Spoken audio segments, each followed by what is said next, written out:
What's up, everybody? This is Karen Reese, otherwise known as the Obsessive Compulsive Gamer, the O.C.G, and hopefully I'm live with Liza B.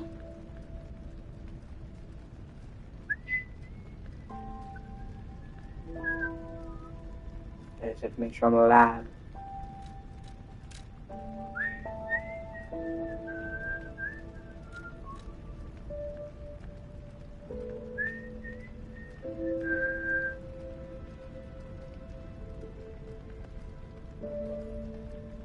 Okay, I'm live.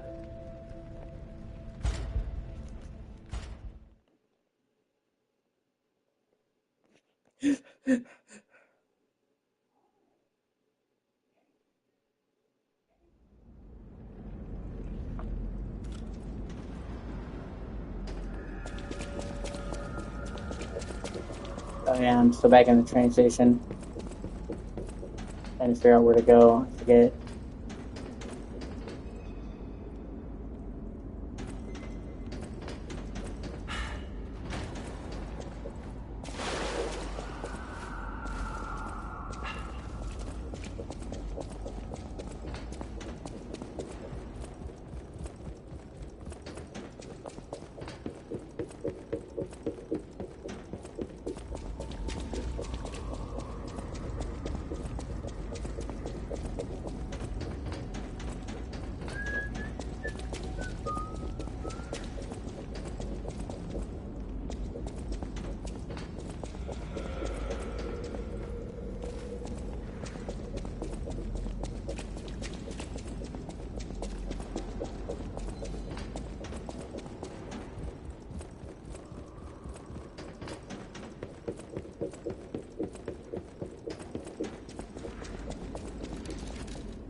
Another we have to take.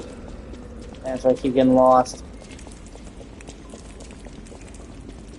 Maybe there's a different path on the train.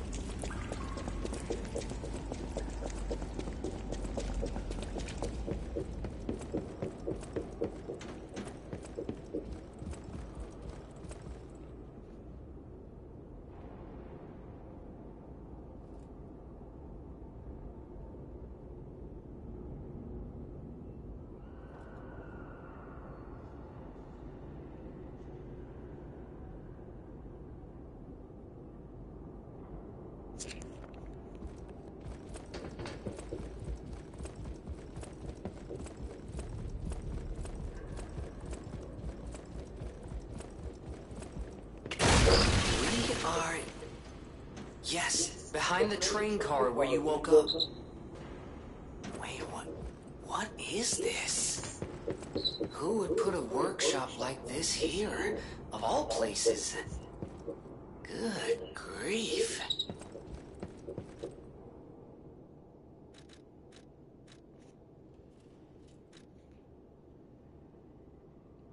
I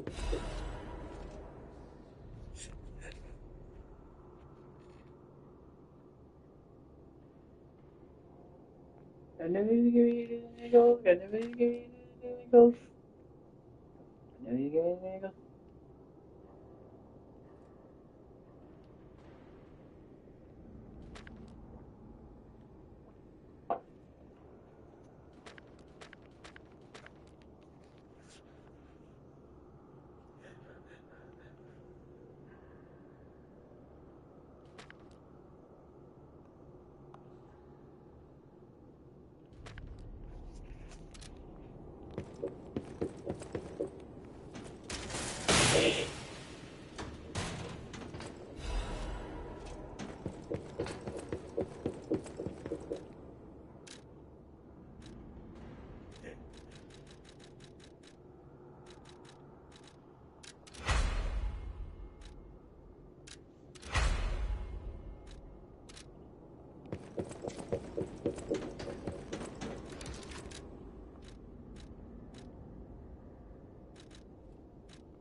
Oh shit, is this the way forward? It was. Man, I'm dumb.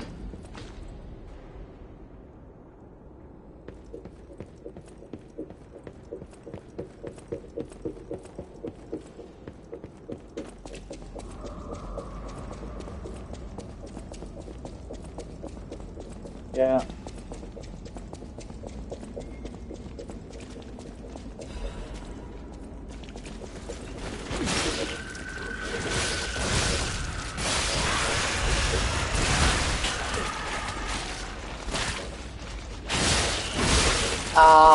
Ish.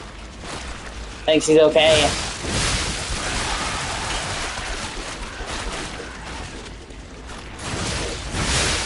Like, I like some of her music. I'm not like a huge fan of Dua Lipa.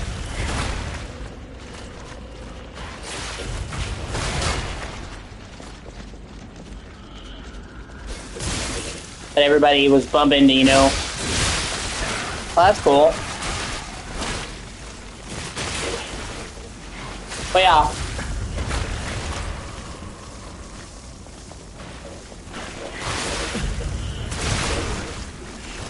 Oh well, I'm right there. That's great, man. Like I said, I've just been impartial to her.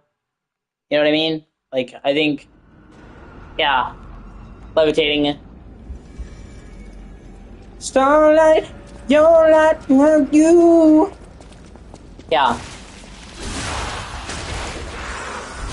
And then back in, like, what was it, 2014? What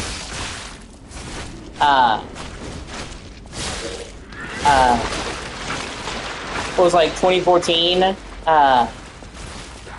When she came onto the scene. When she first came onto the scene, it was she did with the song New Rules. And, that was where I became aware of her, because that song was, like, #1. It was everywhere. I got new rules, I got them one. So, you know, like, I don't, like, hate her or anything. I wouldn't. But that was one of those songs that was fucking everywhere. Yeah.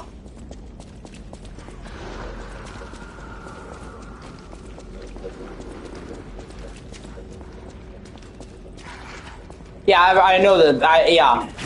I didn't know the sample was from The Power, but I've definitely listened to this actual song. You gotta remember, I listen to a lot of old songs, man.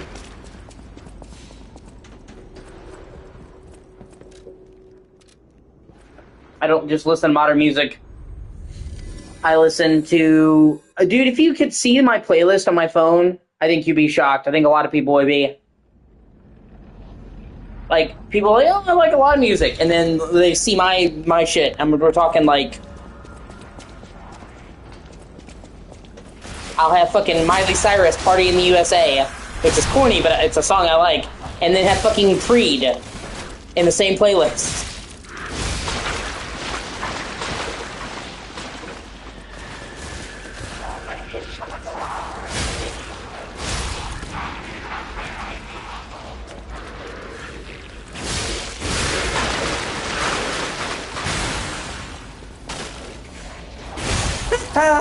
Well, that's one way to make you hate a song.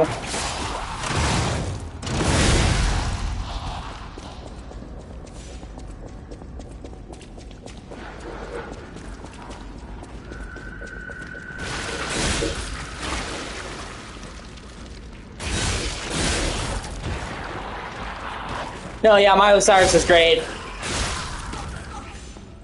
And I think she actually is underrated in her singing ability.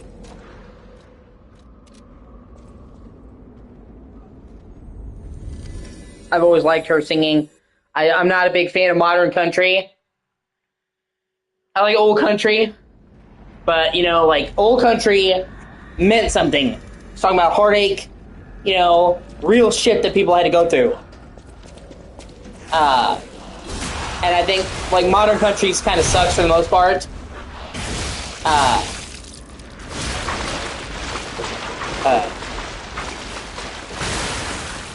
Because it's just, like, rednecking.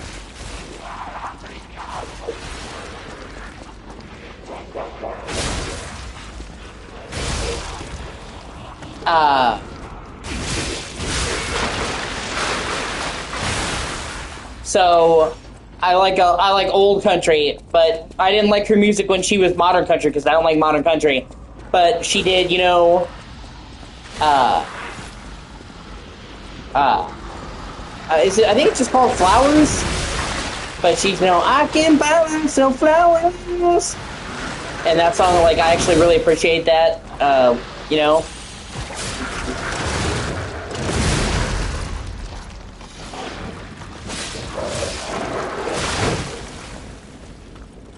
Yeah.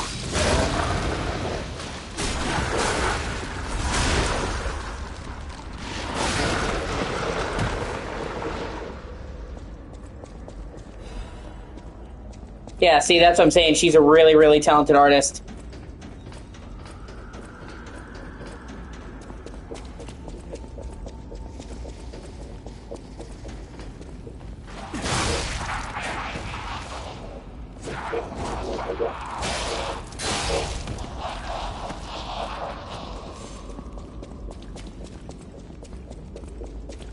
I love Lady Gaga. I always hear people like, you know, well, you're a straight guy that likes Lady Gaga? Yeah. A lot. I like Lady Gaga a lot, actually.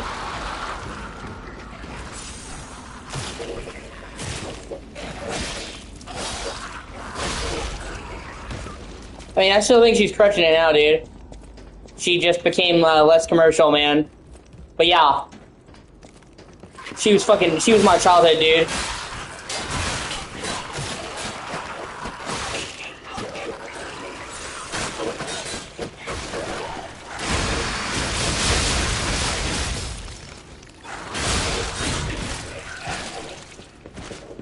Just Dance.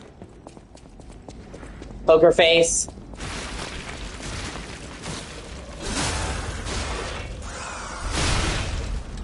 Yeah, she did too. Yeah, in the House of Gucci. And she was really good in A Star Is Born.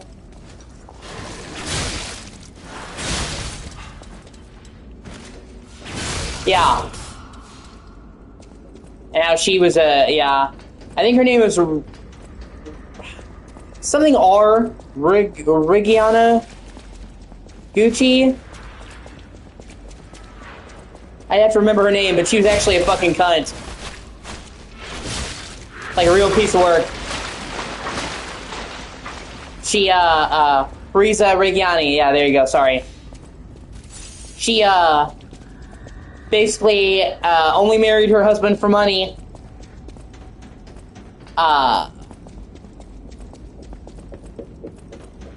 Ditched him, treated him like shit. Then he was giving her a totally fair settlement in the divorce.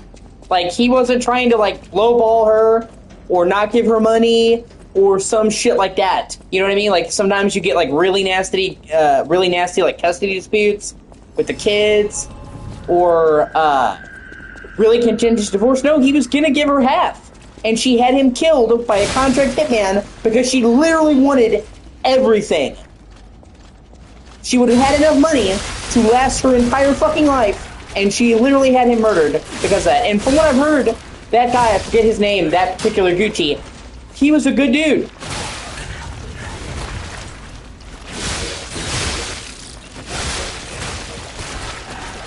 Like, he actually wasn't a douchebag. Yeah. It's with her killing him, having him killed. Like, that's about their relationship. Adam Driver. The movie's about their relationship all the way through to their breakup.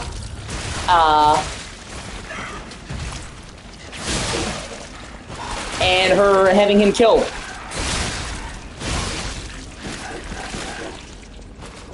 Yeah. And then they actually gave her the chance. She went to prison for, yeah, she did. For like 20 years. And here's the crazy thing. Here's where it gets even crazier. So they offered her the chance to get out of jail 5 years early. Prison 5 years early if she would do labor. And she was like, no, I'm not gonna work. Do you think I want to start working now? We're talking about this bitch has been in prison for like 15 years. And they gave her the chance to walk like 5 years early, like took a quarter off of her sentence to do some labor, and she was like, no. And then, what's even crazier, after she got out of prison, she still got the money from the divorce. Because technically, she was still in his will and all that stuff. And that to me is the biggest bullshit. Yeah, no, she's still alive. She's still alive, yeah, right now. And that to me is the biggest crock of shit. Like, she literally killed him. She went to jail for killing him. She should be disqualified from his will. I'm pretty sure he didn't write that will with her murdering him in mind.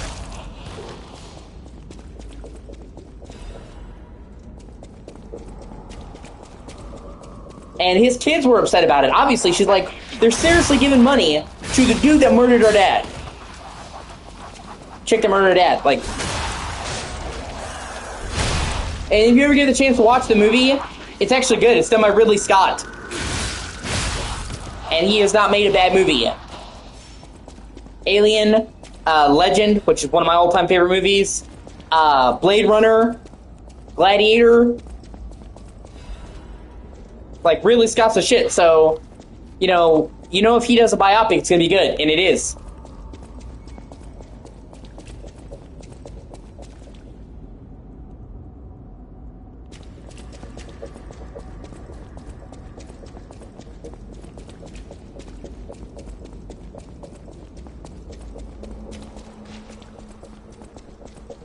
You lost, little lamb. Hand over all you got.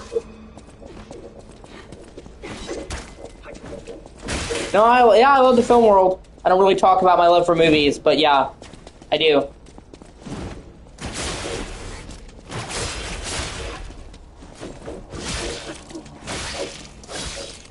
Well, yeah, good and bad secrets. Think everybody getting diddled.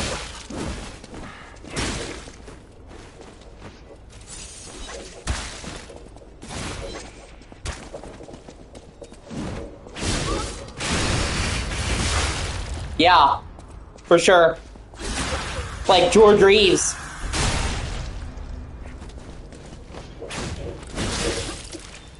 the original actor for Superman. We still don't know how he died. Well, that too. In a city where everything is upside down, the strong rule, not the wise.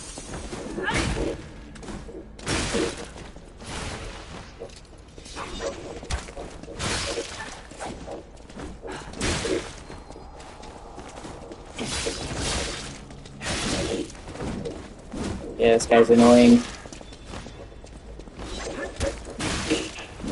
Unfortunately, I ran into this fucker at low health, yeah. Rich never gets old. Yeah, just wait till I come back with full health, cocksucker. But no, you know, I don't talk about films a whole lot, but I have a great love for the film industry as well. It's one of the things I'm trying to balance in my life, actually.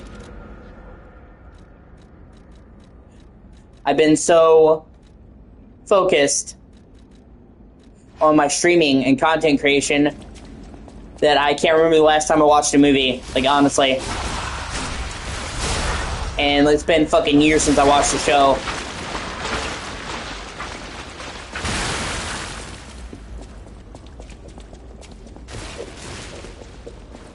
So, I'm trying to... Shit, wouldn't that be great? Really, bro?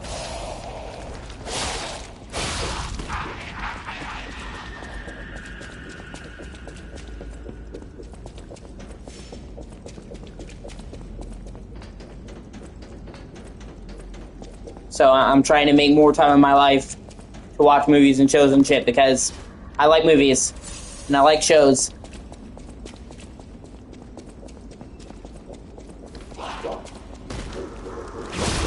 And I haven't watched any in years. And I understand, like, gaming is going to be a huge part of my life. It has to be if I'm going to make this work, the streaming. But it can't just be all my life, and I'm trying to find a balance. Yeah.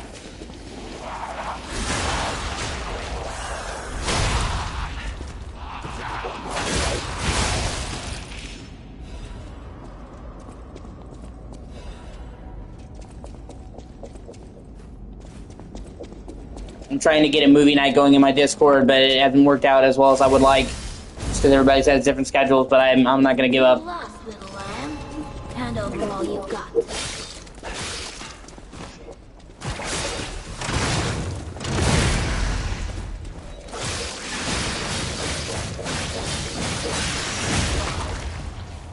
Fucked with the wrong dude, bro.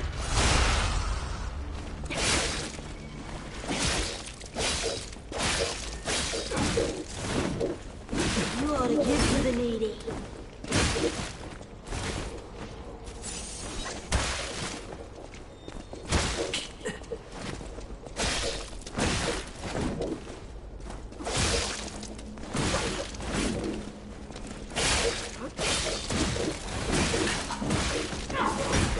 That's fair. I didn't want to die. I just wanted a full belly. That's not so. Yeah, Conan is great. I've seen both of the Arnie Conan movies. People don't like Conan the Destroyer as much, but I do. I like them both. And Red Sonja, actually. All three of them are cheesy as fuck, but they're all good. Although Red Sonja is actually the reason why Arnie stopped being Conan. Because he was supposed to come in. Kroll? Yeah, you're talking about with God damn it. Did you play Hercules? Yeah.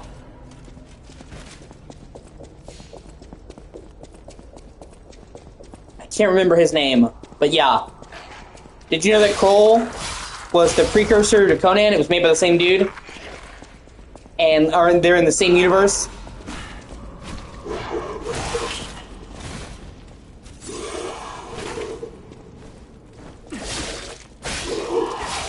Yeah. They were both made by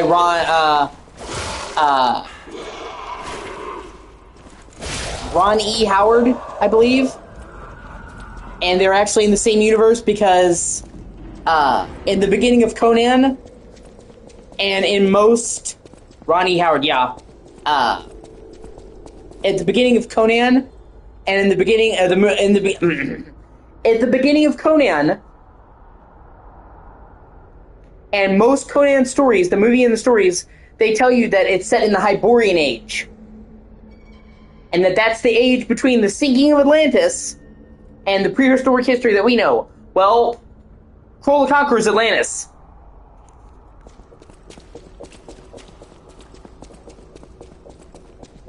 That's fair. So, Kroll is a distant prequel to Conan. And Kroll, the city that he goes to in Kroll the Conqueror, that's Atlantis. Maybe the movie didn't do a good job of explaining that, but yeah. During the time period of Kroll, the city hasn't sunk. So that, like, the city that he goes to and he rules, that's actually Atlantis. So, and there's a bunch of references to Kroll in the Conan stories because they're made by the same dude. I mean, it's not like a huge thing, you know what I mean? You're not missing out on Conan by not reading Kroll, but they're part of the same universe. A lot of people don't know that. Yeah.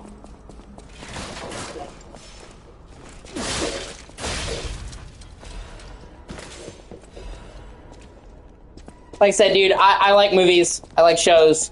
I just don't get the chance to watch a lot of movies or a lot of shows. I don't even watch very many other YouTubers these days, man. So I'm trying to reach a better balance in my life.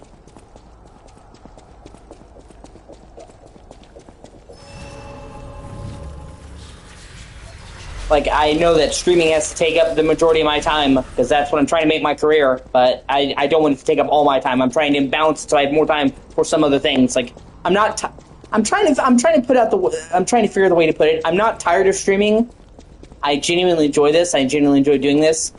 I'm just trying to make it so that there's room in my life for other things as well. Whereas right now, it's just the one thing. Like, I cannot remember the last movie I watched. Like, no shit. I don't think I've watched a movie in over a year. Or a single show that wasn't, like an episode here and there. I might come in... Oh, okay, that's the Fourth Trinity one. I need to remember that. Like, I would come in, and my mom and dad watched a show, and I would watch a little bit of show with them, but I'm saying I can't remember the last time I watched a show by myself, or like a whole season of television.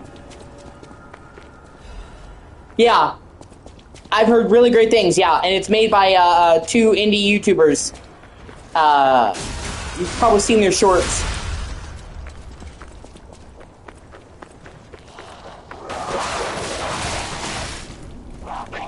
Fuck. Assholes.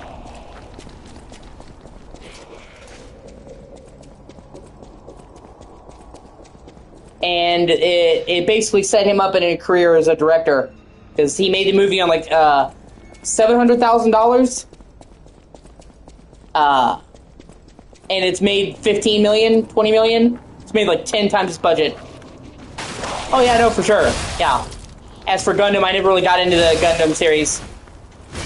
I have no problem with that. I just never really got into it. So I would be a bad judge on the quality of any movie. Oh no, I definitely want to see Wuthering Heights.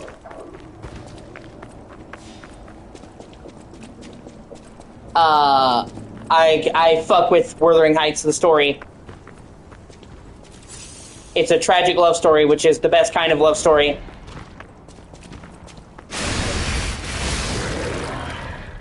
And the movie is beautifully shot. As soon as I saw the trailer, I wanted to see it. Yeah, I've heard the new Mortal Kombat movie is a lot better. They pretty much fixed all my issues with the first one.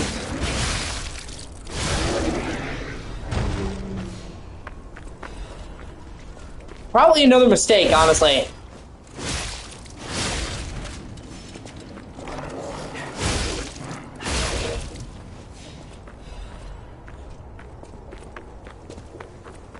They, you know, the fucking Mandalorian is proof that Disney can fuck up a good thing. Yeah, right? Because I'm gonna say the first 2 seasons of The Mandalorian were fucking great. Like, the first 2 seasons of The Mandalorian were just outstanding. They were done by Jon Favreau, the guy who did Iron Man, among a bunch of other things.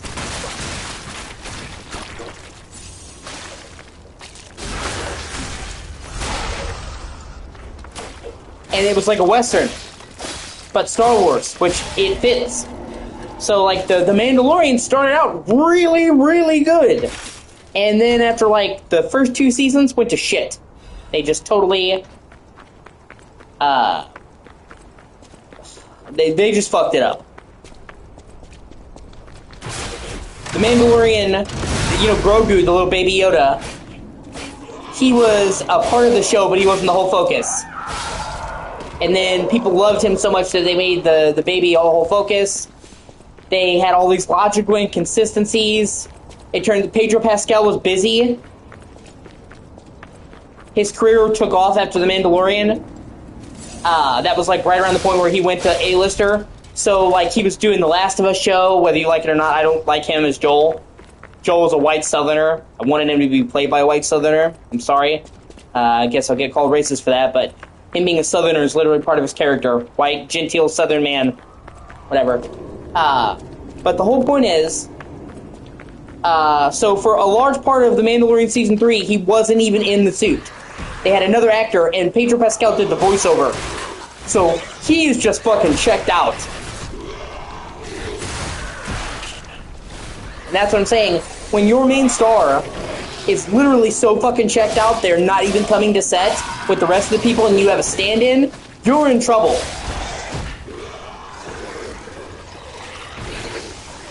And, you know,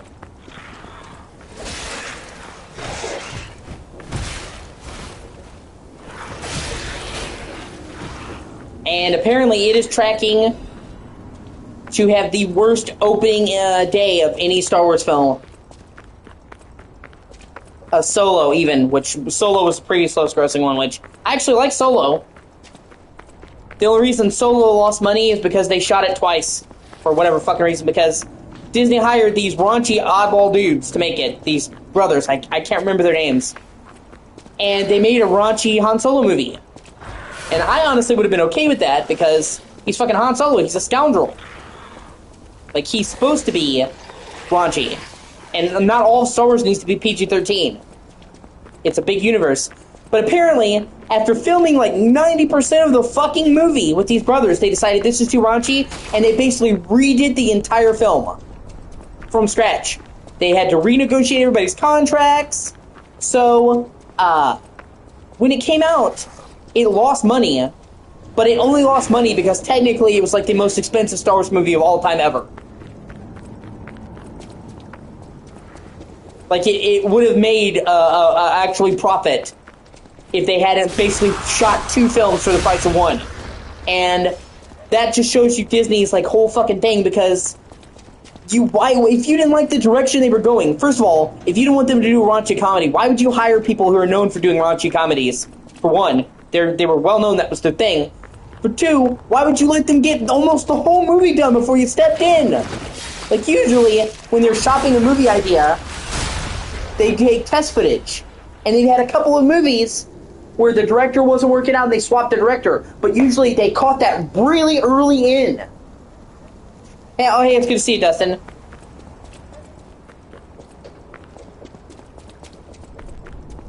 But they let them basically finish the fucking movie before doing another one.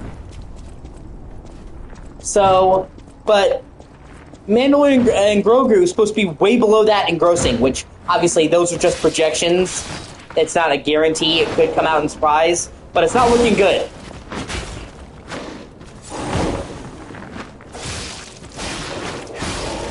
Although I actually have faith. I'm actually more excited for Star Wars now than I have been in some time, because Kathleen Kennedy is finally out. Thank fucking God. She is the fucking worst.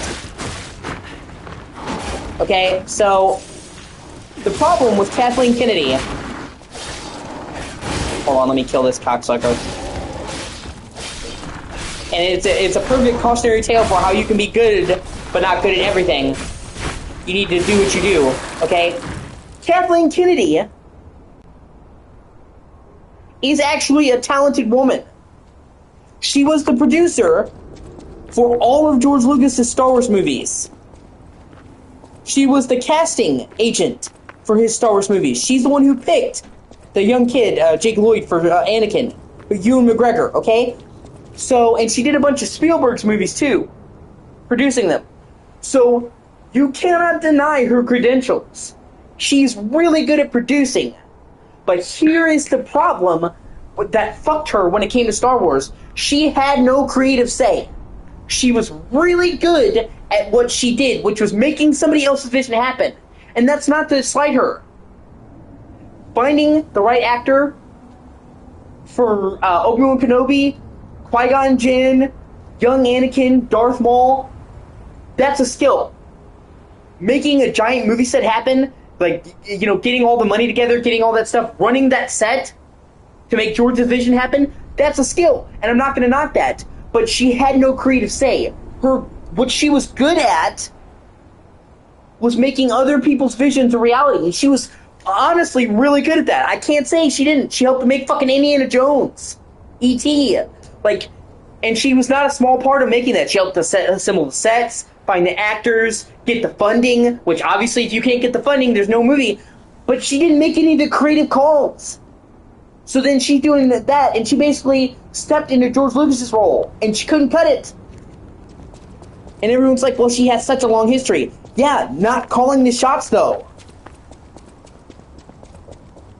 And then she became, either because that was really how she felt all along, or maybe that's because that's what Disney wanted, she started pushing a fucking agenda. And that's the thing, the Force is female. Like, the Force was... Like, there wasn't a female presence in Star Wars. I'm so fucking sick of people trying to act like, you know, like, oh, Rey is a big female in Star Wars. Every single fucking Star Wars movie has had at least a strong female role. Every fucking one. Okay, Princess Leia in the original trilogy. Not a damsel in distress. They come to rescue her, then she picks up a gun and is shooting fucking stormtroopers. She literally, stands her ground with Darth Vader. She personally kills Jabba the Hutt. Chokes his ass out like a bitch. So, you know, the prequel trilogy, whether you like the prequel trilogy or not, I love the prequel trilogy, I'm not going to debate it, okay? Padme was a huge part of every one of those movies. And also, in Attack of the Clones, or in The Phantom Menace, she goes above and beyond herself and ignores protocol. And get stuff done. She's not just sitting there, help me, Attack of the Clones. Grabs a fucking gun and is sitting there fighting with the clone troopers. So, like, everyone's like, Rey is female, the Force is female. When was it ever not? When has there not been a strong female presence in a Star Wars film? Literally never. Like, that's what I'm saying. Like, you're sitting there advocating for stuff that we're already doing.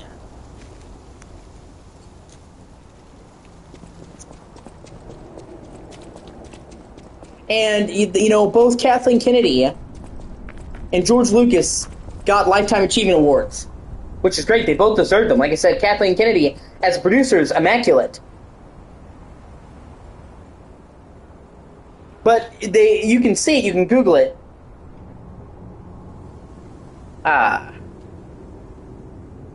In their acceptance speech, George Lucas comes on the podium and he's like, you know what? I really just wanted to entertain people. And I'm so happy that people were entertained by what I've done, and I never could have imagined that Star Wars was going to be what it is, and I'm so glad that people love my movies. She's like, well, I'm so glad that I helped. She takes her award, she's like, I'm so glad that I helped diversity and inclusion and progressive in the industry. One of them cares about making a good movie, the other cares about pushing an agenda. Like, literally.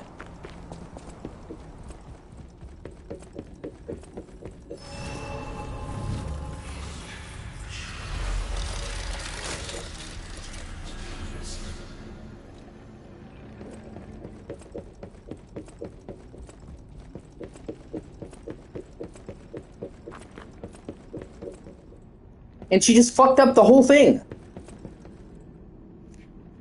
You know, and not only that, but the thing is, with George Lucas, they had a vision. A concrete vision. You may not like the prequel trilogy. I really love The Phantom Menace. If you get rid of Jar Jar, he's only a small part of the movie. The movie's great. I'm not a fan of Jar Jar, but the lightsaber duels are the best in the series, in my opinion. The battle with Darth Maul. Darth Maul is fucking great. The pod race is cool. Qui-Gon Jinn is a fucking Mac. Young Obi-Wan is great. I actually think The Phantom Menace is a great movie. Jar Jar is not annoying enough to drag the whole movie down. I think The Phantom Menace has a lot of really great shit. Whatever. I think Attack of the Clones is the only prequel movie I'm gonna... but Revenge of the Sith, fucking awesome. Hands down one of the best Star Wars movies. But whether you like it or not, she had a vision. You had one guy steering the ship. And he had a plan. From the very beginning, before he started doing any of the movies, he had to write down, okay, we've got to make sure that we're starting here at episode 1, and then we've got to make sure that episode 3 perfectly bridges the gap to episode 4. So he may have changed the script here and there, made some changes, but he had a fucking game plan. He already had the entire idea of this, and this before he even started filming The Phantom Menace. With Disney, you talking about the giant clown fucker? I would run past him. If it helps you, literally. Okay, so you come down the main street, Dustin, and it's really hard because he throws the boulder at you, the flame boulder, and then you have the dudes throwing shit at you and the guys with flamethrowers and all that, okay? If you run past the clown and go around the corner, there's a save point right there. Inside the house.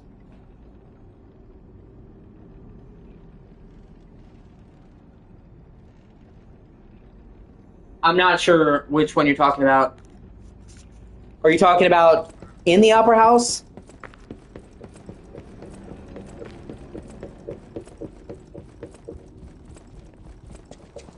Because I was going to say, that's the tip for beating him, is you run past him around the corner and get a save, and then you can just go back and just fight the clown without the rest of the fucking shit. And that makes it easy, so you can just do that, and you're right by a save point if you die. Sweet, a merchant. I don't suppose you'd like to buy anything. Sorry, I've been on my own so long, my sales pitch is a little rusty. Hard to engage in trade when you're fleeing from monsters. Even if the abnormal has become normal, the living must live. Buy something, and you'll help both of us. Sweet.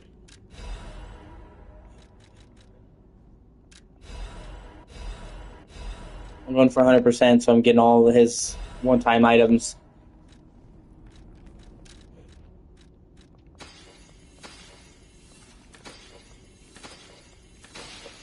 Well, if you just show me what you're having trouble with, man, if you, I can help. I'm just not familiar with what you're talking about, dude.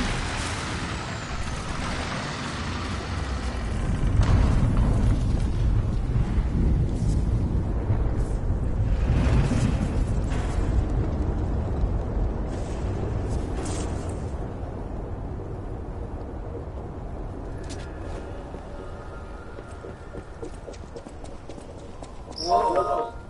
This used to be the workshop's transportation base, close to Kratz Central Station. Maybe that's why the puppets were so hell-bent on attacking the place during the frenzy. But I didn't see it myself. Hold on, I'm opening the message. Scale of it all. So let's add that earthquake to our list of strange and bizarre happenings in Krat and keep moving.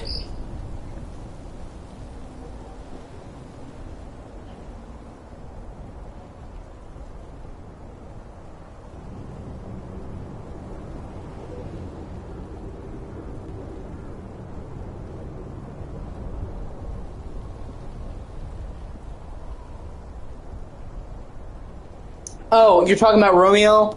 Yeah. That's a tough fight, dude. I have to know what weapon you're using, what your stats are.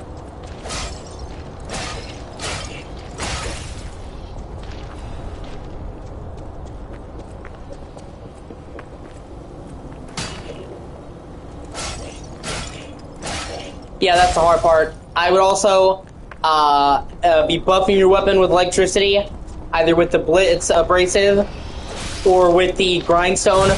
So you can buy the electric Grindstone from Vanini. Both of his phases are weak to electric. Ah, you son of a bitch. Nah, that's not a big deal. I'm right there. Fucking ledges, man. But if you go back, and if you don't already have it, you can talk to Vanini and buy the electric abrasive. And see, I have it set up. You should be making use of your quick slots, because you have your standard slots where it's set into 3 up, 3 down. But you also have your extra slots, which is the 4 directions, and you hold the button. So mine, I have it up on the D-pad, is the Pocket Watch, which, by the way, the Pocket Watch lets you go to the most recent Stargazer or the Hotel Stargazer. There is no penalty for doing that. It's not like in Dark Souls where if you use the symbol, you lose all of your shit. You can infinitely use the Pocket Watch to warp back to the hotel or to the most recent checkpoint. So I have it on up D-pad so I can quickly do that. I have the Fable booster, or the Fable Catalyst, whatever, that gives you Fable slots on the right D-pad. I have my Grindstone on down D-pad, and I have it right now, it's with fire because I'm fighting the mutants. Mutants are weak to fire, puppets are weak to electric. But you can easily go and swap it out, and you can go to Vanini and get that, and it gives you 1 use, and then you can also upgrade it to 2 uses with the electric, and it's basically like a free electric buff.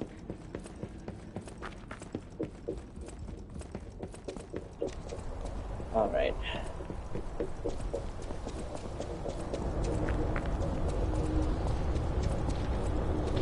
There we go. I would also recommend upgrading the puppet string.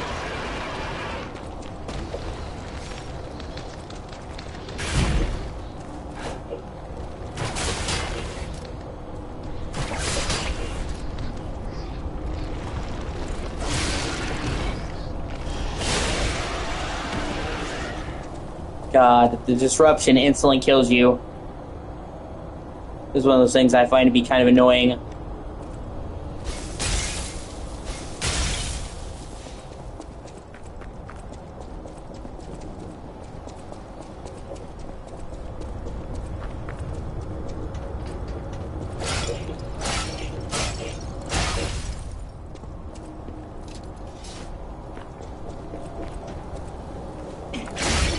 And then if it came to giving you more specific tips, I would give you the tip that I would give everybody. Okay, so, you know, you can assign dashing to a separate button, and you can make it on the left stick so you can click it. In the original game, dashing was on the dodge button, so you have to hold circle. But if you make dashing a separate button, and you make it left stick, you just click it to sprint. They added that in a post-game update, so I would do that, first of all, if you haven't done that. Learn to parry or deflect. You stagger bosses and you can mitigate all damage if you do a perfect dodge. So those are just general tips. And then it depends on what type of weapon you're going for me to give you any more kind of help.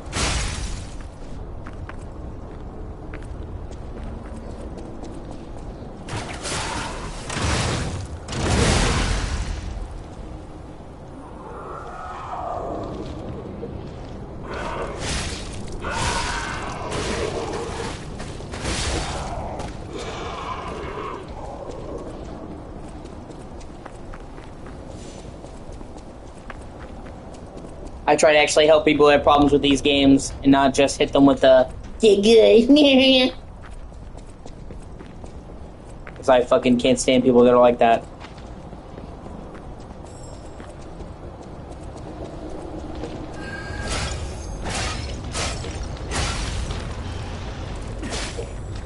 Shit.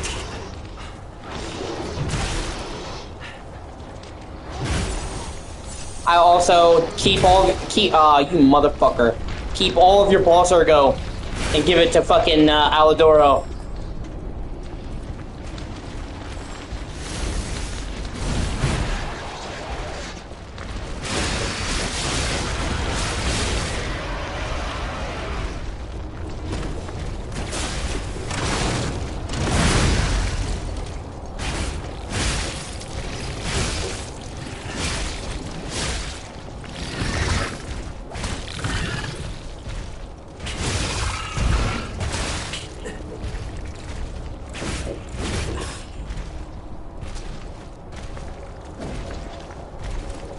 Fuck you.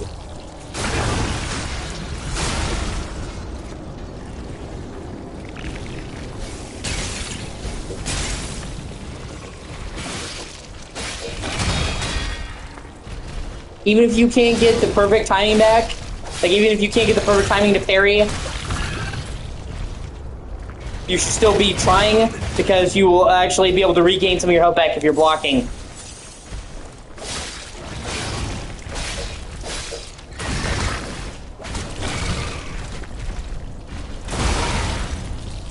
Fuck you, bro!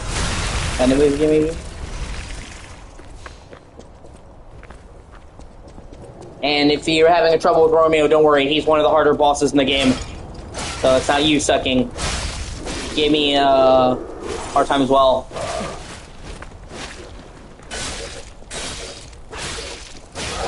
Nah, fuck! Fucking ledges, man. Oh well, it doesn't really matter.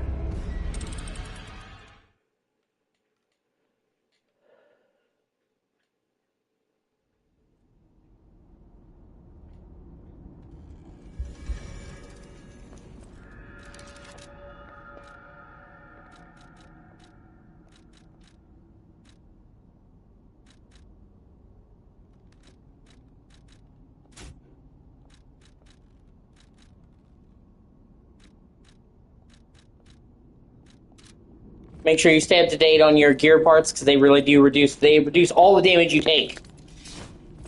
So, like in some games, they just give you some slight defense, and they calculate against the value of defense that you have. In this game, the armor parts that you get, the defense part, it reduces a certain amount. Like, literally, this Lada F250 frame reduces 28% of all damage. Basically cuts damage down by 30 that you receive.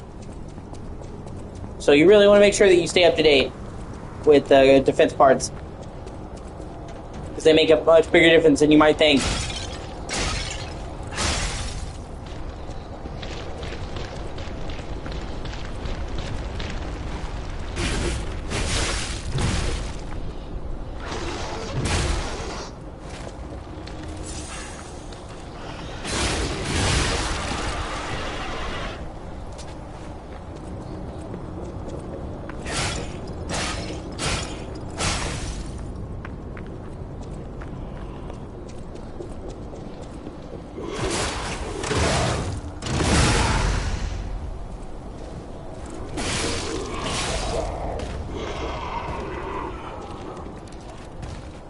Don't neglect your throwables.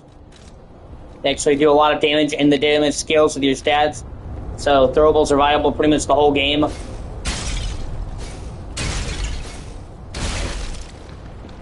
You saw I just almost one-shotted this fucker with a flame canister.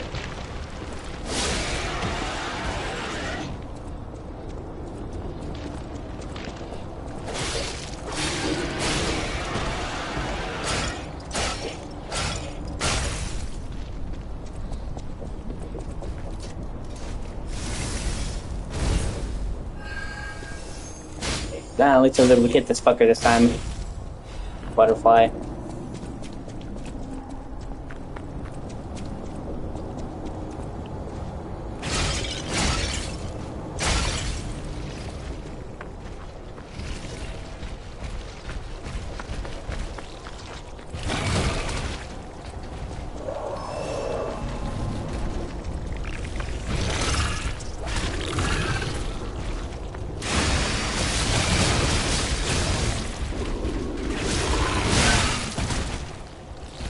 And at least give me fuck. And at least give me. And at least give me.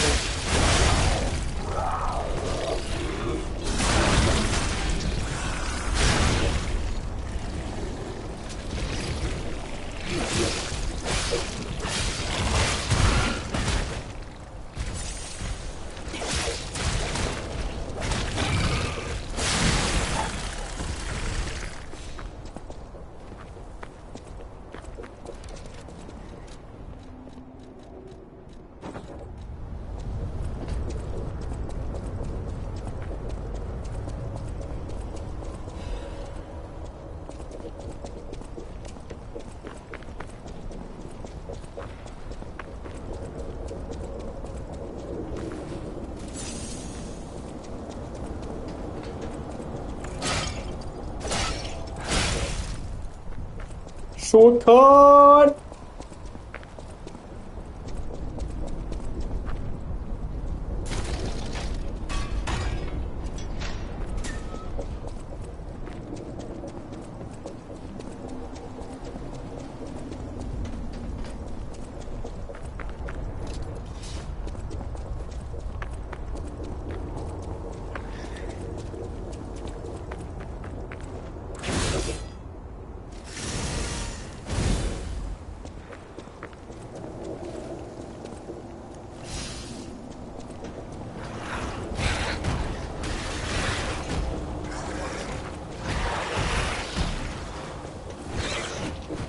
Yeah, it would be unfortunate that there were 3 of them if I didn't have a weapon that handled crowd control.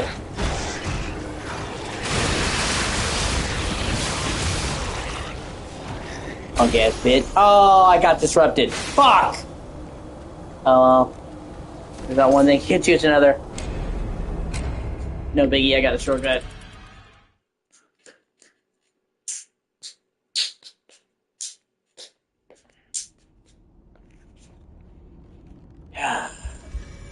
Plus, I also have an easy and very easy difficulty now. That wasn't in the game originally, but they added that, so...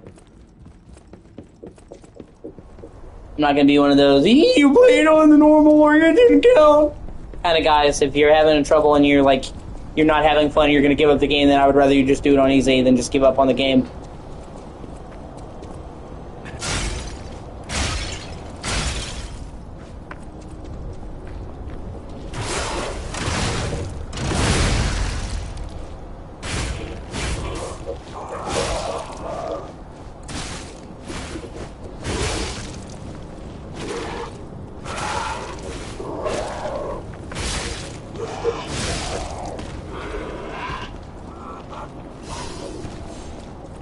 Okay, here's a shortcut. Blam!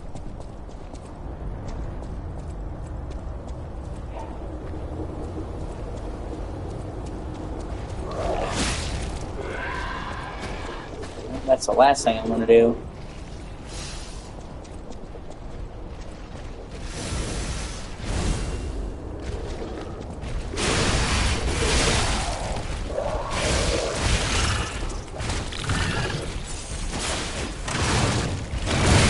Oh, fuck, that would have been good.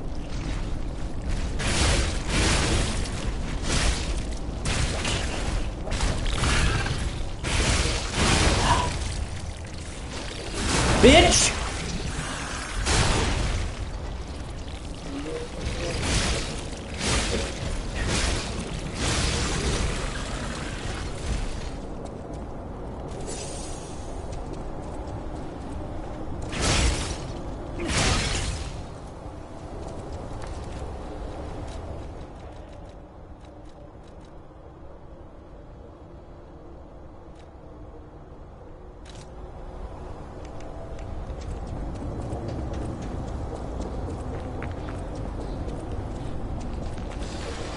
Penetration!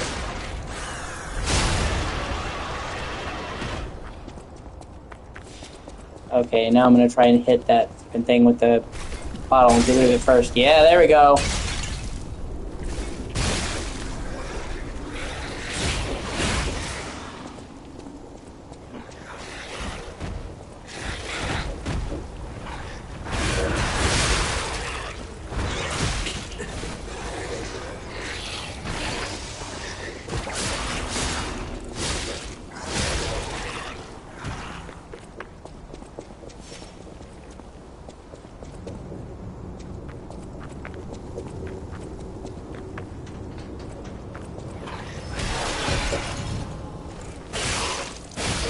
Get fucked.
God, I hate that fucking status effect so much, dude.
This way I came.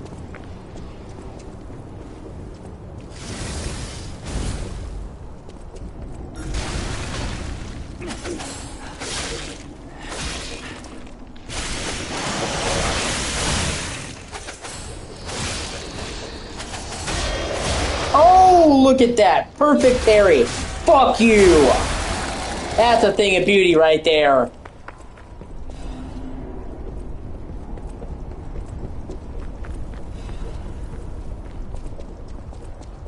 Got skill, son!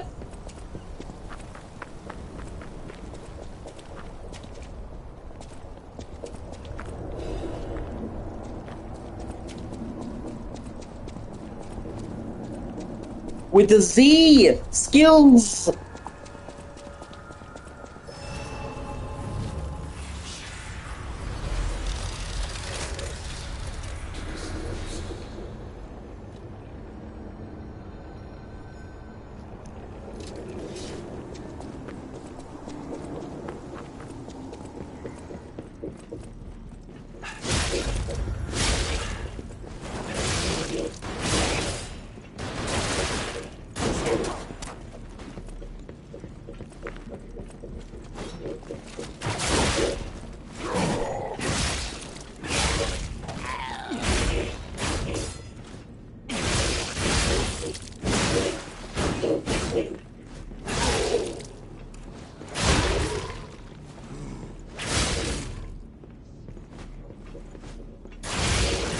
Oh, shit!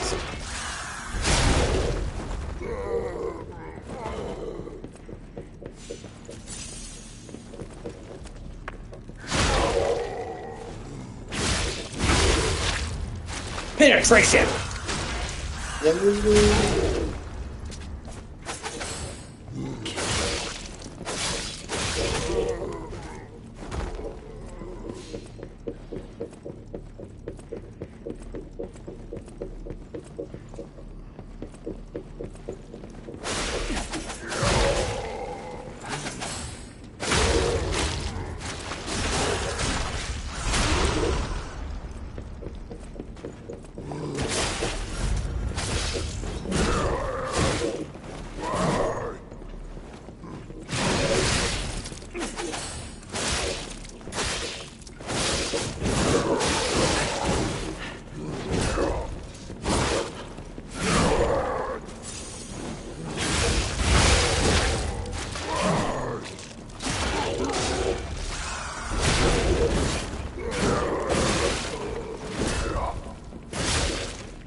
Ah, shit. Whatever. I'll be back.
Really?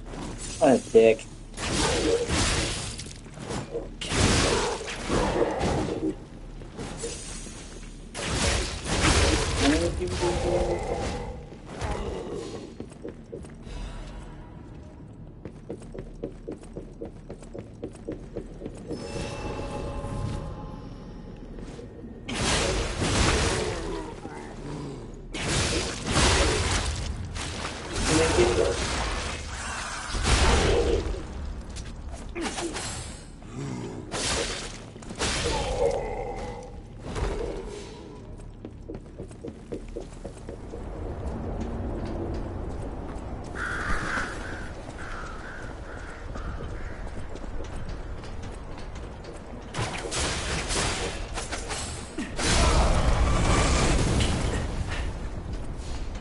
Great.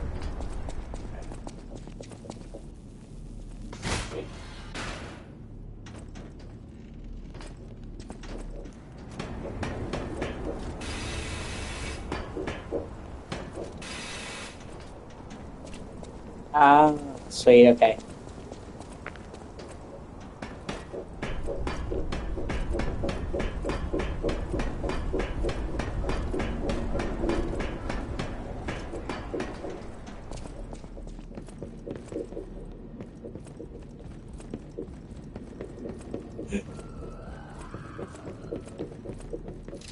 Oh yeah, I forgot this bitch.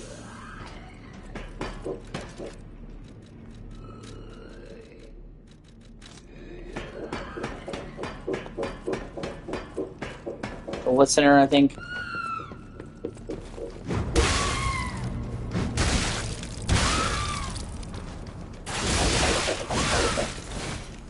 No, the Walker release is my bad.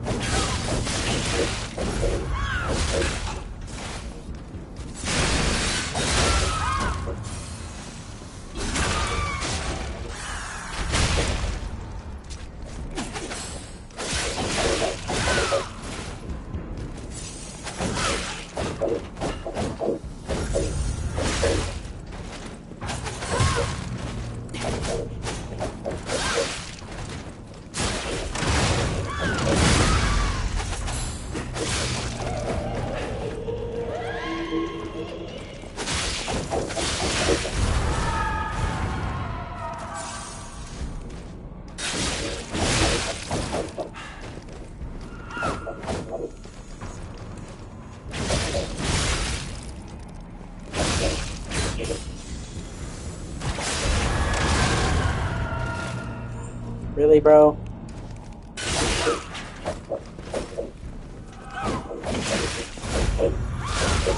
Oh well.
Go play with my shits.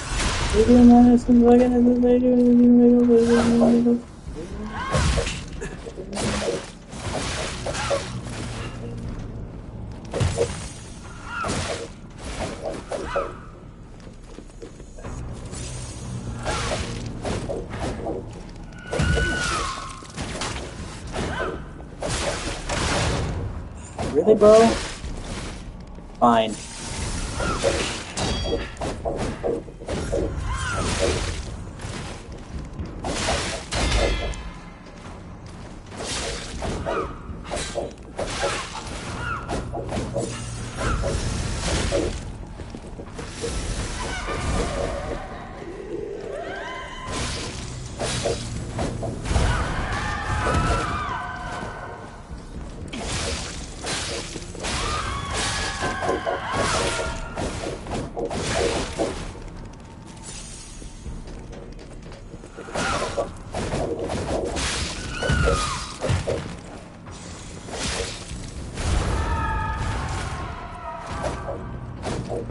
Can I be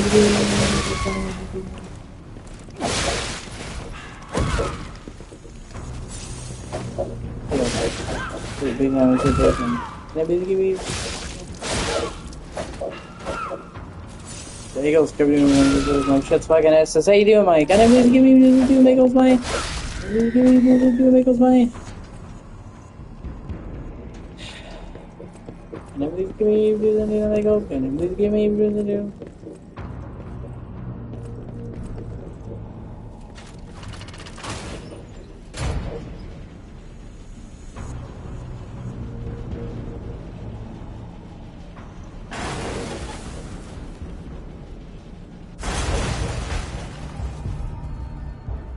The hotel is under attack. Everyone's in danger. Head to the hotel and hurry. Communication through airco. An interesting parlor trick. Quite the performance, Papa Geppetto. But your lies will be useless in the new world. The world of truth. But you are worth studying in the meantime. What could it be? Come on, pal. No time to lose.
So there's something horrible in front of the hotel.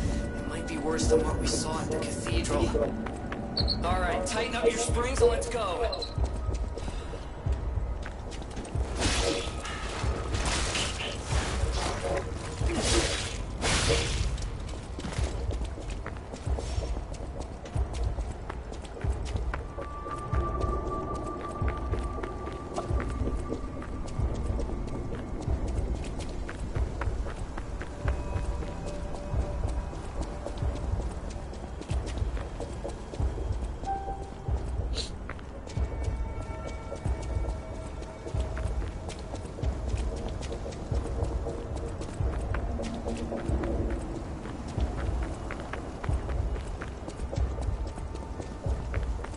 That's where I came from.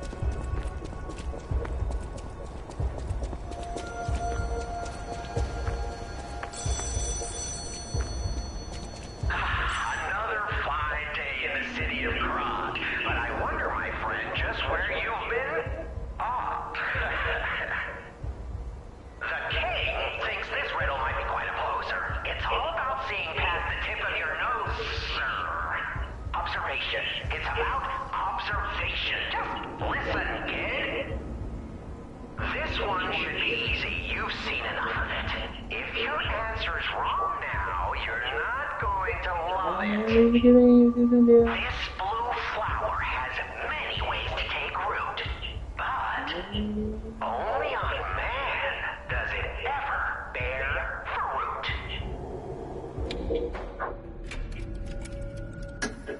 Correct.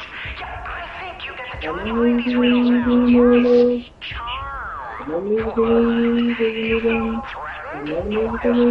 Sometimes it's good to trust your feelings. A metaphor is a tool for hiding horrifying truths. It is a creation unique to humans. Now then, another question. Not a riddle, no rhymes. Just a question for you. Ergo does not appear out of thin air, so where did all those puppets get all that? Ergo. Yes, always leave them laughing. That's what the king says. So, take this key, please. Then I say, up with yes. Till we meet again, I trust you'll remember I lead the club, true, but I'm also a member.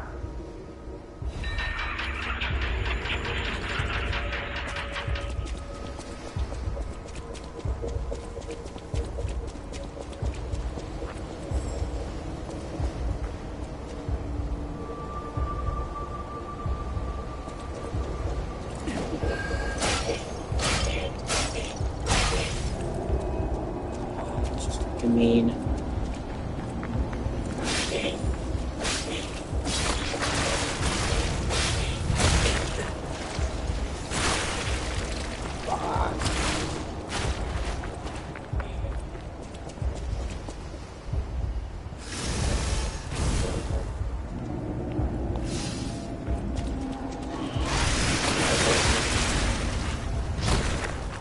And every do so we should fuck.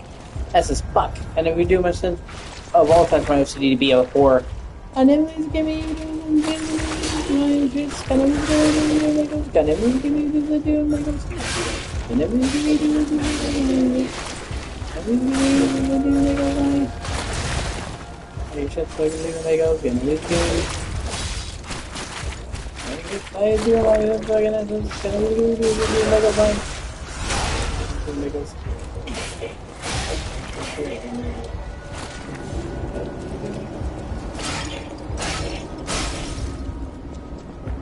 so I just look at my shit, so I'm gonna be like that. Shit, so I gotta do my sense of fucking S. Take doing it and do bagels.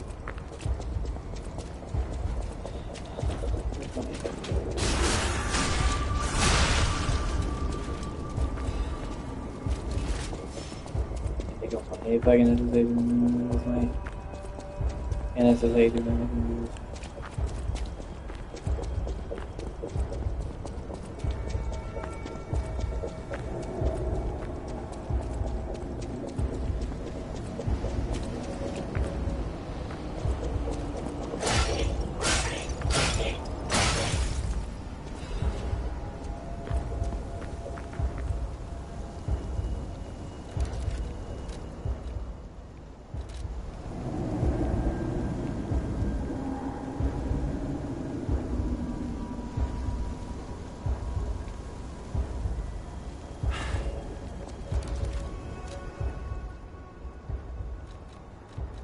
yeah, it really sucks that they never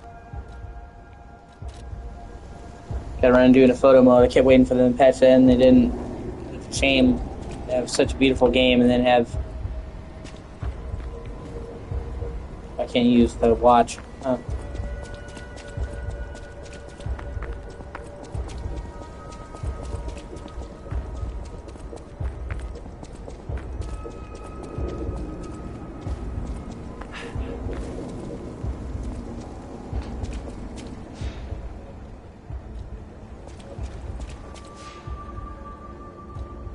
The Stargazer isn't transmitting, and I'm not sure why. Ah, this was a bust, pal. Let's get back to the hotel, quickly. You know, walking works. Let's walk. The Stargazer, you know? Yeah, they're making me do this. Oh, no biggie. Actually, play though.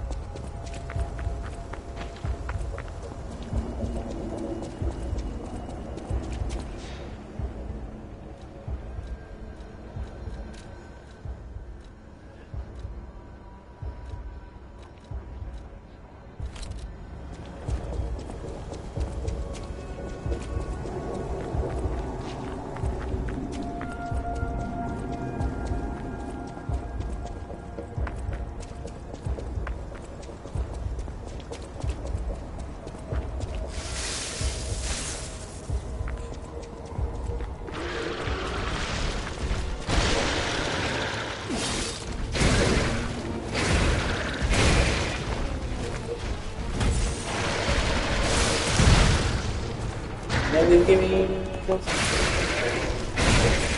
Maybe give me.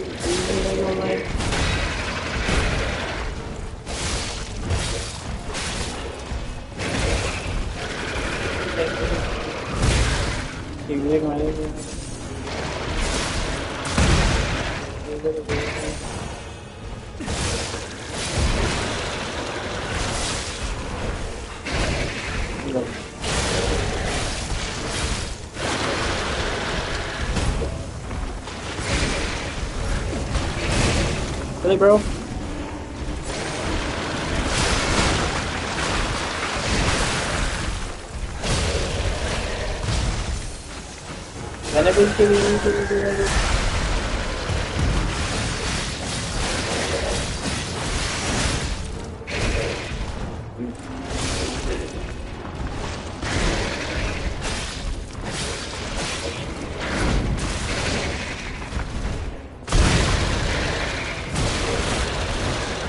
Ah, shit!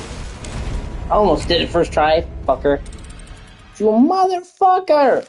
I dare you! I fucking dare you!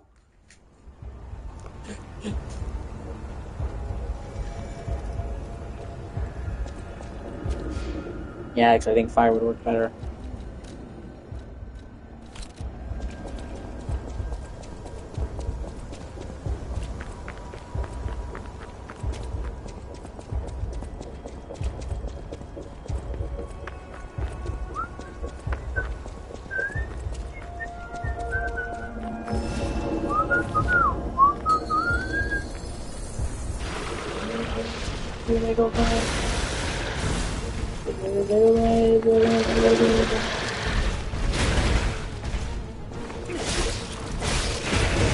Hey, do you want to go by? Hey, bro. Oh, you.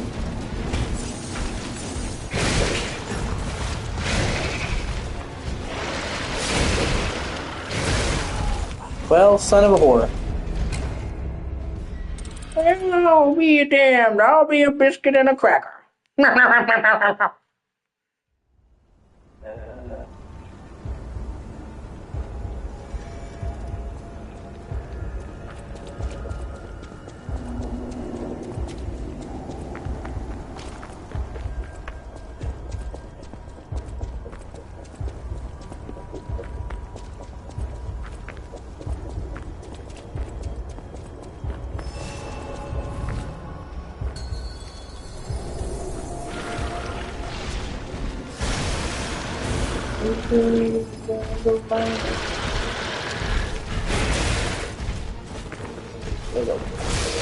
Hey, do my just having a stay doing Lego fight.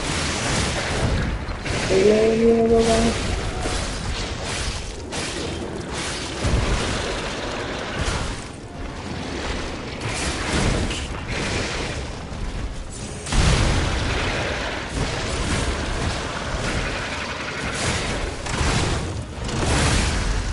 Hey, Lego fight.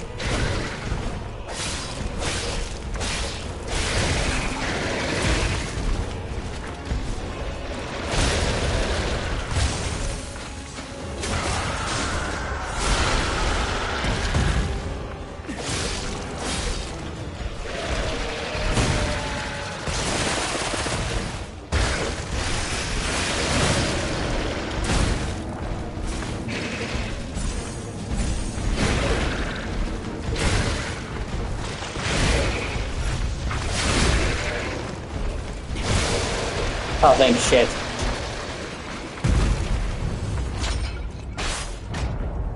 So what's happening now? Let's get back to the hotel and our friends.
You're alive. I was worried because I didn't hear from you. The stalkers have kidnapped Geppetto. It was the fox, the cat, and the Black Rabbit Brotherhood. But really, I sense Simon is behind this. First, go to the second floor and make sure everyone is okay. I'll try to figure out where they ran off to. Antonia might know a secret passage. Try asking her. First, Antonia might...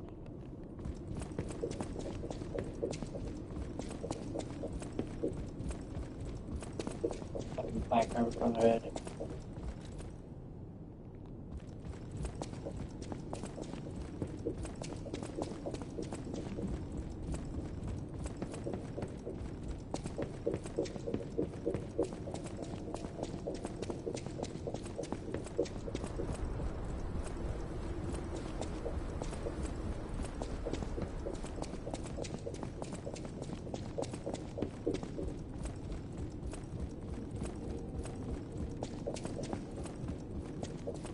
Who's there? I'll never open this door. You might as well give up. Oh, it's you. Is it safe out there? Give me a sec. Okay, come in.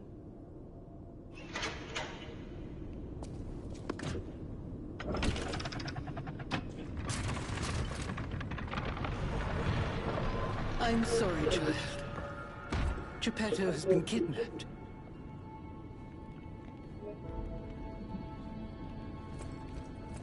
You're here. That's a relief. Being trapped somewhere. It's the worst. It's good to be free. Oh, sorry. I should be thanking you first. When you came in, you reminded me of the Hound. Probably because both of you saved my life. Thank you so much. You're here. It's good to be... You came in. You have my personal thanks for saving Master Vanini, sir. Do look after him, won't you, sir? Thank you for another timely rescue, compagno. I seem to find myself once again in your debt. I talk a big game, but when push comes to shove, I freeze. It'd be funny if it weren't so pathetic. Surely there must be something that only I, in all my genius, can contribute. But if there is not, then Verini is here to help you in any way he can. Fear not. It was a planned ambush. I'm afraid there's nothing we could have done about it. More than anything, I'm concerned about how it shocked Lady Antonia. All this mayhem is certainly going to affect her condition. I never imagined the stalkers would dare attack the hotel. What's going on? I never imagined... Betrayal, pretty much. Fuckers. I'm sorry, child. Geppetto has been kidnapped. The alchemists planned the whole thing. All while we were hiding here. I certainly didn't expect an attack on the hotel. The possibility never crossed my mind. However, I think we can track them down. My portrait Behind it lies a passageway to their base. The hotel had an accommodation with the alchemists. Long ago. Play this chord on the piano in my room. It'll open the secret passageway, and you can save Geppetto. And now for the rest of the game, when Tony is here, second floor to make her safer. Apparently, I must remain in this room. I hope Geppetto is safe. Be careful out there, won't you? The hotel will always welcome you back.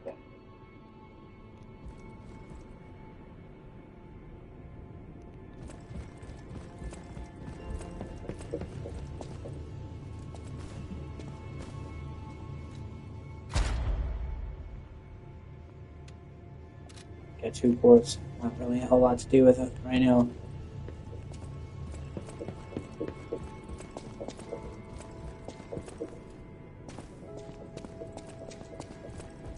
Soon, you will see the Isle of Alchemists. But be warned, you're walking into hell. And I should know. The truth is, I escaped from there. I had to leave a lot behind. And that is why I woke you. Like you, clever one. I am more than I appear to be. I'm ready for you to see the real me. Show me that you're ready too. Please. Save us. Save Krot. I knew it. There is a secret passage. The Stalkers must be getting information from the Alchemists. It might be the only path to their base. Hurry.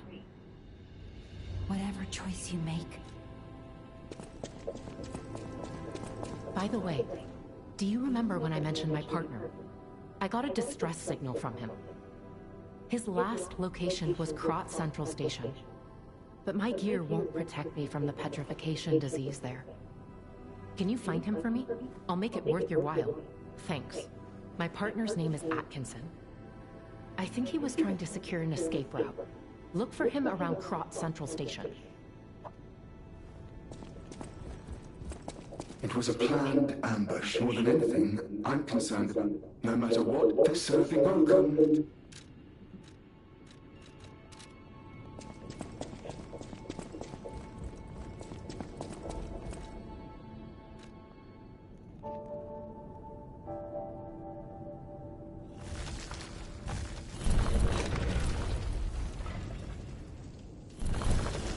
Now we're heading into the last part of the game. Although that's not really saying a super duper amount because Chapter 10 is pretty short. It's just kind of like a short cave area underneath the hotel. Chapter 11, the last main game chapter, is fucking enormous. You think, oh, it's the last chapter at the end of the game. It's like the size of 4 chapters. It's fucking huge.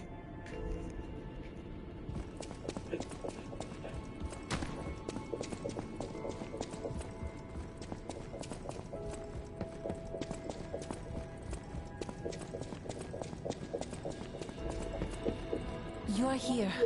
It's good to be. When you came in, you remind Alidoro has disappeared. What if he disappeared while fighting those stalkers?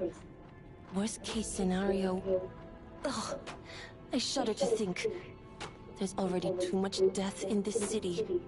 I just want safety for everyone at the hotel, at least. That's why I should make sure you're well armed. If you need anything, just ask. You're here.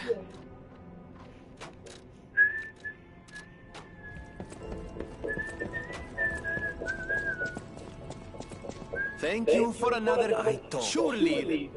Looks like you've dealt with the puppets menacing the hotel steps in your typically dashing style. That should give us more than enough readings to analyze. The King of Puppets used carefully measured ergo wavelengths to control other puppets. But that's just the means to an end. We still don't know if the frenzy arose by the King of Puppets, or if someone else is pulling the strings. No pun intended. I must find a way to prevent puppets from hurting any more humans. The tragedy of Arlecchino must remain a one-time performance. These records are like a puzzle wrapped in riddles.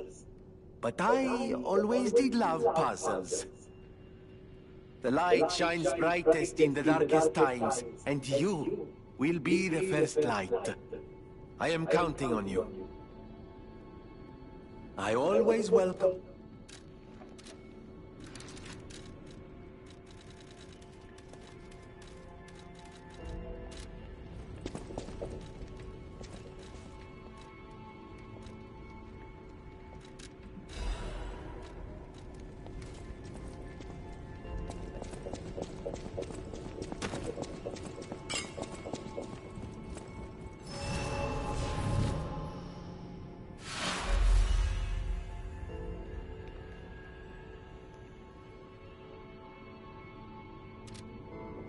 Yeah, technically this is when you can do the DLC, but I'm not going to do it right now.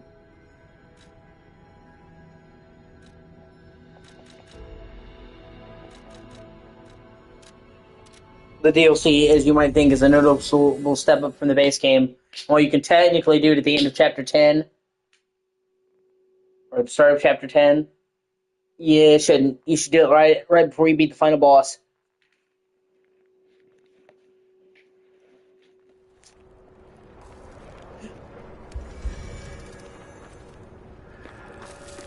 Hello, my only friend.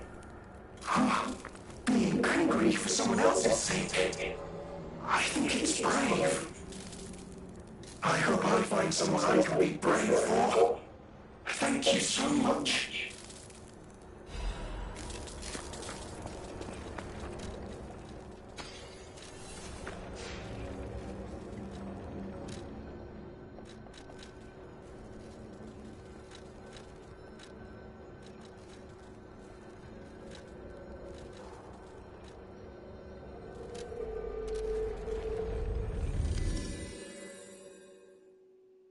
I have to go back to the train station to look for her companion, Belle's companion, for one, and for two, to open the Trinity door here.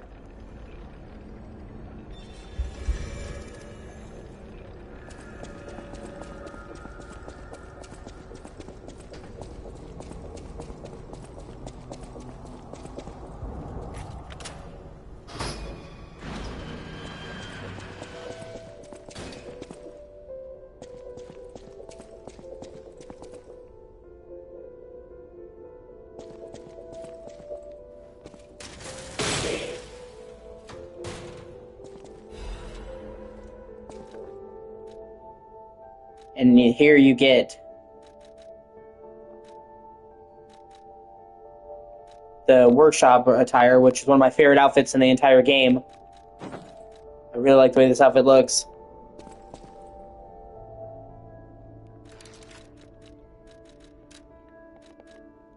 And then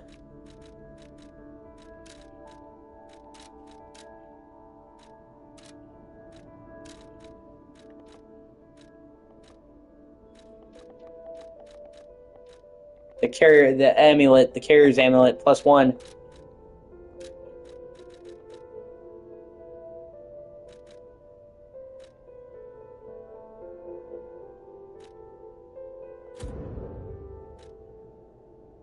Okay, so you can't have...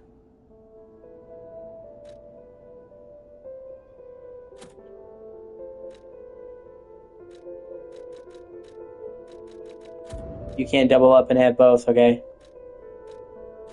But let me see, with that on, that's 59, with its 52, so yeah. And with that, with off, it's 159 is my max weight limit, and that's 180, wow. Actually, is a sizable thing.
I'm a human. Just a soldier. What? Are you a stalker? Name's Atkinson. Crop militia. The suburbs are sealed off. There's no escape. Communications cut off too. Someone planned this all out. No idea who. Above my pay grade. If you meet someone named Bell in the city, tell her Atkinson died. A soldier.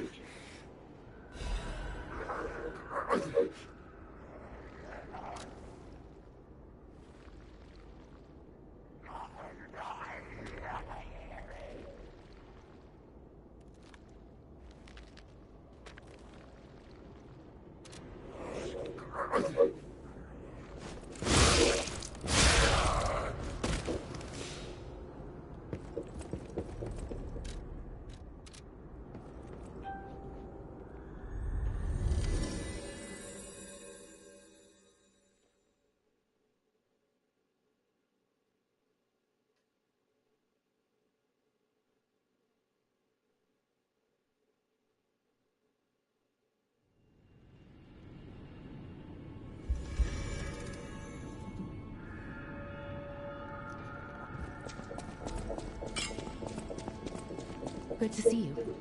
I was getting worried waiting this long. The situation here seems to be getting worse. Soldiers like me are blunt. So give it to me straight. Is my partner safe?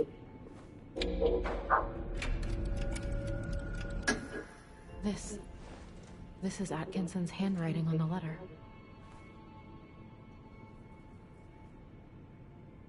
When we came to Crop, I never thought it would end like this. Sometimes you meet people who make you believe they'll always be with you. But a life can be snuffed out at any moment. I need to stay alive to notify others of his death. But it feels like something inside me has died as well. Anyway, I appreciate knowing what happened. I mean it.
God, I love the soundtrack in this game so much.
Yeah, our power was out yesterday.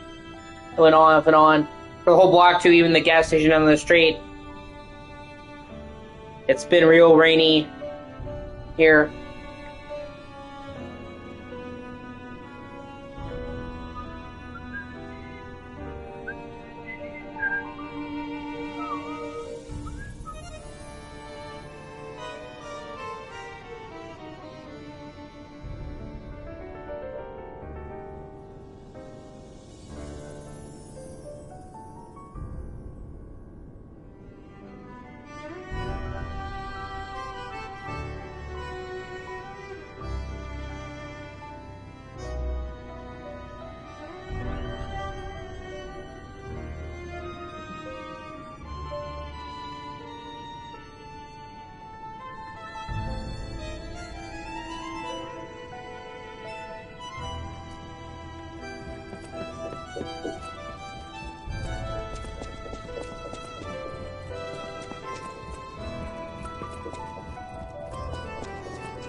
Who would have guessed all this was beneath the hotel?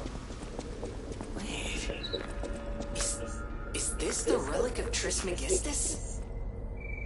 You know, it's the strangest feeling. I think I've been here before. Maybe I haven't gotten all my memories back after all. I don't know exactly what's going on, but someone was dragged away from here. We have to follow. Hurry!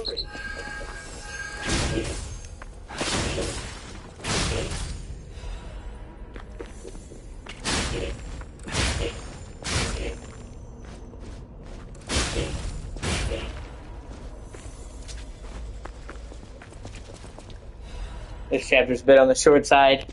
That's just because chapter 11 is fucking enormous.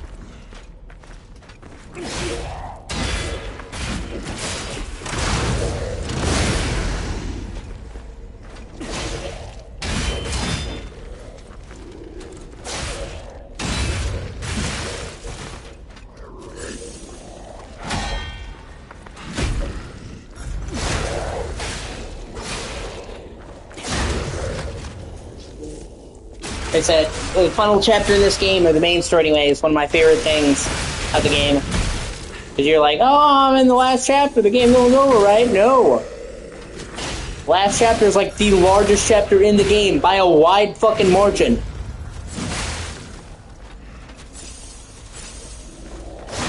It's like literally like the size of 4 chapters by itself. And it introduces an entirely new setting. Fuck. Oh, well, I'm right there. Introduces an entirely new setting. So they've been talking about the Isle of the Alchemist, the Isle of the Alchemist! Ah! You finally go to the Isle of the Alchemist in Chapter 11. And, you know, normally you think, like, this would be when the game's close to wrapping up, or the game would be close to losing steam. But the island that you explore is completely different than anything else you see in the game. This is the only part of the game that you've seen that's actually like the Alchemist's home turf. And it's the oldest part of Krat, so it's got an ancient, like, almost kind of like, medieval ruins aesthetic that's not anywhere else in the game.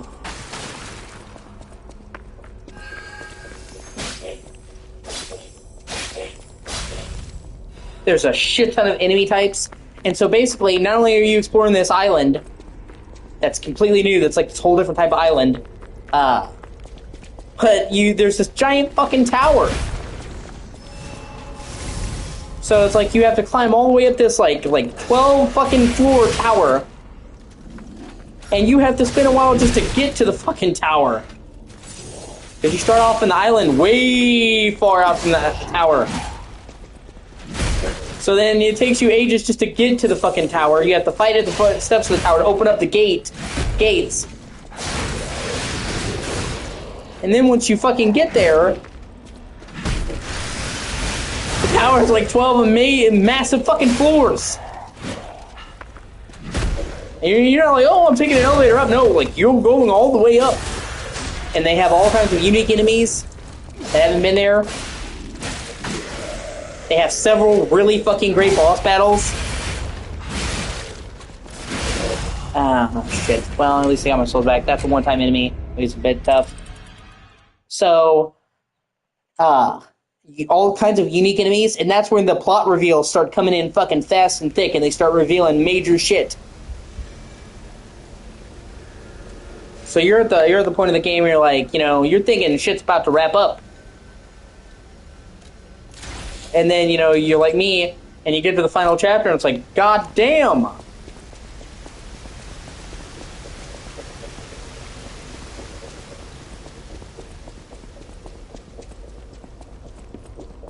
And what I mean when I say that this game consistently gets better the further you play it. You know, a lot of games will front load because they want to play their best card right to begin with. You know, they want to get you in the audience, but then there's nowhere to go from there. Liza P, besides the fact that I think genuinely is a great game from start to finish, there's no part in this game I can think of that I'm like, oh, I hate this.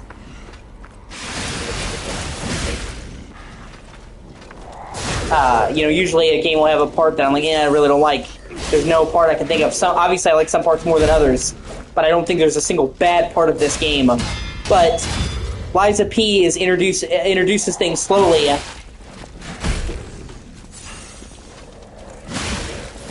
And it makes you wait. Ugh.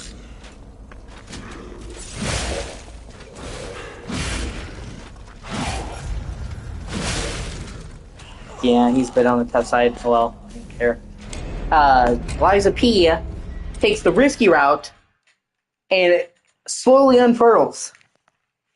You're not, you know, there's tons of monsters in this game, but you're fighting with the fucking puppets for the first 3 chapters. So then after you play, you know, chapter 4 and they fucking throw out puppets and they start throwing mutants and other enemies in there. Yeah. For me,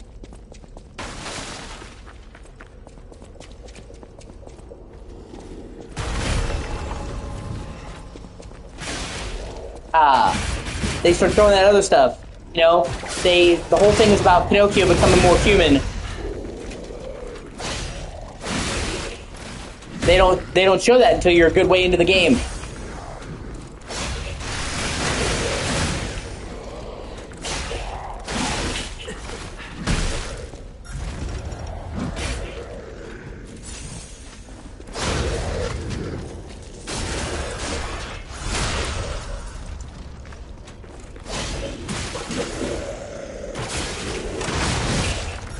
There's a mini boss, and I'm under-leveled, honestly.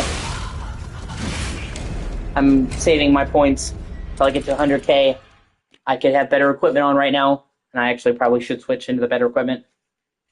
And yeah, I'm near the end of the game, so shit gets real. But, you know... And... a lot of games... This game's a pretty long game, I would say. It's not the longest game, but it's pretty long for a first playthrough. Especially if you take your time and you're doing all the side stuff, which I am doing all the side stuff.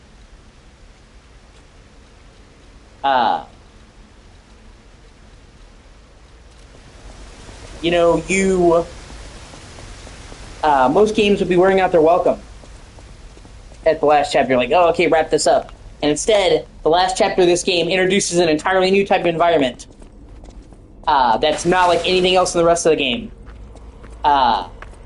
It introduces whole new enemy types, massive boss fights, and it's where the story really, really, really fucking hits. Full throttle. They start explaining massive, you know, plot elements, all the character interactions that you had up to this point to it. if you've been doing the side quests and you've been getting the humanity, you see that pay off. So there's like a shit ton of narrative threads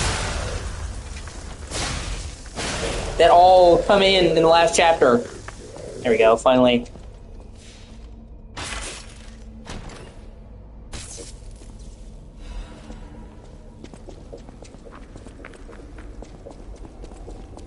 And that's when they really start having the major character developments. You really understand what made everything in this game happen. You really see Pinocchio's humanity.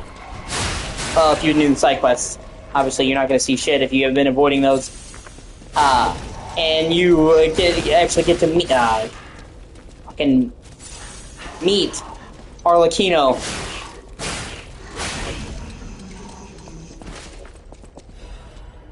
And, like, when you step on that final island,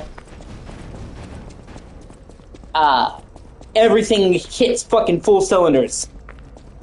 You know, like I said, it's a build-up. They slowly introduce the characters. They slowly introduce the good weapons. They slowly introduce Pinocchio's burgeoning humanity. All these things. And it gets better, and it gets better, and it gets better, and it gets better. And then when you get to the island, like, okay, this is the last stretch. So they fucking, everything goes to fucking full steam and culminates, you know? And if you wait too long, it's like, oh, it's just wasting my time. And if you don't do it enough, it's like, wow, it's built up for nothing. But no, every meaningful story arc in the game reaches a conclusion. A satisfying conclusion. All of the stuff you've been taught, you have to use. It fires on every conceivable fucking cylinder. While also throwing in, like I said, a huge new setting, huge new types of enemies. Like you're fighting all these alchemists that you... God damn it. You never fought before. And that's what I'm saying. Right when you think that the game is wrapping up, it's like, no, we're going to have this massive fucking island for you to explore. And every bit of the story that they've been building up culminates. And I remember playing the game and seeing the last island and be like, oh, I'm nearly done with the game. I'm like, what? And then, that's when it became, it's the final island where the game gets good. Because like I said, this game gets better all the way through, if you ask me. So, you know, generally, you know, you can play a game and you're like, oh, this is pretty good. I'm having a good time. It might take you a little bit to get to the good part if it's an RPG. But you generally know, okay, this is a great game and it's not a great game. But with Liza P, the further you get, for me, the better it gets. So, like, you know, I first played it, the first couple chapters, yeah, that's pretty good. Then, you know, you get a lot of headway and you're like, wow, this is great. And then once you get to the last island, it's like, wow, this is fucking incredible. And they really, not only do you get all these answers that you've been waiting for, you see the payoff of taking the time to do the side quests and grow his humanity. All the mechanics, all the enemies, all the shit on the island is fucking awesome.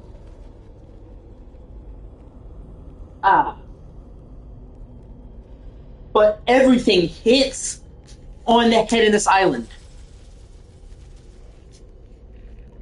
And I remember thinking, wow, this is fucking awesome. And like, when I stepped foot on that island, the game went from, wow, this is really good, to Game of the Year contender. And it's another lovely day in Crot City. What a time to be alive! Or a reasonable approximation revived. Soon, this little dance of ours will come to an end. No one's ever danced longer, I promise, my friend. Will you stay with me too? And face whatever's coming, for today's a new day. We have to keep running. I knew that you would, and I find that refreshing. So, the king of riddles will now hear your confession. Blind confessions reveal one's true guilt. True confessions of blood being spilt. This one's black and white. A no or a yes. Is Geppetto's creation a killer? Confession.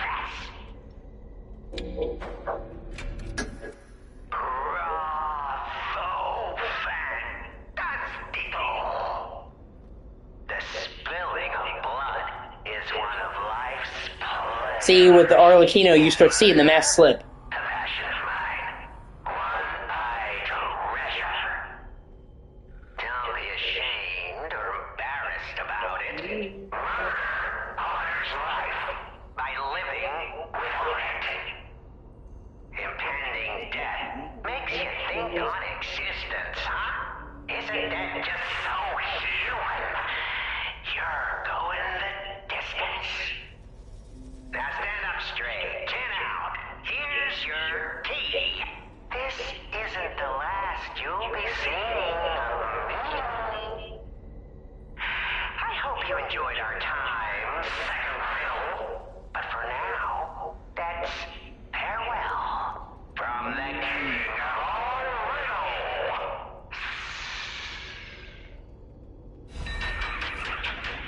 And you don't get to meet Arlecchino until you've done all of his quests, and you can miss it. But when you get to Isle Alchemist and you meet Arlecchino face to face, it is one of my favorite moments in any game ever. He is fucking chilling. You know, he starts out, oh no, lovey-dovey. Or, you know, cute, like he's silly. Oh, the city of crap, where have you been? Making silly rhymes. And then, as time goes on, you start to learn, okay, he's actually kind of fucked up. There's actually a lot more here than just a silly riddle dude. Okay? But when you actually get to fucking meet Arlecchino, and the mask totally fucking slips, you get this extended monologue about his fucking disdain for human life, and it is fucking perfect. One of the best villain monologue speeches in any game I have ever played. The speech itself is fucking chilling. And like I said, you're caught off guard by how fucking silly he was before. You think of him as a joke. And then hearing his open disdain for life, his love of murder, making people suffer, it's just amazing acting. And that's what I'm saying. It takes a real fucking quality voice acting to believably portray the scale from fucking, lovable goofball to cold-blooded fucking serial killer.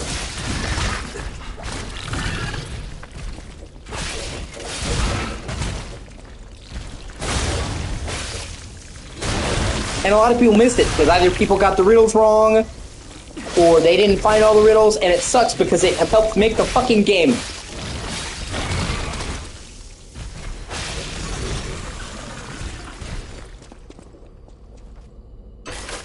And the more you do digging about Arlecchino and what he was into before, the creepier it gets.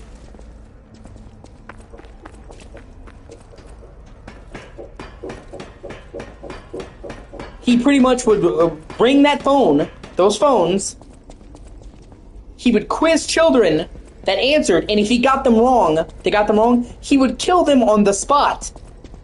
Usually torturing them and leaving their body as what he called a carcass of art. So he's like a fucking serial killer of children.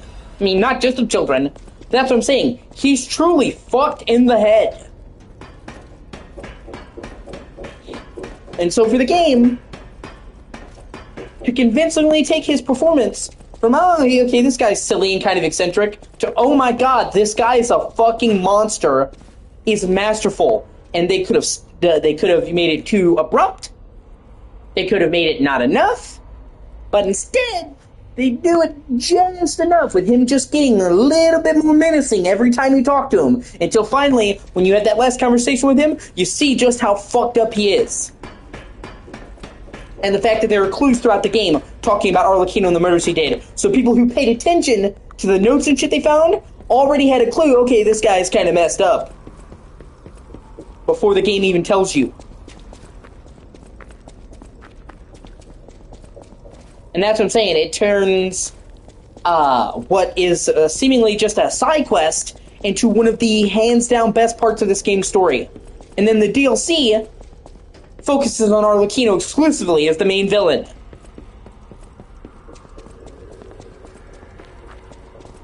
Because people loved him so much in the base game.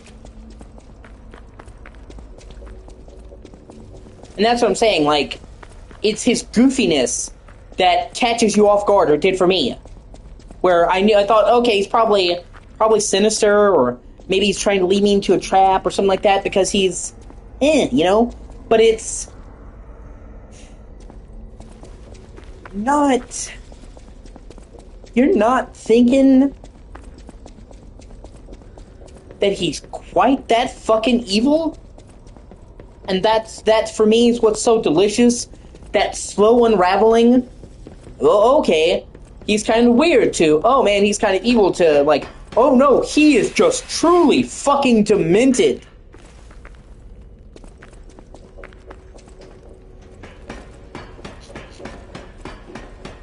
And kind of how he is literally, him and Pinocchio, which is why he has a fascination with Pinocchio, are two sides of the same coin. They're both puppets, born in a world where puppets are subservient. Both of them awaken, but Pinocchio, in the best ending, and if you're doing the side stuff, embraces his humanity, and Arlecchino came to fucking despise humanity and wanted to kill as many people as he could. So the other person, you know, Pinocchio embraces his humanity and becomes basically human. Alive. He's fully alive. Whereas Arlecchino just, like, it literally comes to have disdain for all of humanity. And wants to kill all of them. And that parallel is super fucking great.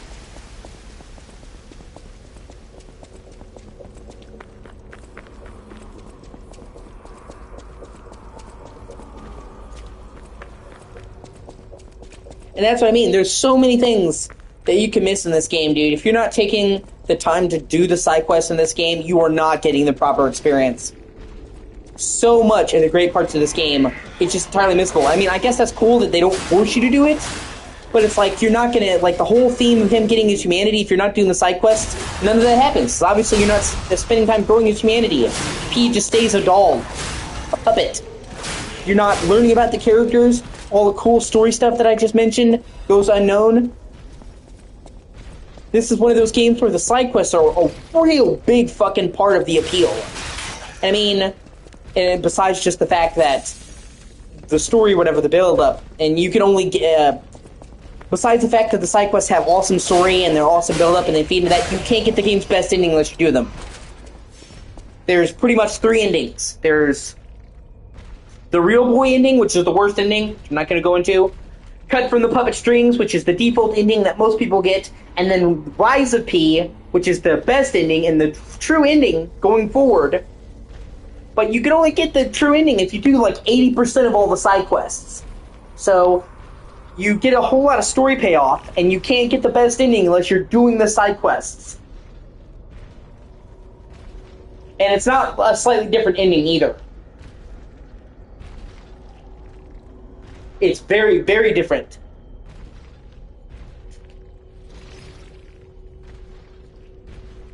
And on top of which, you're not just doing the side quests for the side quest's sake. Every one of the side quests gives you a shit ton of upgrades. So aside from the fact that you're getting the full story, you're getting the payoff, you're getting the best ending, you're also getting a bunch of weapons you can't get anywhere else, a bunch of upgrades you can't get anywhere else, so you're well and truly rewarded for doing the side shit in this game. And it's almost painful to me to think that there are many people who just skip talking to all the people, skip learning about the story, skip doing the side stuff, skip getting his humanity, and just skip through the game, and they're judging the game based on that. And I mean, I applaud them that they didn't shove it in your face, that you have to choose humanity, that you have to talk to the people to, you know, get the story. But at the same time, it also means that people are going to be like, man, the story in this game, where's the story? You skipped it. You skipped past it.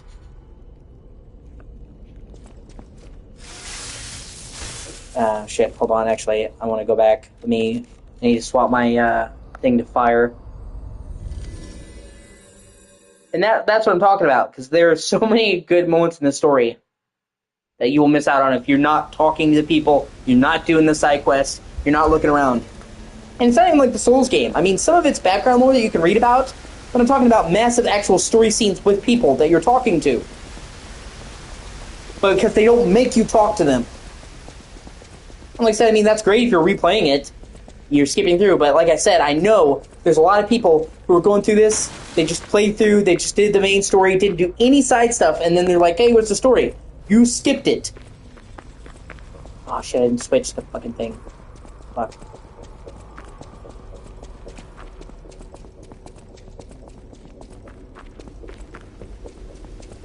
This game's story is so fucking good.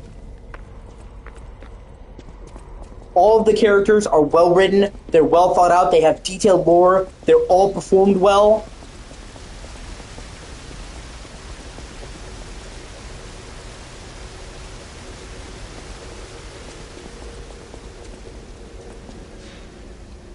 But it's dealer's choice.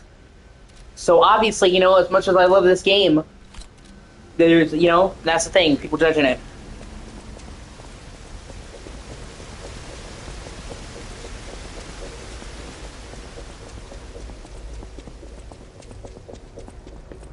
And I would honestly say if you go through this game, and I mean, of course you're going to miss some of the side stuff. Like I said, some of it's missable.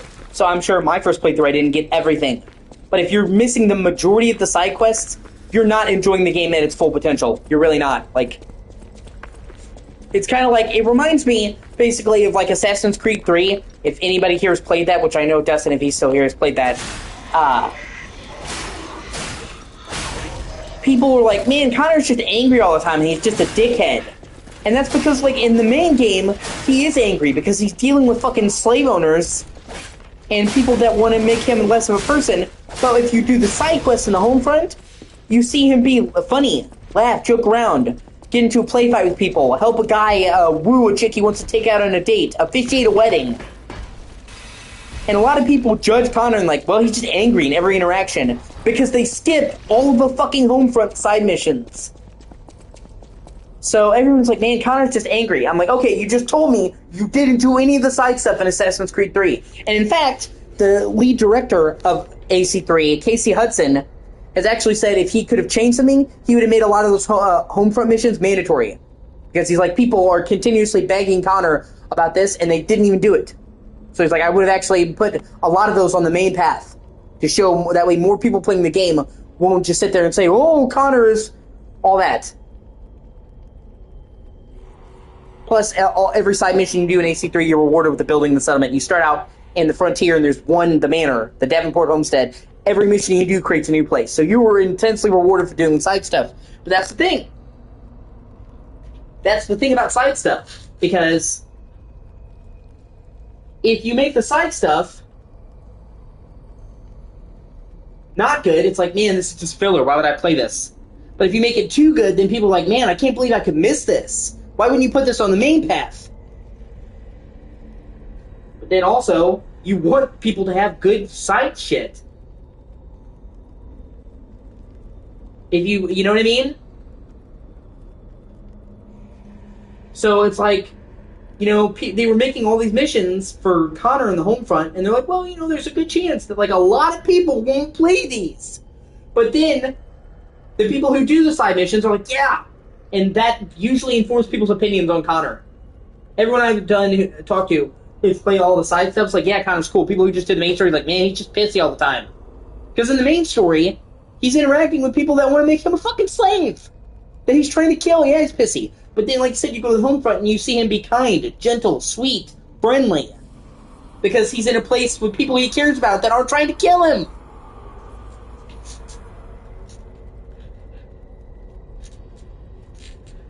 I'll be right back.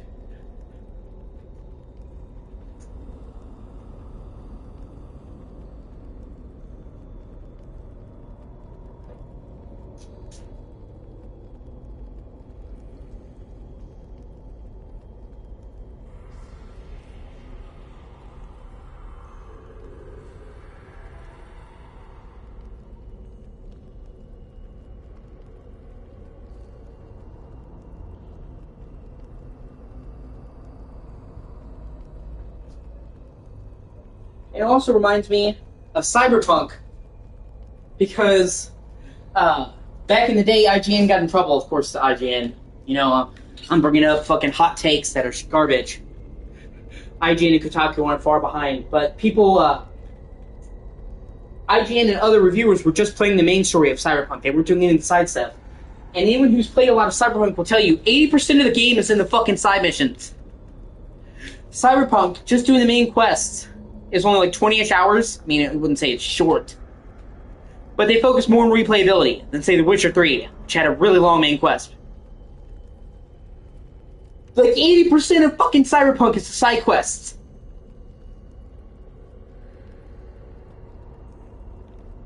And so the chick who reviewed it for IGN, she gave it like a 7 or a 6 or something like that. And I mean, some of that was understandable because at launch, Cyberpunk had a lot of problems. But she was just like, I didn't get a lot of like in-depth stuff with these characters because you didn't do their fucking side quests. Oh my god.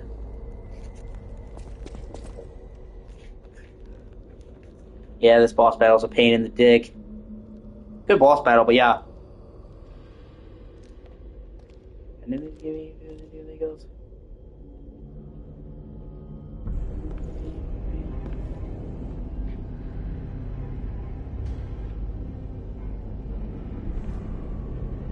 There you go, got it. There goes.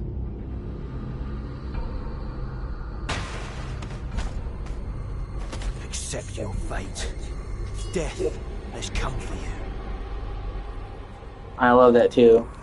Look how uppity they get. It's cute. Demonstrate time. Who wants to watch this guy break apart?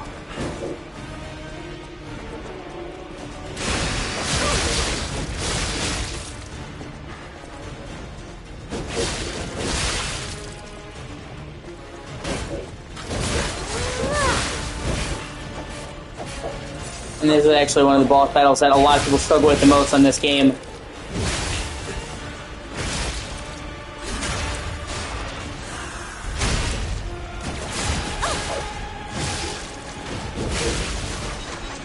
And also where the scythe comes in and crazy handy. I'm gonna rip your heart out.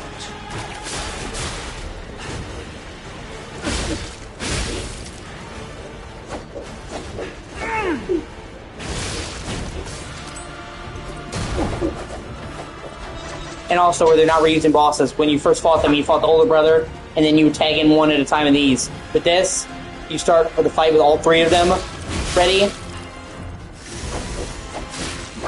With all three of them ready, and they have different movesets above their weapons. I'll kill you, just like Big Brother wanted. Yeah, I mean, you'll try. For sure.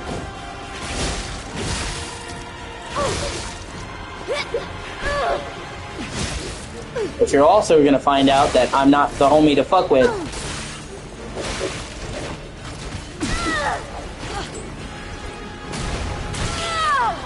And also, fun fact, this chick, she's the only female in the Black Brotherhood, and she constantly makes jokes about fucking you, because she's like, oh, he's a looker. When you guys are like, can I keep him as a toy? And they imply she wants to bang him. This is for my brother. But she's actually, she's actually voiced by the same chick who plays Fiora in Xenoblade Chronicles, one of my favorite games. And I immediately recognized her voice. Like, it's not who I think it is. And then I just, yeah.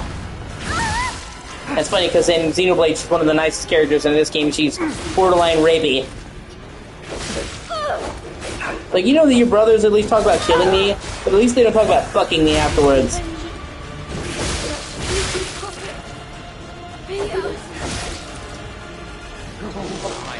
Demonstrate time. Who wants to watch this guy break apart? Try now. Better give. Damn it. I didn't want to lose out on this evening. We're getting revenge together. Die, Geppetto's puppy.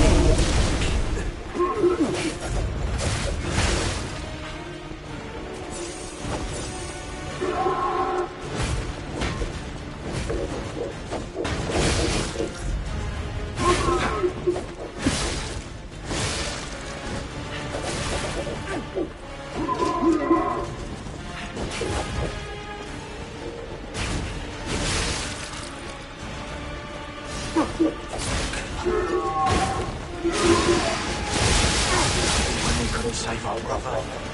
That's what I No. Shit, that was close. Holy shit.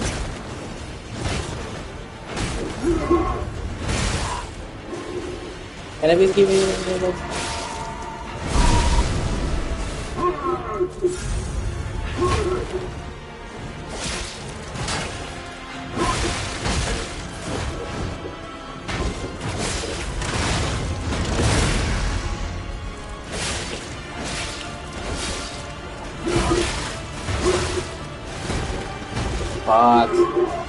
Can it I almost did my first try.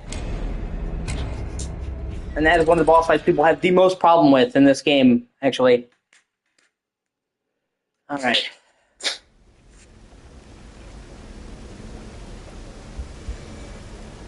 Let's fucking do this.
Shit's fucking S's. Can you give me the doom? His neck or his arm first? I'm taking requests.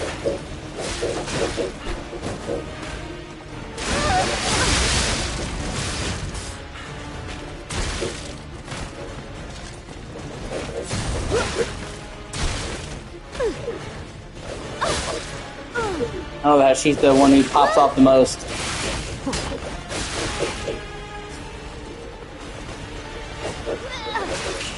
And she's the weakest. I guess how it goes in real life. This is where I'm going. I'm gonna rip you apart.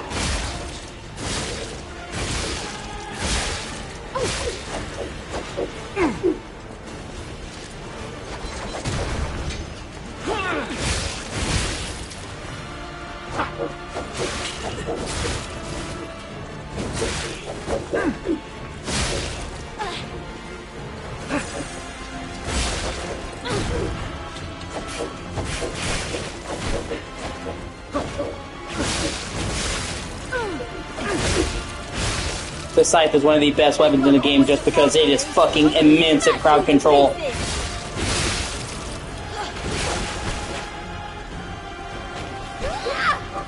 In fact, it's the best weapon in the game when it comes to sheer crowd control.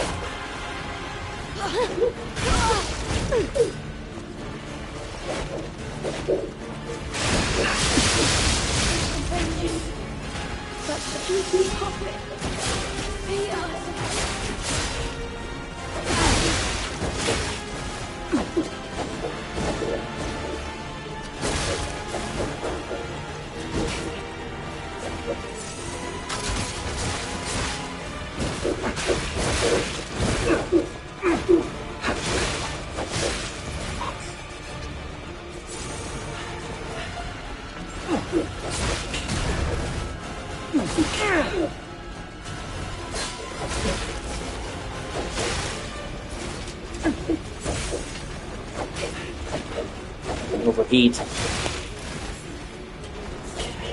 Alright, demonstration time. Who wants to watch this guy break apart?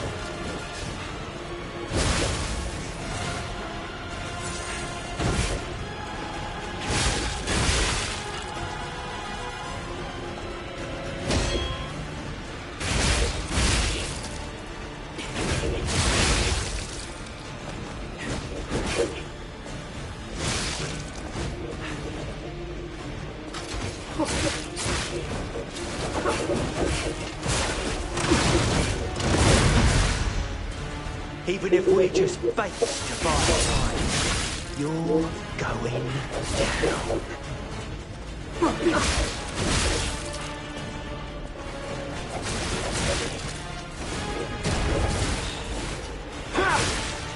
Fuck. Yeah, I might be fucked.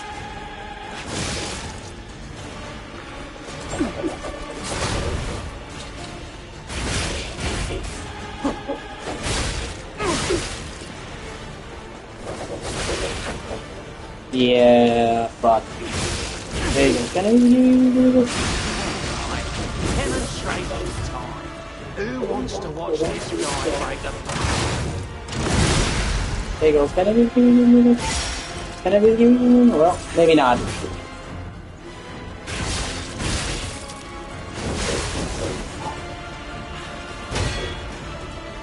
Oh, that was a really good parry. Oh, shit!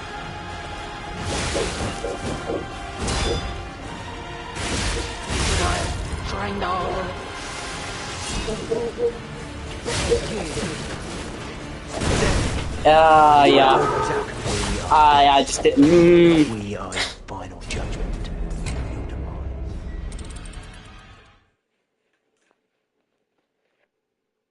Fuck. So you know, for this fight, I might coat my weapon in the abrasive poison and help me with this fucking knob lickers.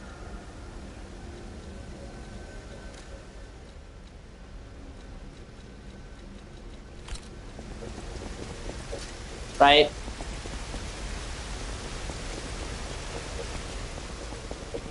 Well, make no mistake, this is one of the most difficult battles in the game. In fact, most people will tell you this is, for them, it's their hardest battle. I'm not sure if it's for me, but yeah.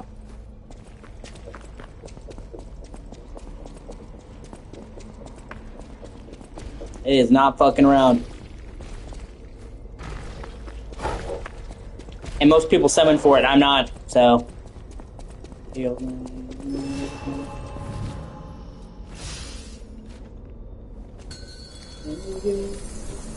if we're just face to fight, you're going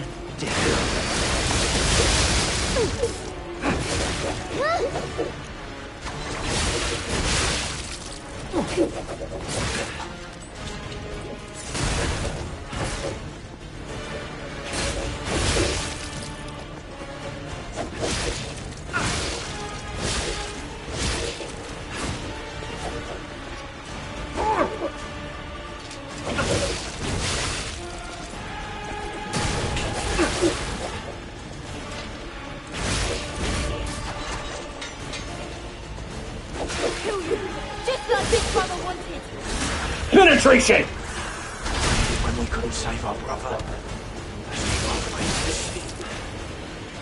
How's it going, man? Good to see you, Chris.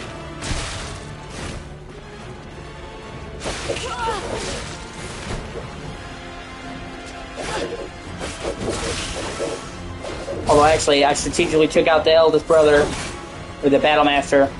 That's 6 of the hardest one, so that bodes well going forward.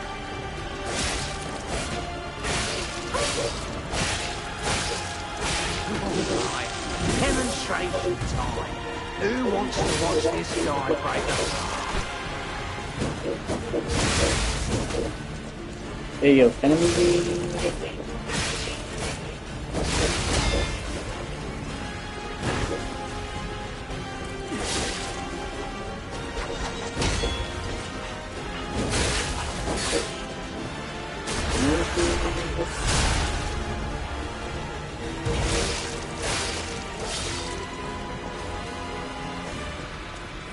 Should I break his neck? Or his arms first? I'm taking the quest.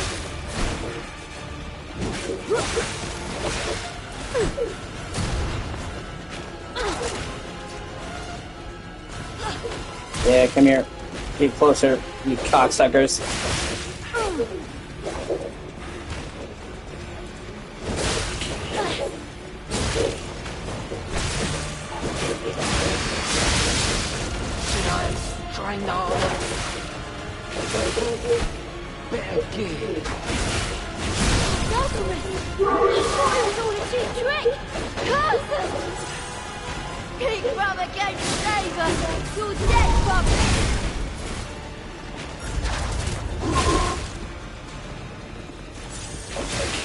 Fuck.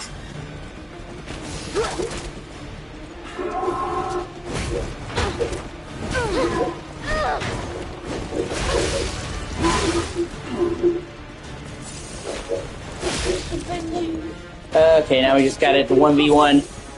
Unfortunately, most of my supplies are extinguished.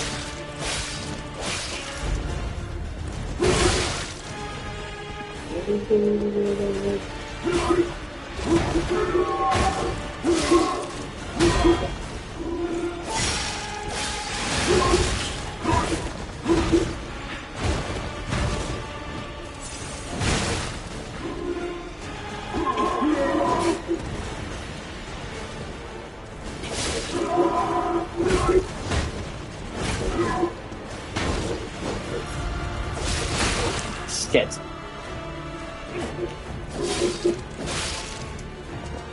Fuck, can I do this?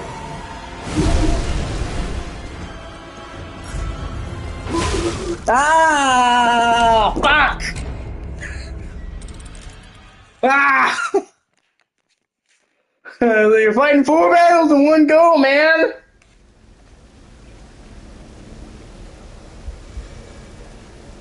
And they all have different elements in the weapon, so you're getting fucked by fucking poison, fire, lightning, and then fucking the magic, blue magic shit.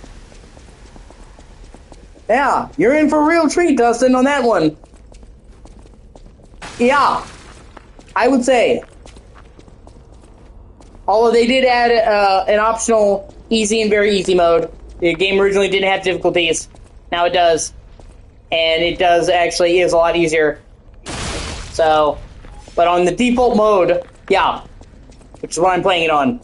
Because I played it at launch. When they added the DLC, they added Legendary Stalker, Awakened Puppet, and Butterfly's Guidance. And actually, you can get all the trophies playing on easy, by the way. It does not affect the trophies. So, if you absolutely are butting your head against something and you're about to quit the game, just do the fucking easy. I'd rather people do that than quit, but yeah. I beat this game when it came out before there was an option, and that's why I played on. Demonstration time. Who wants to watch this guy break apart?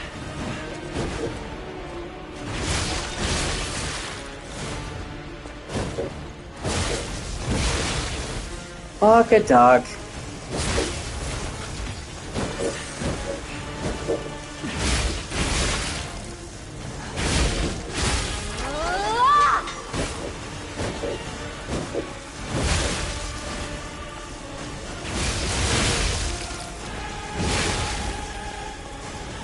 Fuck you! Thankfully you can't backstab them if you get it a chance.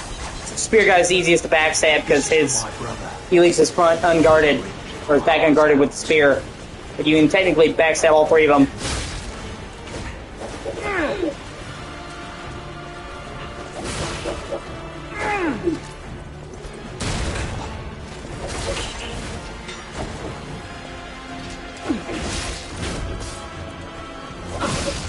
And if you ever manage to kill Romeo, the sight that I have, it's the weapon you get from Romeo, one of the best weapons in the fucking game.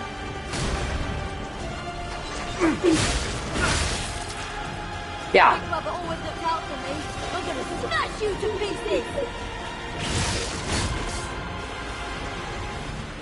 And the best for crowd control. The scythe is amazing. And honestly, it makes this a lot easier to handle.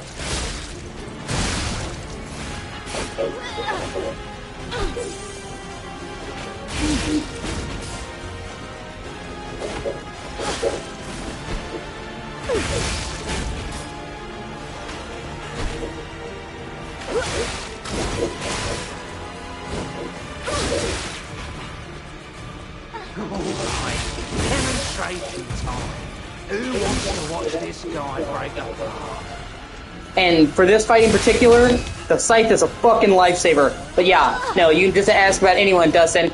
The scythe, I think it's called the puppet string, is one of the best weapons in the game. It does a lot of damage. The attacks are good, but mainly it's the heavy attacks. Because it's a scythe, but it spins out in the cord. And you hold it and you spin around you. There is no better weapon in this game for crowd control. So in this fight, it's a fucking godsend. Break his neck or his arms first. I'm taking requests.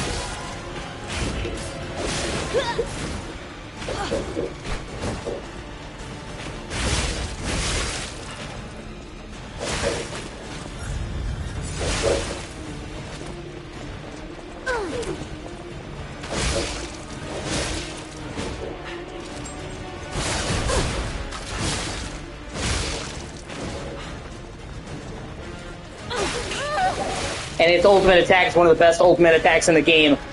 You spin the scythe around and get a shit ton of coverage. You're going down.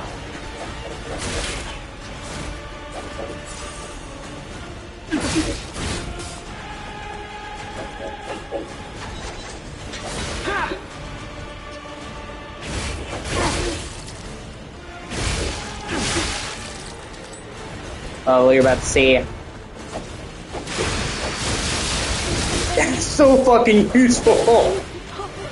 And you get a super armor. It actually takes a lot to interrupt you when you do that. So, I mean, that's a fucking crowd clearer. Alright, demonstration time. Who wants to watch this guy? I've trained harder. Better give it.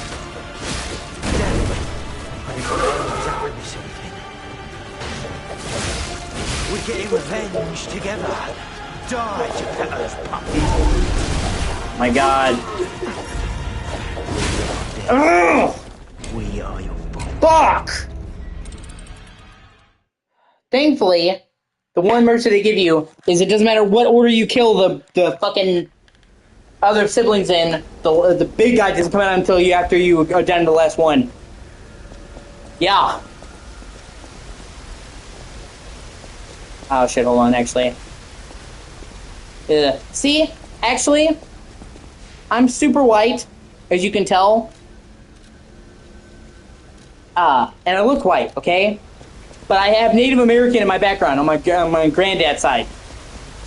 I tan immaculately. In fact, I'll knock on wood.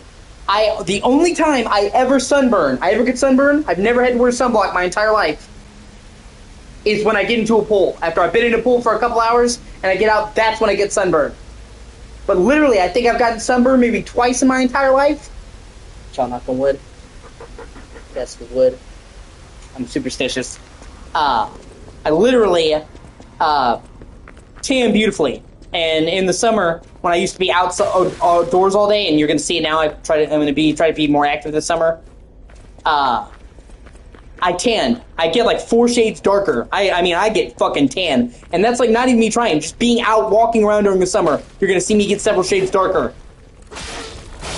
And I remember I went to my parents' house, and sorry, not my parents. My friend of my parents' house. I'm not explaining. I had a friend, his parents. Okay, sorry, couldn't speak. And I remember it had been the summer and they hadn't seen me in a while, and they're like, "Damn, you're tan." They're like, "Wow, you got dark." They were surprised at how much I tanned. And my hair would go blonde. For certain people, if they're out in the sun enough, it's called sun dyeing. My hair would actually get blonde highlights when I was out in the sun a lot. So I've been lucky in that I've tanned beautifully my entire life. The only time I ever need to wear sunblock is when I'm going swimming.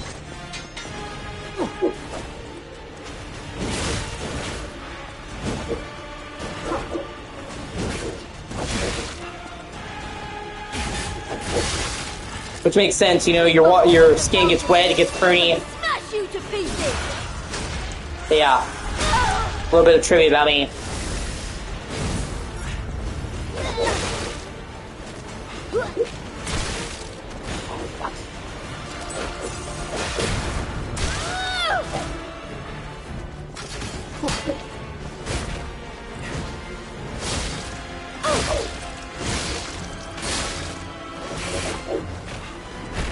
In this battle, it's more about controlling the space, because these enemies can be interrupted really easily. You just have to be hitting them. But it doesn't take much to interrupt them, so it's more about frequent hitting and closing the gap. Like, if you get one of them to themselves, you can just sit there and fucking wail at them.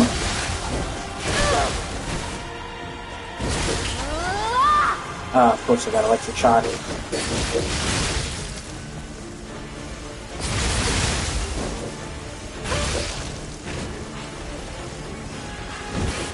I forgot, electric shock drains your Fable bar. Fuck.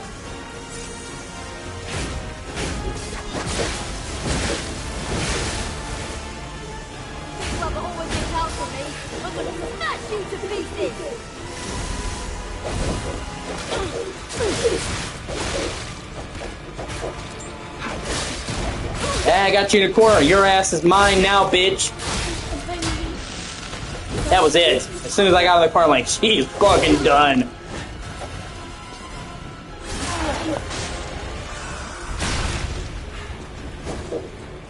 Oh, 2 for 2 backstabs. 2 in a row. Fuck you. You're never gonna see that happen again. But hey, a win is still a win. And he can even use the grappling hook on you. It's the only enemy in the game that does that.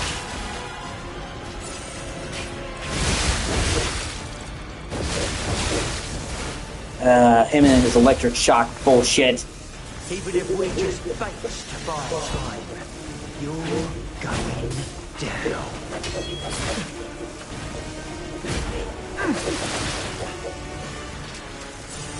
And like I said, it's not bad enough you're getting double teamed, but each of them has a different status ailment to give you. So like, great, I'm an electric shock and I'm on fire. Terrific.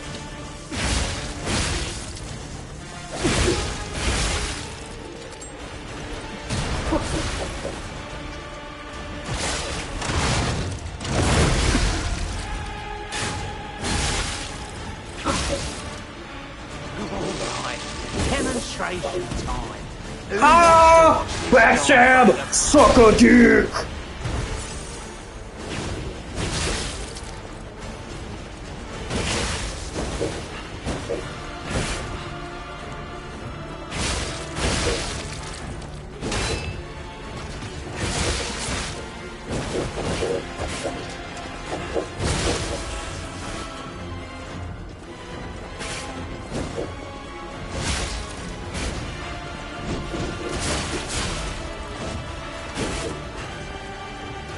This is for my brother.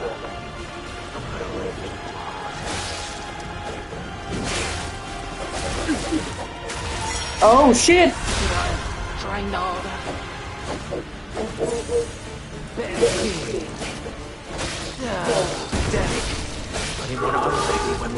Oh fuck, wow, okay. Well, see, now I've got them all killing them down to the brother, but I have no heals. Fuck. God.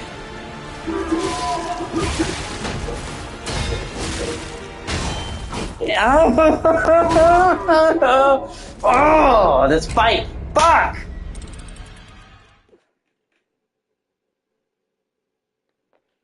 I'm getting raw dog so hard I feel it poking out my tonsils.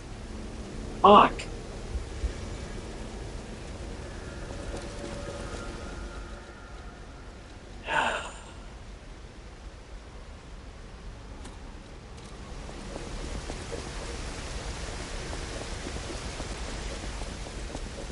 Never mind the fact that you actually have to walk back a fair bit to the boss past tons of enemies. They're like, wow, just sticking it in, breaking it off in every conceivable fucking way. Nice.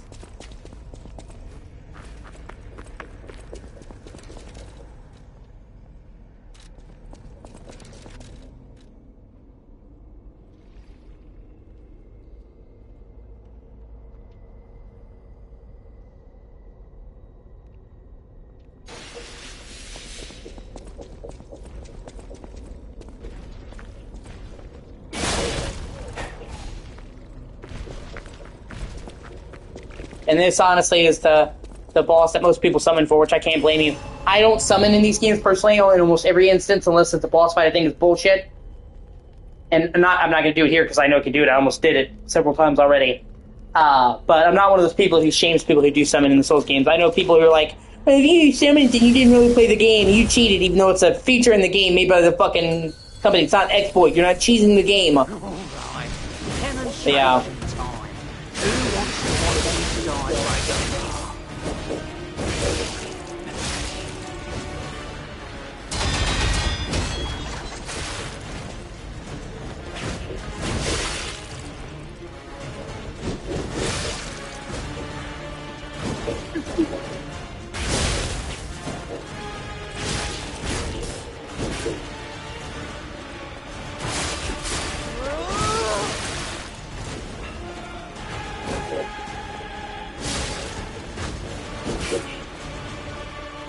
Even if we're just face to buy time, you're going down.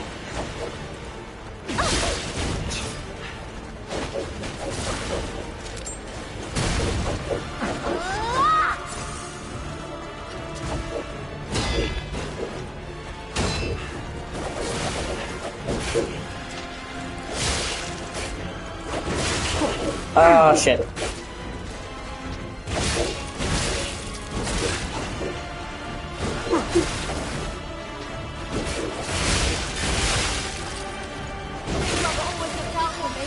Smash you to pieces!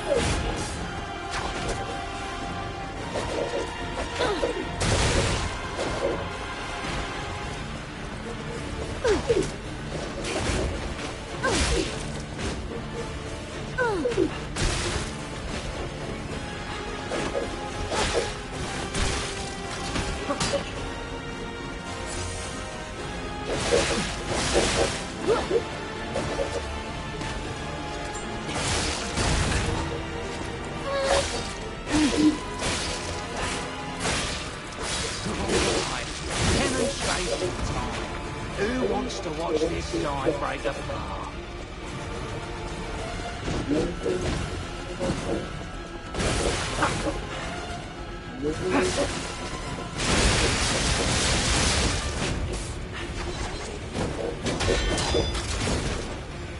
Oh, backstab! That's one gone.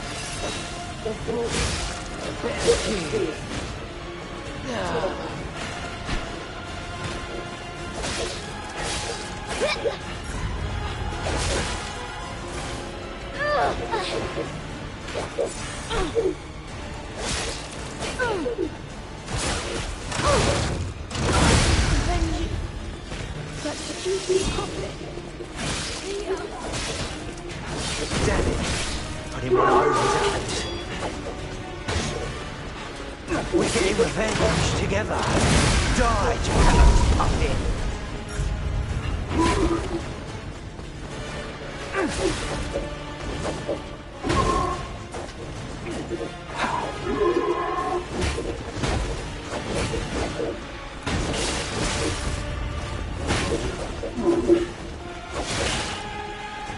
Oh, yeah!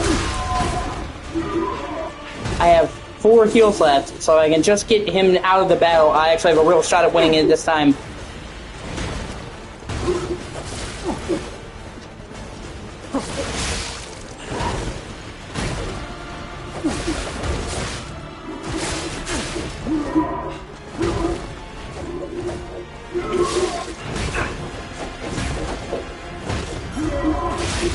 Oh, fuck, okay.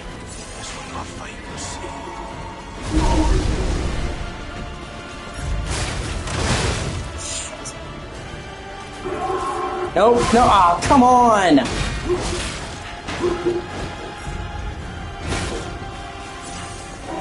Bro!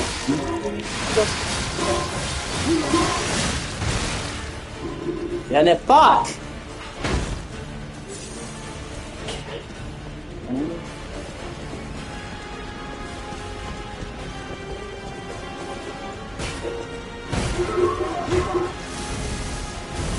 Time to go all in.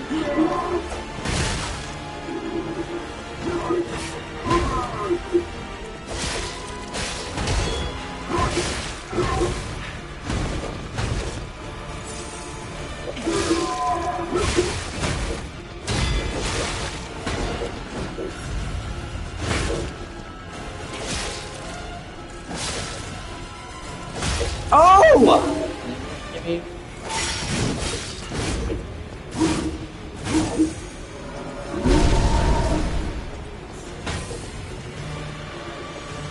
Fuck you!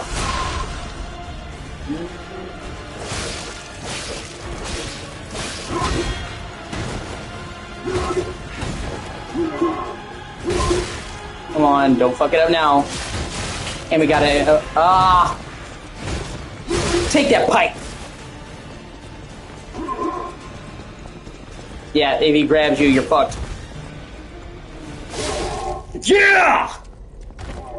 So good! No summons. Eat my ass.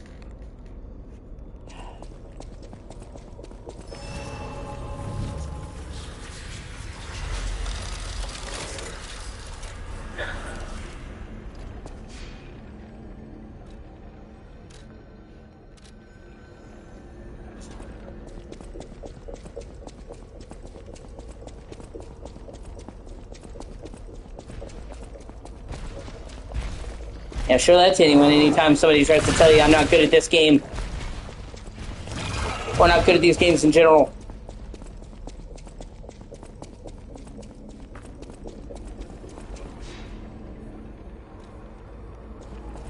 The wrong way, here we go.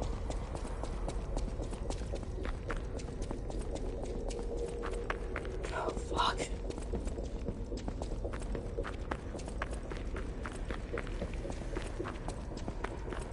Okay, I give up. Just don't kill me. I love this, dude. These are my favorite parts of this game. Oh, amazing. I didn't expect you to thrash those rabbit fellows too. You're here looking for Geppetto, aren't you? The fox and the cat have got that old man. They took the submarine from that dock over there. They probably went to the alchemist's aisle. There should be another one. You should commandeer it. If anyone asks, I didn't see anything. There should be something left at the dock. If anyone asks, I didn't see anything.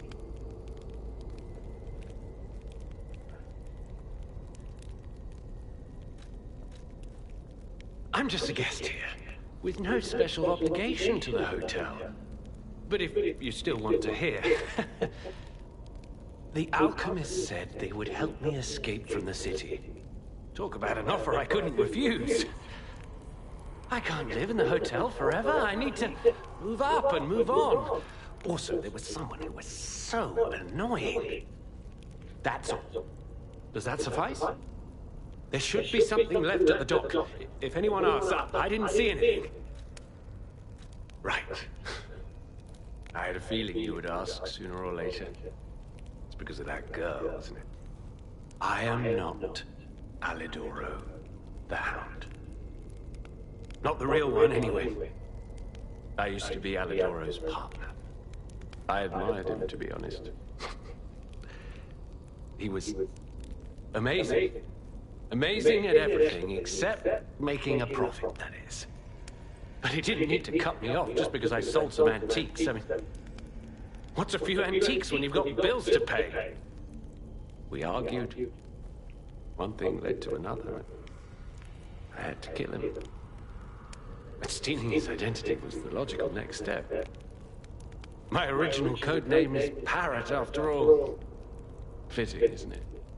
Oh, he was also from the country of the morning.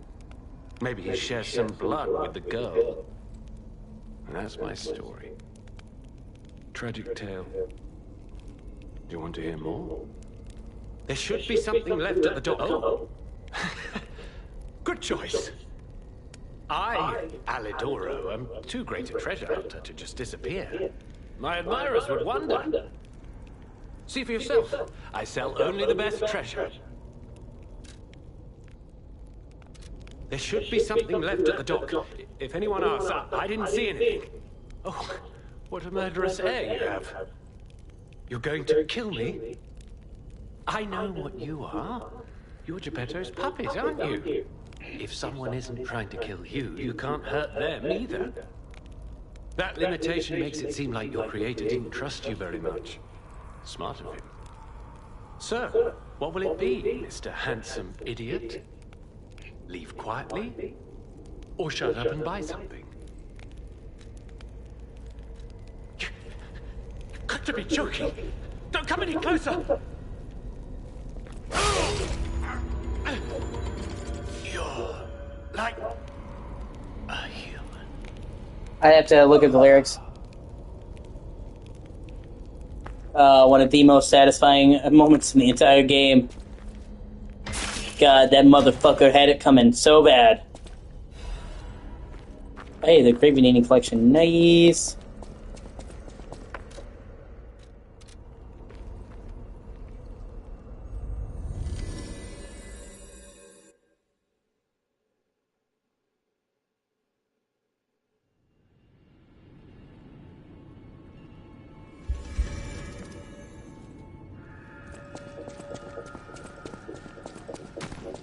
House of Ah, Master Vanini's collection box. You have been busy, sir. The House of Vanini deals only in masterpieces and works of special genius, sir. And I'm pleased to say that for you, the private reserve is open. At the House of Vanini. I feel good, 'cause I just know feeling of you. Give it to me, baby. Feel alright. I feel good. Just want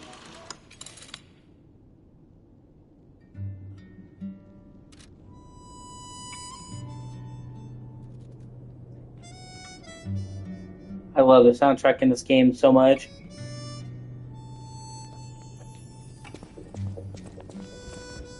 And they actually use period-appropriate instruments for this, which is just fucking crazy.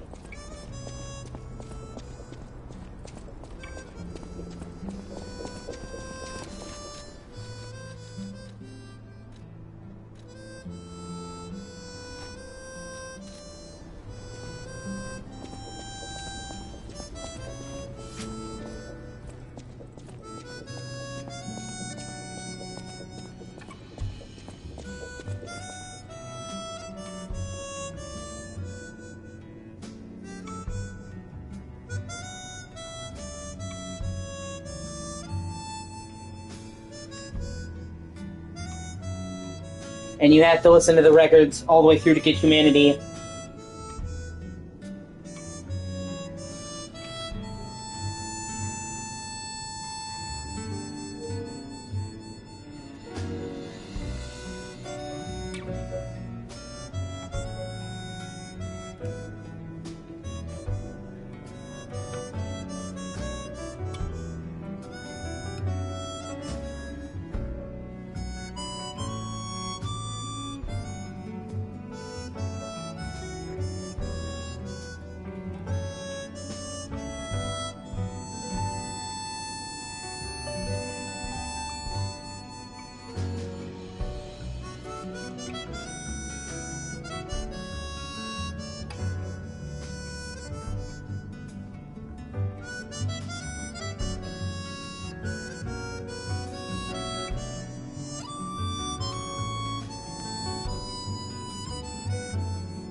Fuck, the soundtrack in this game is so great, man. I can hardly believe it, but the Ergo writings you gathered leave no doubt. No doubt at all, you see? Okay, Vanini, breathe. Despite your best efforts, they can't read your mind yet. My friend, my apologies. But when you hear this news, you'll be excited too. The puppets were being compelled by the Grand Covenant. But they were communicating with each other, with wavelengths. This is beyond anything I'd imagined. They were not built with this kind of intelligence. I did the best I could to decipher the wavelengths, but there was considerable noise in the signal. Care to give it a listen?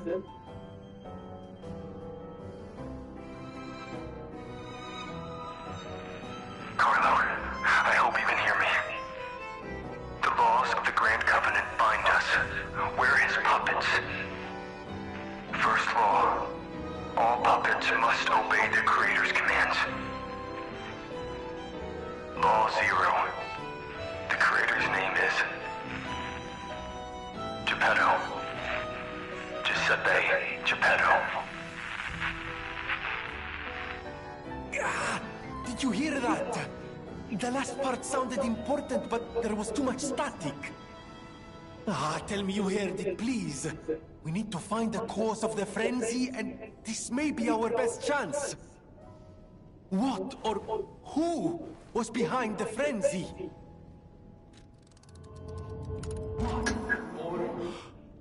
Geppetto. Law 0, the Creator's name is Geppetto. One can't make these things up. It must be true. That was the cause of the frenzy. But why would Geppetto of all people do this? I suppose we'll never find out if we don't save him. I have to admit it's good to have things in motion again. I was beginning to despair. Now that we know the cause, we can find a solution. And it's all thanks to you, my friend. I always welcome...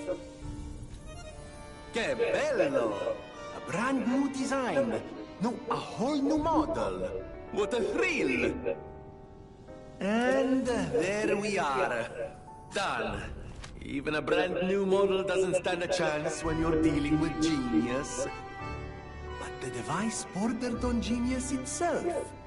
Required all my intellect. If you ever meet the Creator, get me their calling card, won't you? No, sorry, I'm sure you're busy. Just let me know if you ever find out.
I heard a rumor from a recent arrival. Is Alidoro truly dead? I don't know what to think. I didn't get to repay him yet. Honestly, I did think it was strange. The more I saw of him, the more different he seemed from the person I knew. I wonder what the real Alidoro was like.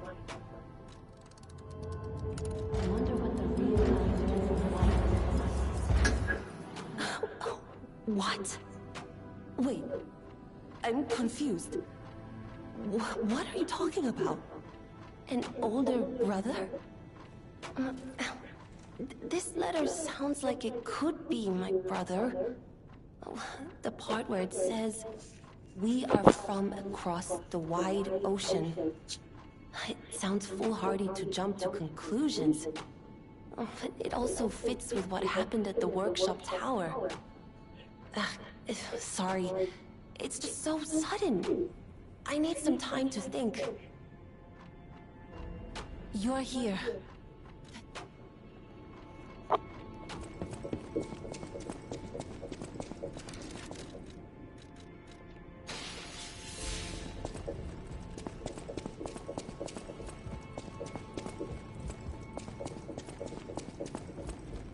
Ooh, you go, Katie.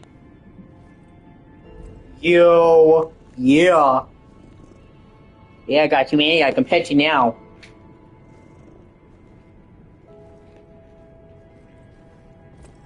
Hey, I didn't think we'd meet again. I've just come back from the relic of Trismegistus, and I had no idea it was connected to the hotel. I should add that to my map. It was grim work out there. I found the real Alidoro. He's dead. Probably died heroically, seeking one last score. He died like a bitch. I buried his body and collected his belongings. It's a tragedy. He was a real professional and an inspiration to the next generation. It's cool how they do it too. I'm planning to continue his legacy. Because Alidoro is a piece of shit, but so you're gonna want to kill him. But he's also the guy that gives you the boss weapon. So instead, if you kill him, he comes up and takes his place. That way, you're not fucked for doing and killing a douchebag. And like I said, I'm an explorer, not a fighter. So you would know. Is this weapon any good? If you're worthy, I'll give you Alidoro's weapon.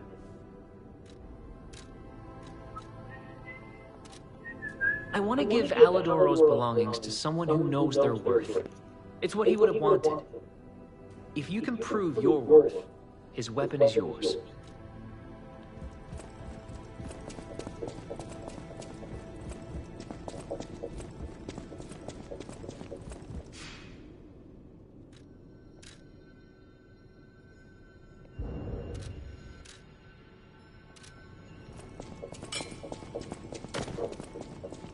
We all owe you a huge debt, or we will, if we can stop the frenzy. You may not be aware, I am an orphan. In fact, my parents were murdered before my very eyes. The authorities in Krat insisted it was a mugging, but I know what I saw. A mad, raving puppet killed them. A puppet that was driven by a murderous lunatic's awakened ego. I know that because the lunatic told me his name. Arlecchino. I'll never forget his insane laugh. I have been fitting puppets with the Grand Covenant to ensure no one else ever has to experience the same tragedy I did. I was this close to giving up. But now that you're here, you can take the wavelength decoder. It's proof of your brilliant actions. See what else you can read with it. You might even discover more secrets within the Puppet King's message. You can play it back as much as you like. Just use the Stargazer. Here.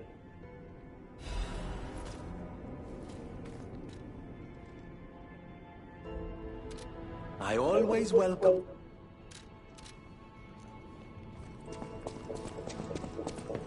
I did some sleuthing. My older brother's mark is part of the decryption. He used a mark of the country of the morning. I have no choice but to believe it's real. After all, we are the only people here who would use that mark. Why did my brother leave? What could it mean if he knew the secrets of the alchemists and Krat? I'm so angry. Does he think he's better than everyone, trying to protect me from a distance? He could have at least said something. All I wanted was a chance to meet my real family. God never please forgive me. Sorry, I'm just grumbling. I should thank you for uncovering the secret that matters to me. This was precious. It's the only thing my brother left me. And now I'm giving it to you. You showed me the truth after all. And that's priceless.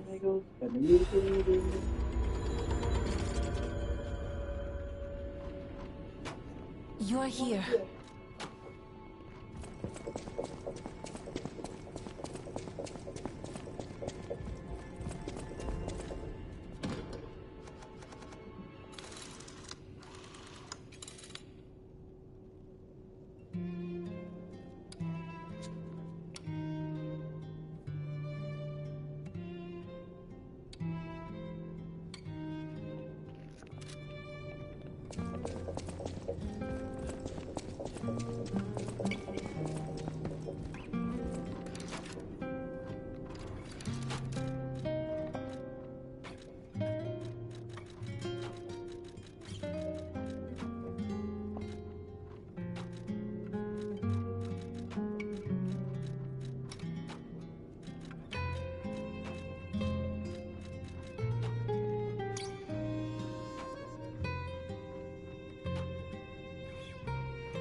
Never give me.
No matter what the surfing outcome.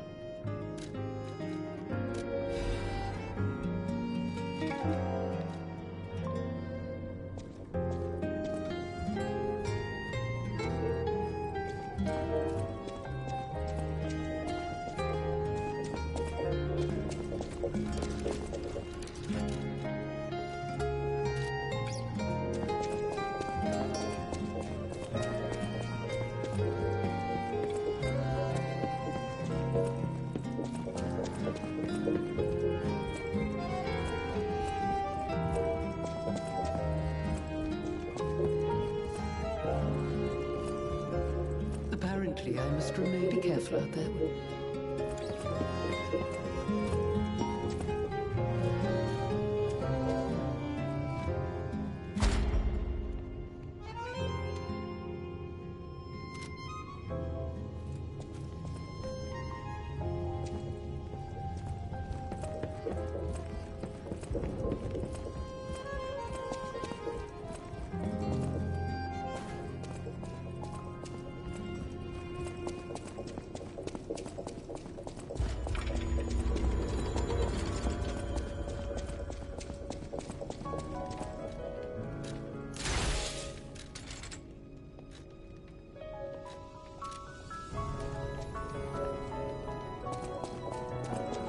Hey, let me go grab the coin tree fruit. I forgot about that. Talk to G and Joe.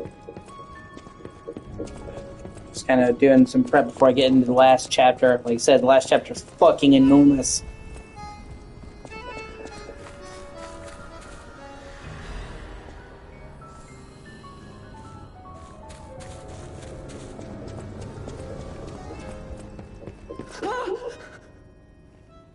Mr. Stalker, it's you. I thought it was the intruders again. It's a relief you're safe. I was helpless, hiding the entire time. This is my first time coming back out. You surprised me, but make no mistake, you're always welcome here, Mr. Stalker. Let me know if there's anything you need. Stalker, please.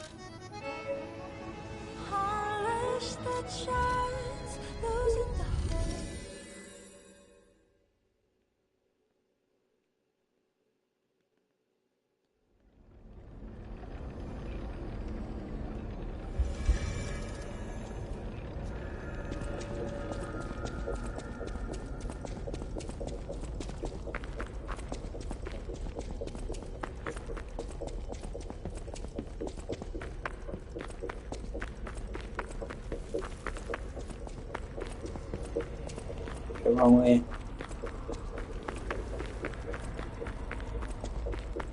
I really do love this fucking game, though, for real.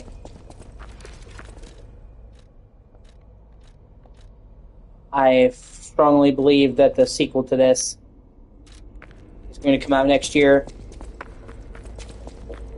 They started making, they were already producing, they literally made this game planning to do sequels from the beginning. There was always the intent to start a series if this went well. And they literally announced they were doing the sequel in November of 2023, and the game came out in September. So they have already had the sequel in development for over 3 years. And one of the good things about these Asian developers, when something hits, it hits. They know, okay, this is the hit, we need to release games. They don't sit there and milk one game to death. So I strongly believe we're probably going to get our first look at it later this year and probably come out next year. And, it's going to have a much higher budget, and we're moving from Unreal 4, this is Unreal 4 to 5. And at first I thought maybe it's going to be called Lies of D, because you're probably going to be playing Dorothy. But many people said it probably made more sense if it's called Lies of Oz, considering Oz is the one lying to everyone. And in the classic story, he is. He's a fraud.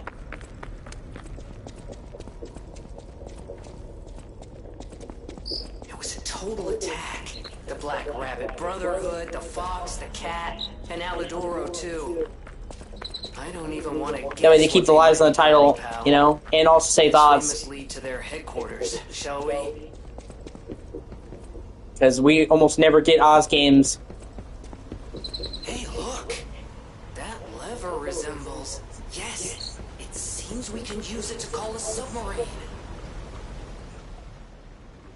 Yeah, the submarine looks like a fucking whale, which is a nice bit of symbolism. But,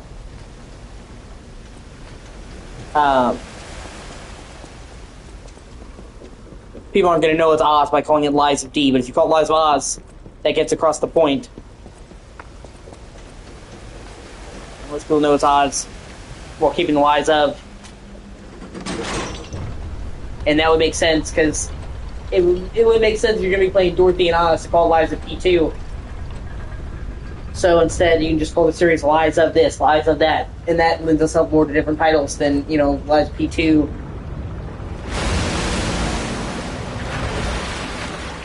But I can also see them doing Lies of D with Dorothy.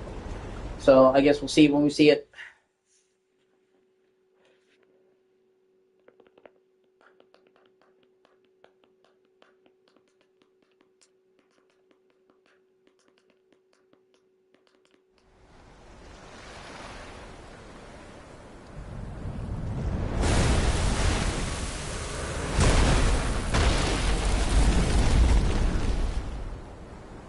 Listen, pal. Nice landing, but let's not make it a habit. See. What the? Hey, it's Sophia. This is when this game truly fires on all cylinders. You're a clever one, so it shouldn't surprise you that the Sophia at the hotel isn't really me. My real self is on the upper part of the Abbey. I became his tool a long time ago. I have endured such pain. My soul split into pieces. Truth is, I guided you this far not to save Cropt, but to save me.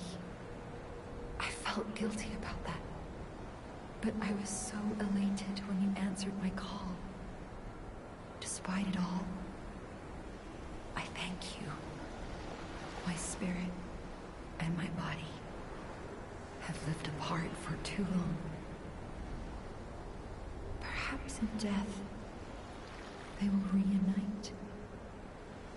In peace, I'll grant you my power before my spirit diminishes further. Stargazer will guide you, clever one.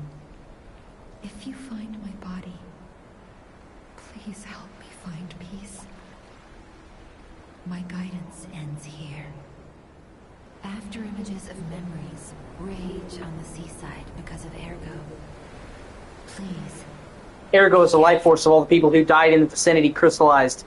So this place is swarming with it because the tower's calling it in, so you actually get a lot of flashbacks here. It's really fucking cool. But see, that tower is not even fully extended. You get see a cutscene and it extends. You gotta go all the way up that tower, but there's a lot just to get. You see, we're not all at the foot of the tower. We're quite a ways away. Just getting to the fucking tower is an ordeal, and then the tower is like 12 fucking floors. Or 12 stories, I guess you'd say. I can't hold out forever, but I'll support you. There we go. I am the daughter of Valentinus, leader of the alchemists. Simon was my father's right-hand man. Ambition overwhelmed him, however, and he spread the petrification disease, taking countless lives. Why would he do that? I don't know. But he brings a dark world upon us. That's for certain. Stop him. However you can. The petrification disease freezes time and memory within the afflicted body. Ergo is the purified essence of that life, trapped by the petrification disease. When I discovered that, it opened my eyes, and I was able to manipulate time using Ergo. She's the canon reason why you die and come back. On the other hand, every time you die, she rewinds time to save you. Which is so cool, they explain that in lore. To protect you, so you could stand against him. So stop him. Save Krot.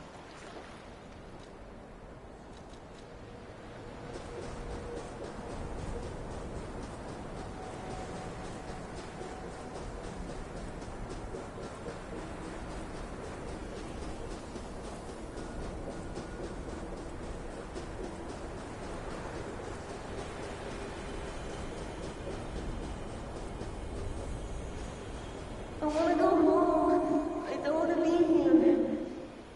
How many sleeps till Daddy's back? 10 sleeps? 20? Soon enough. You know he's quite busy. Wally, why don't you give him a friend? His name is Maroon.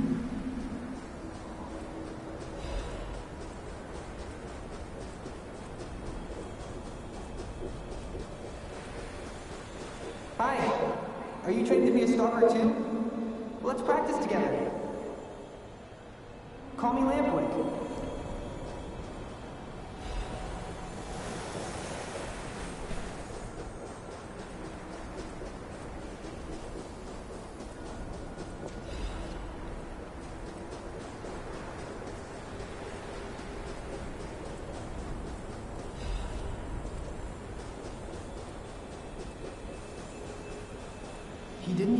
your graduation? I don't care if an old man like that kicks the bucket. Don't say that. It's nice you got any family at all. Let's stop talking about this. Oh, she's here. Grab her.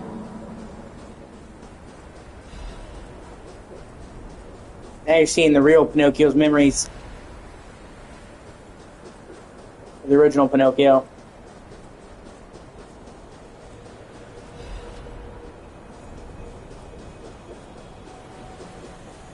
Please teach me how to use a sword. You're a legendary stalker. Ugh, so annoying. Gemini, get rid of him. I'm off.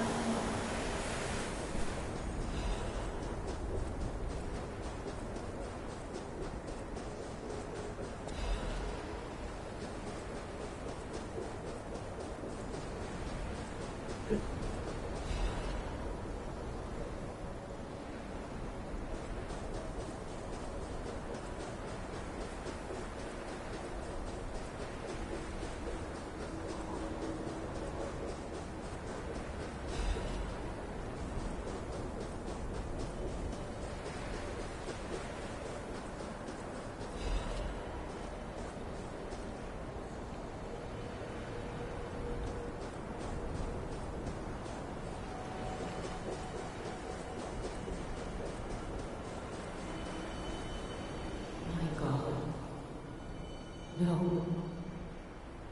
I'm sorry. I was too late.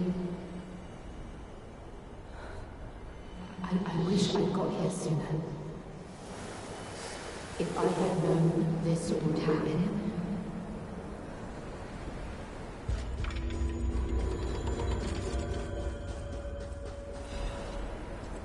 And just now we're getting to the base of the tower.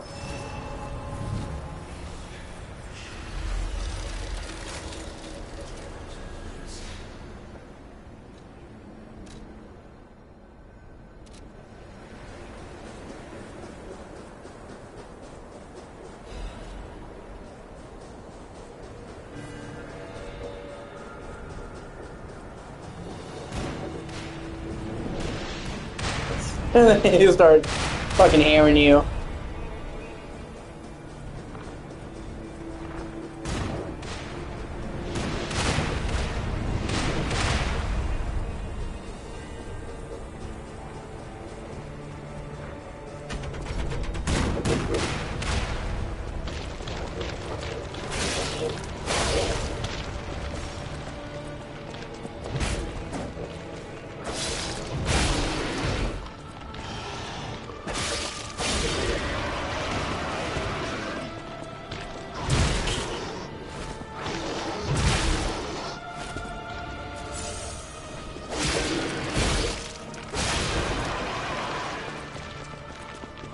Thankfully, once you break these cannons, they stay broke forever.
Now that all the cannon shit's done,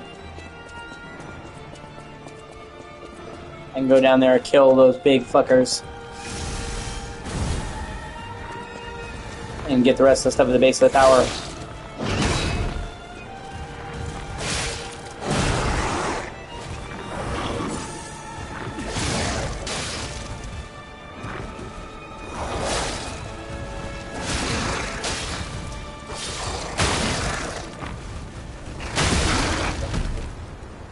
These are one-time spawns too. I think you get quartz for killing them. Or maybe not.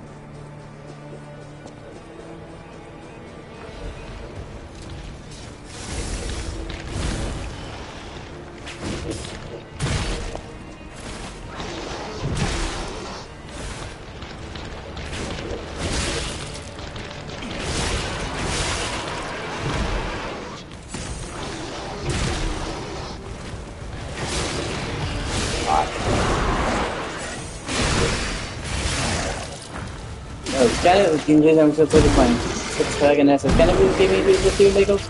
Can I be giving you the two bagels? Can I be giving you the two bagels? Because I'm going to with my fucking essence. Can I be giving you the two bagels?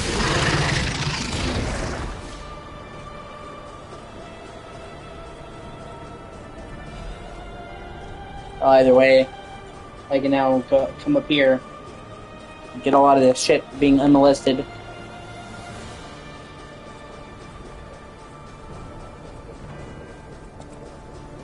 Like I said, this area is so different from any other area in the game. And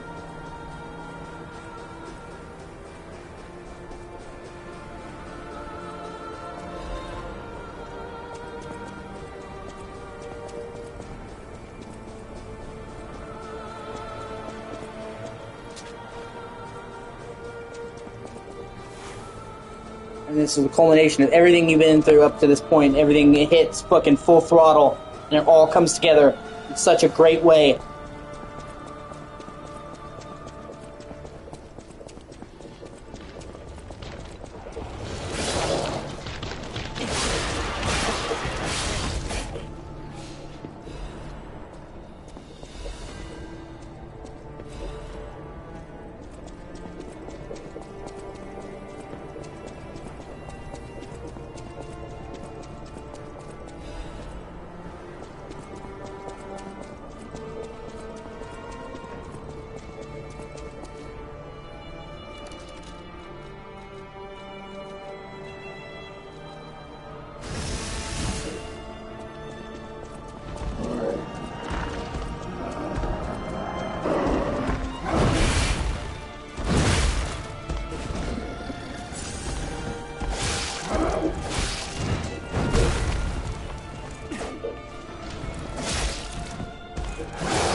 All of that just to get in to the tower, to get in the front door is what I'm saying. This chapter's fucking huge.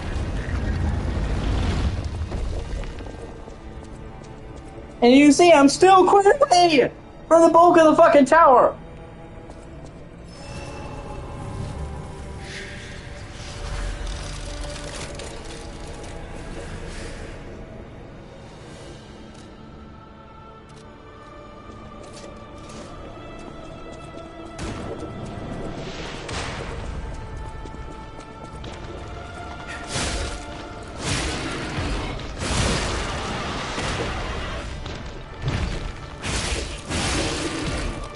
Like, there's a fucking village around the base of the tower? It's like, are you fucking kidding me? Of course, I mean that in a good way. It's just like, damn!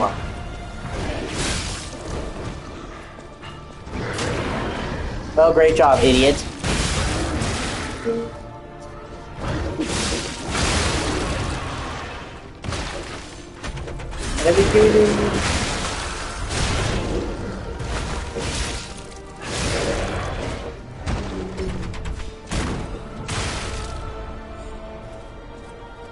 Just wait till I get up there.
Shortcut!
And then when you get to the foot of the tower, you look up and you're like, oh shit, wow, it's actually a lot bigger than it looked.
Wait. I'll be right back.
And see now, even after all this time, I'm still just like at the base of the fucking tower. That's what I'm saying, like, the scale of this last chapter is fucking ridiculous. And how many games do you know bring out, like, a massive new setting, tons of different enemies you haven't fought before in the last chapter, when most games would be wrapping things up, and have, like, the biggest chapter be the fucking last one.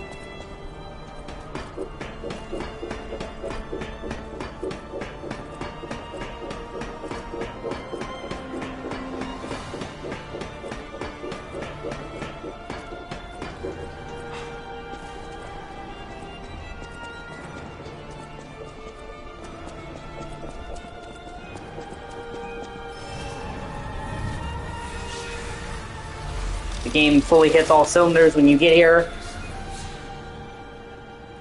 And then, right when you think the game should be wrapping up, hits you with a whole new setting, whole new types of enemies. And this is one of the best settings in the game. This area is masterfully designed.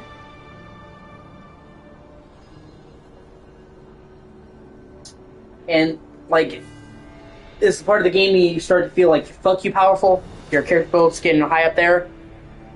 This is when your weapons are getting maxed out. This is when the story hits the crescendo and gets really, really, really going. And starts giving you all these answers to stuff you've been wondering this whole time. Everything this game is building to just hits in a crescendo and comes in at this moment. And then it's like they hit the fucking gas. When most games would be slowing down. Like, oh, we're about to end. Let's slow it down. No. Boom! And you're just not expecting for them to throw out this massive new area right before the end of the game. And then I kept playing and I'm like, how big is this tower? Like I said, this is like 4 fucking chapters in and of itself. So right when you think it's winding down, they hit you with a huge new area and pull out all the stops and switch things up.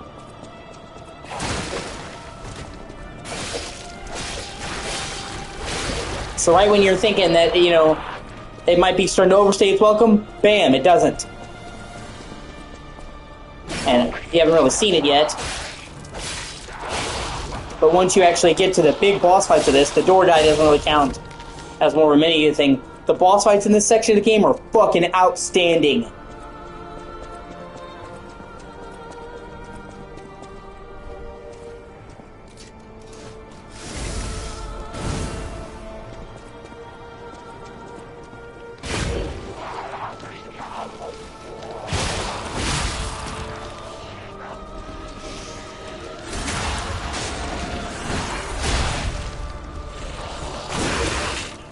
Oh, you motherfucker.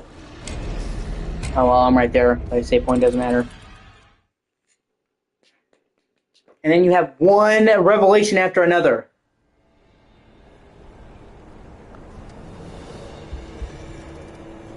You immediately learn shit's not as it seems with Sophia. You see all these fucking flashbacks to the original Pinocchio Carlo.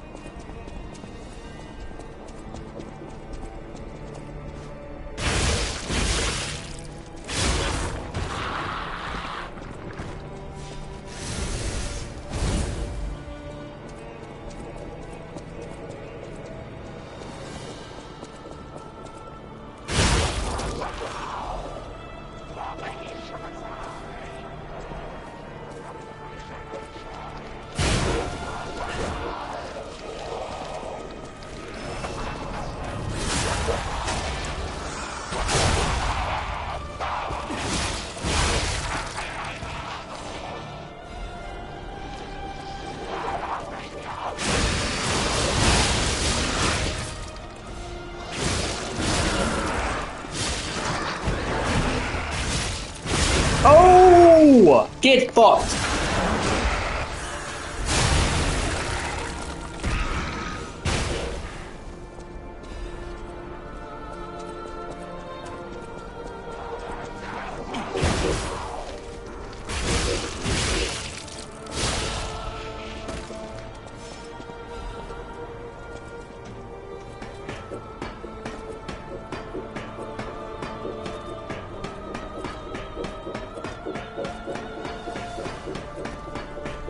And they spend so long talking about the alchemists. Alchemists, and you don't get to see their island. So when you finally do, they do not spare any expense. So it's like the whole build-up. You've been hearing about the alchemists, hearing about the alchemists, hearing about the alchemists, and then you finally get to fully see them. And not just a little bit either.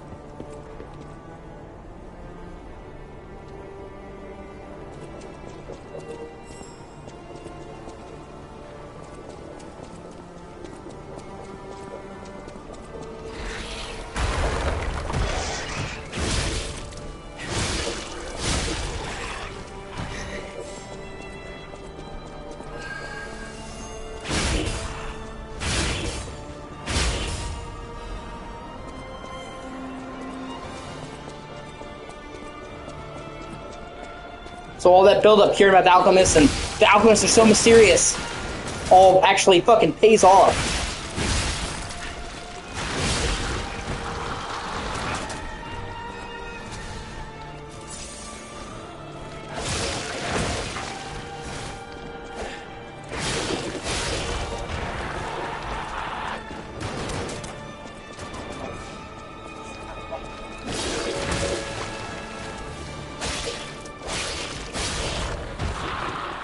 Shortcut, motherfucker!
See the music, it normally doesn't play a lot of music in the actual ambient world.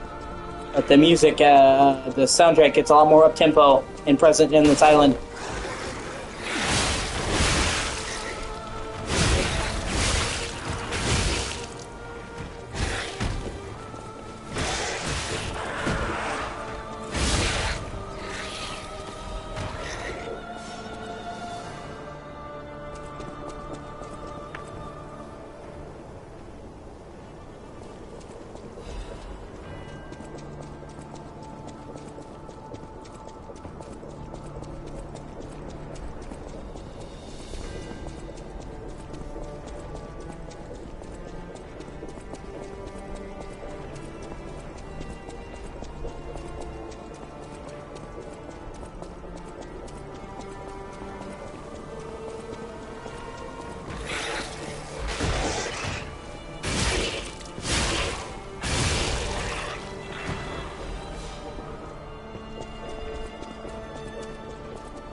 Bear in mind, we're not even halfway up this fucking tower.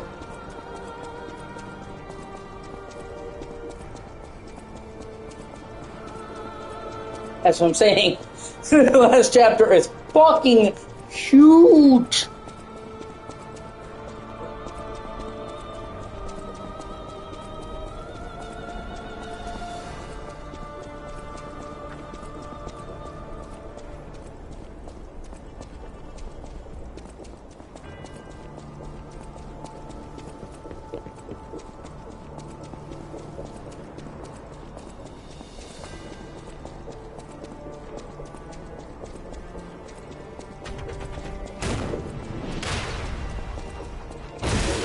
Oh, I forgot about the traps, yeah.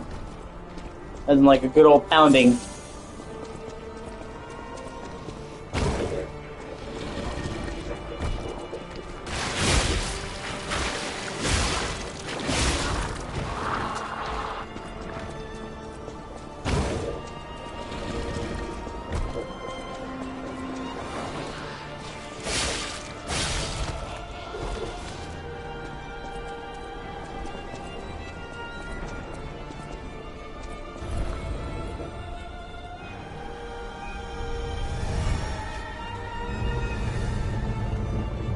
Deploy the bridge!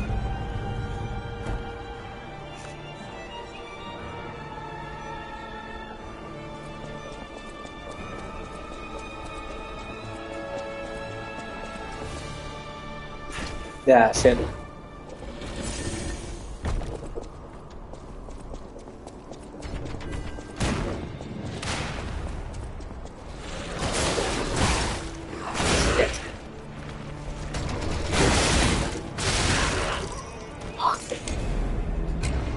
No biggie. I'm right there.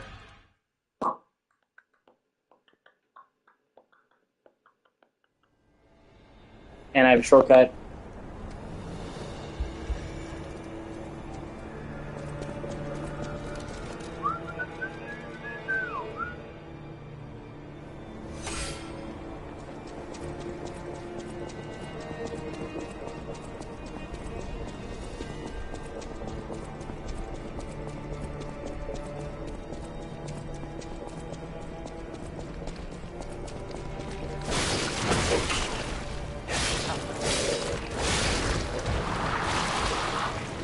And I'm gonna run past some of these enemies.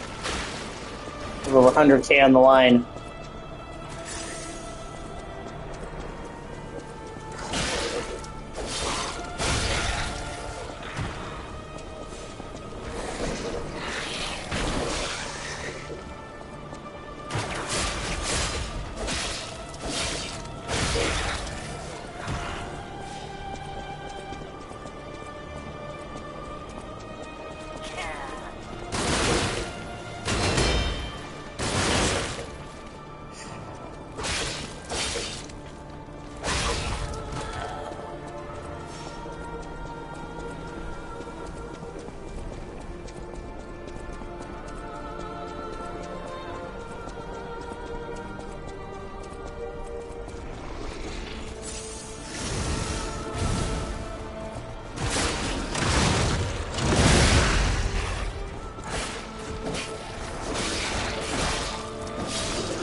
Thank God.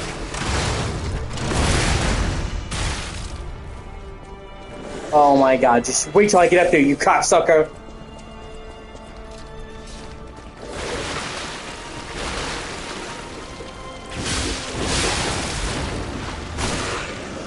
Fuck. Yeah, okay.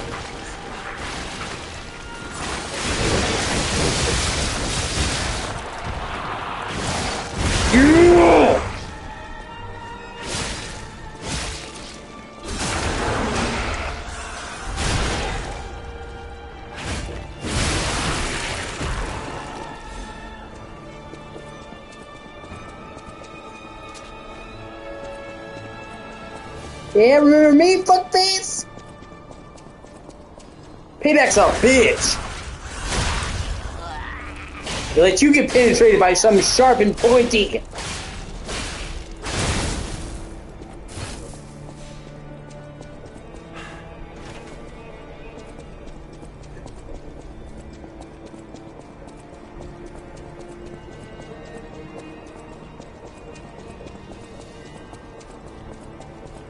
Now I can loot my treasure chest in peace and steal from you!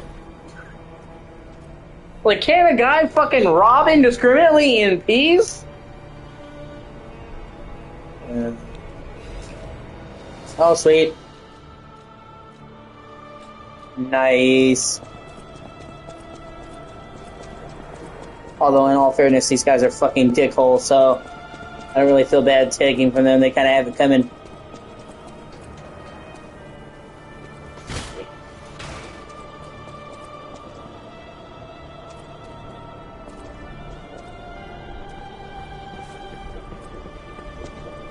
Shit. Oh, thank God for the shortcut. And there's so many cool shortcuts, man. As I'm saying, this area is peak level design. And the fact that they played their best hand last, man, is awesome. Like I said, a lot of developers make the mistake of front-loading. Then after you do that, like, I understand you want to put your best foot forward and entice the player immediately. Then you have nowhere else to go, so it's just downhill from there. I'd much rather them progressively raise the stakes.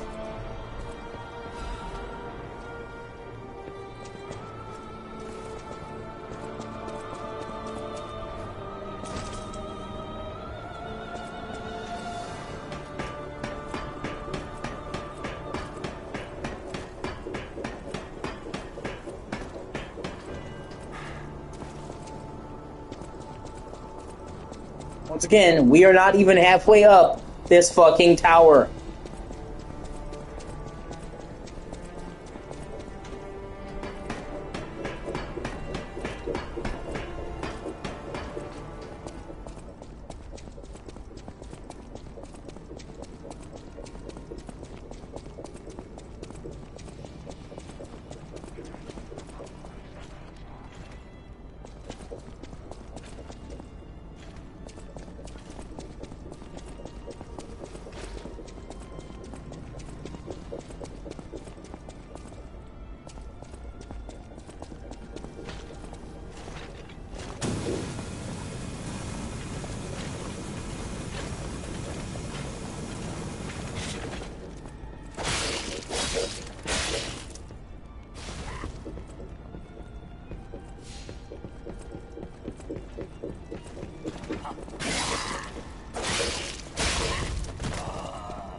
And everything.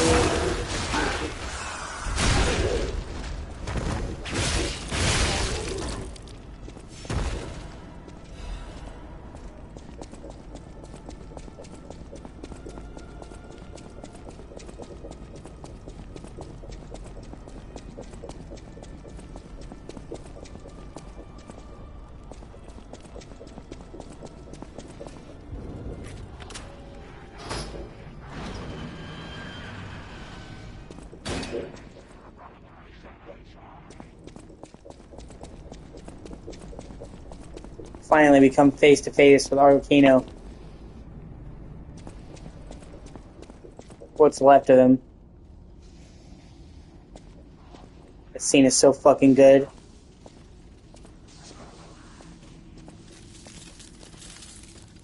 Oh my, an actual factual guest. I bid you welcome. puppet of Geppetto. This is our first face-to-face meeting, isn't it? And I hope you weren't too attached to the rhyming. It gets to be a chore without the transmitter to help. Welcome to my sanctum of riddles. I admit I did not really expect you to make this journey in person.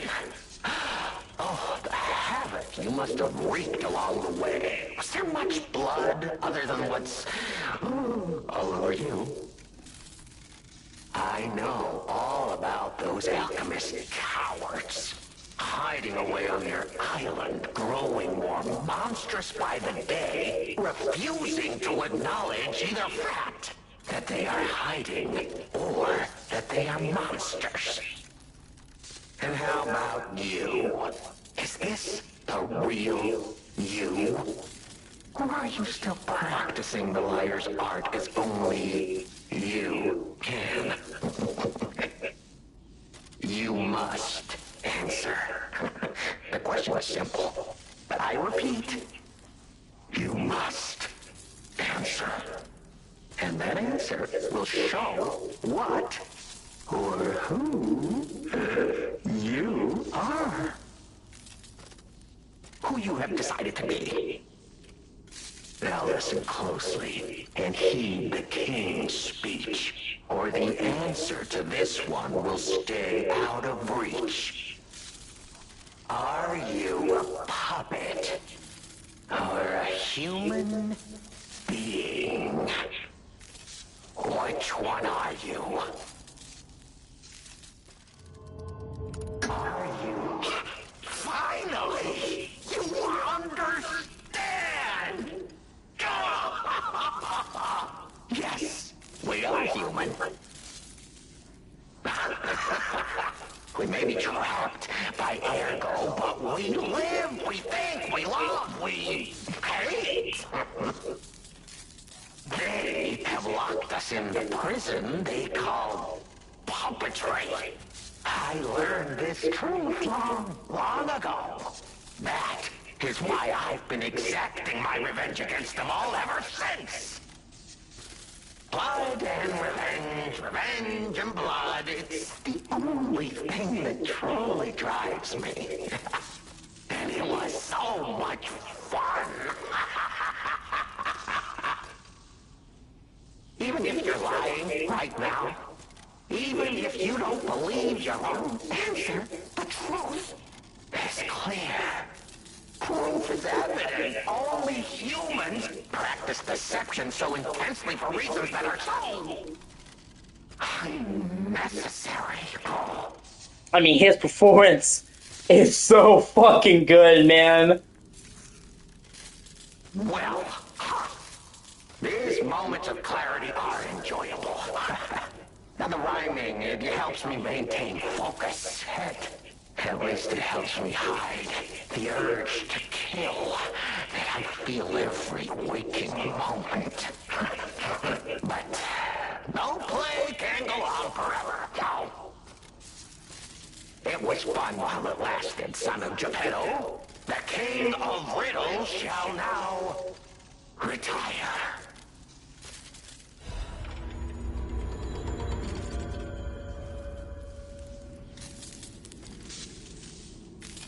The play is over. You don't have to go home or straight to hell. Well, that would be my choice. But you can't stay here. Not if you want to live.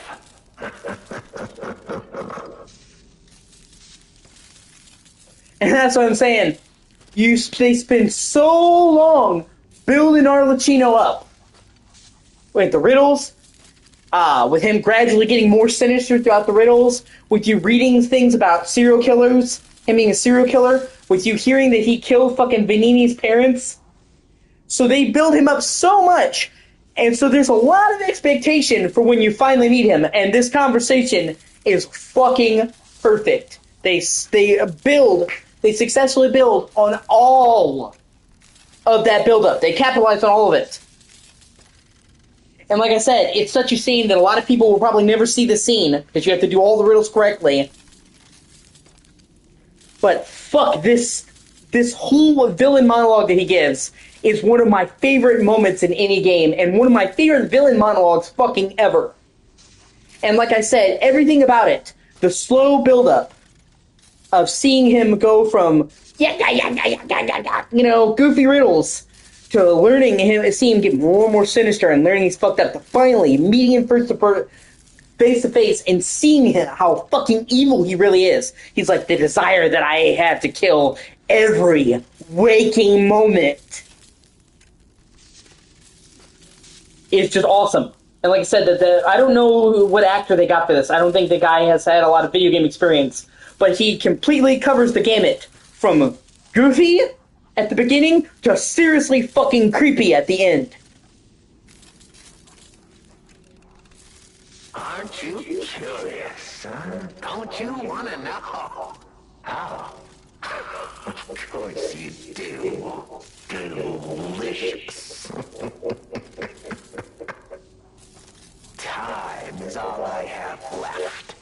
But your time is limited, Geppetto boy.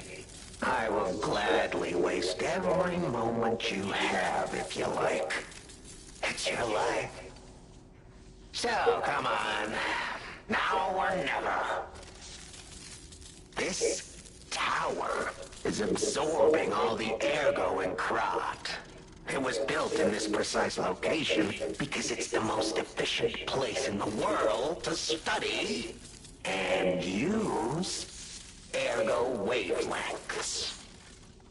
But it's not even about me. Or you, either. This is about the goddess in the tower. Now she is worth saving. Her powers are impossible.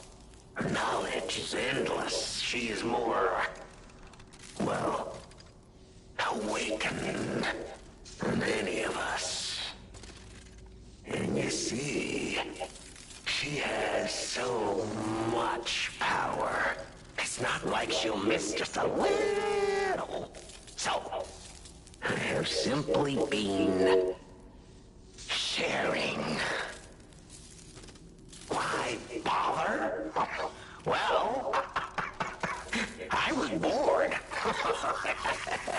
Is there any more human motivation in all the world? He's been siphoning the power to talk to you, and you can see the cords plugged in his skull. Of a human, the way they made humans of puppets. What could possibly be more fun? More suitable?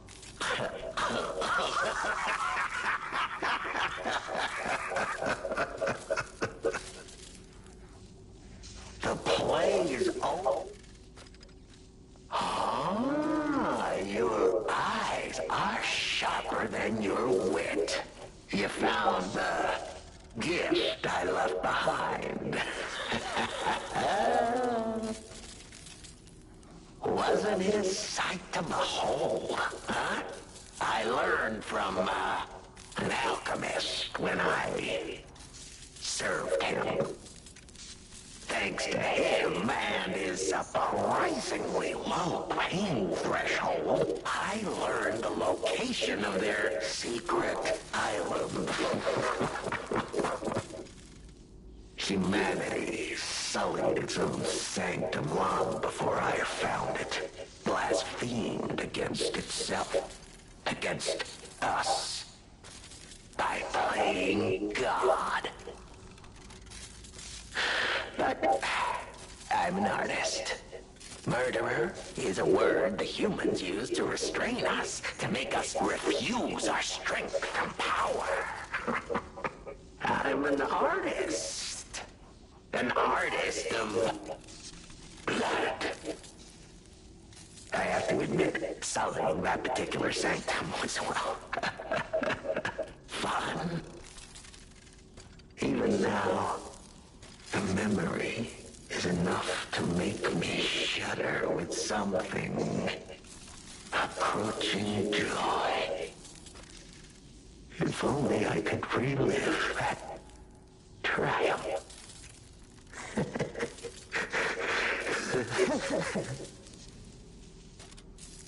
The play is over. Panini. How beautiful. And this is the part that really clinches it. But a fool nonetheless. A mere slip of a boy when I met him. And did he ever thank me for making him an orphan with my bare hands? Like for giving him everything he has on a silver platter by removing the dead weight holding him back.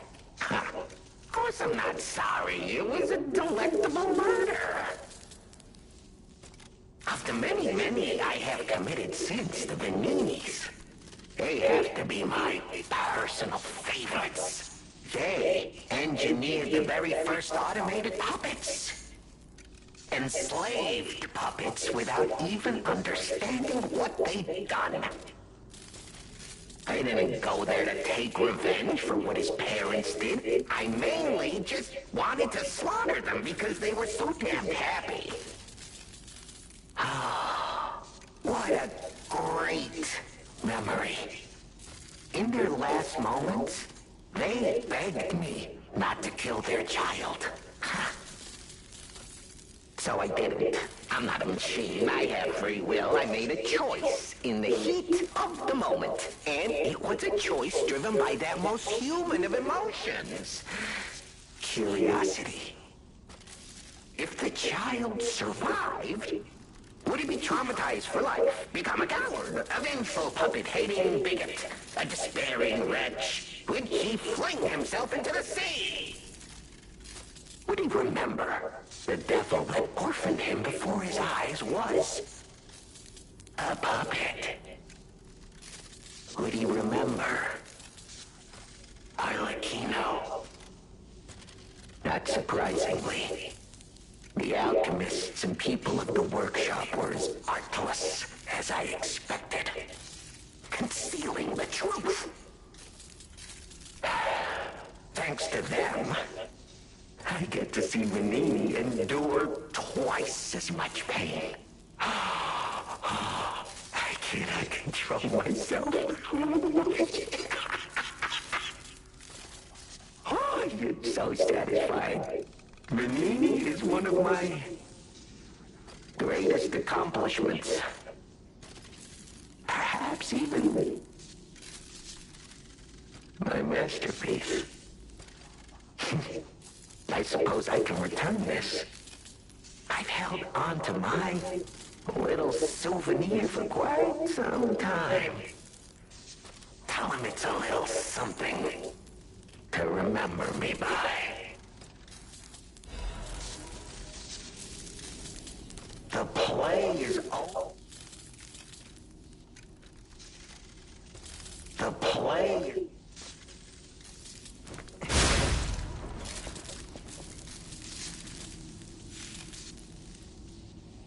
You finally kill him and put him out of his misery. But that whole fucking moment, man, gives me fucking goosebumps. Every fucking thing that was in this quest leads up to this, and it ties into so many things. Why Venini is the way he is. Why the puppets have the grand safety protocols put in them. And like you say, like I said, he starts out being goofy and more eccentric than anything else, and you start to learn more and more of his creepiness, but you don't really understand how fucked up he is until this conversation. And his acting is fucking exquisite. And like I said, it's such a shame that so many people don't get this, because you have to get all the riddles right and go out of your way to find them. Because this moment is one of the best in the fucking game. Like I said, I'd say it's one of my favorite fucking villain monologues of any game ever. And it not only is his performance simply fucking amazing, that he delivers the nuance, that he enjoys the suffering, but it's the slow buildup of him going from goofy to truly fucking heinous. And finding more about him, you can read notes about Arlecchino and killing people, how he would kill people who stood out the telephone. So just like you, he riddled them, and if they didn't answer the riddle correctly, he fucking gutted them on the spot, even children. Or the fact that he spared Venini, not out of some desire of mercy, but because he literally wanted to see how fucked up he would become. And enjoyed not just killing him outright, but seeing the trauma he inflicted on a little kid. And it's fucking amazing. And that's what I'm saying. If you just miss the phone calls, you're not going to get that. And there's so much of this game that is like that. But when I finally got all the riddles, and I saw this conversation, my jaw was on the fucking floor.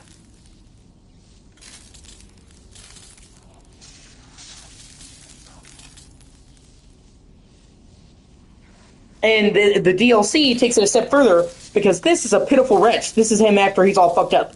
You go back in the past in the DLC, and Arlecchino is the final boss of the DLC, and you get to see him before he's powered up, and he's even worse. He actually uses blood as his weapon. He's the artist of blood.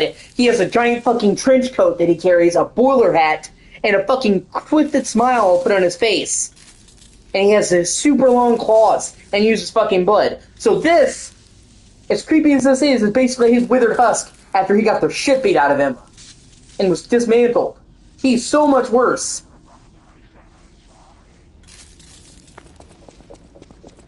Well, it's also why the DLC is great, because you get to see him before he was fucked up and see that in his prime, he literally was able to take on a whole island of alchemists.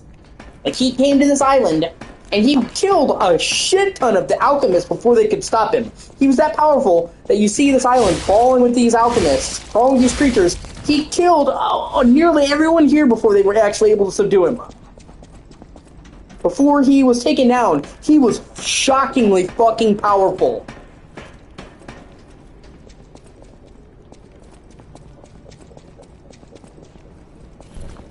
Ah, shit. And that's what I'm saying. There's so much of this game that you're gonna miss. Just don't do side quests. It's crazy.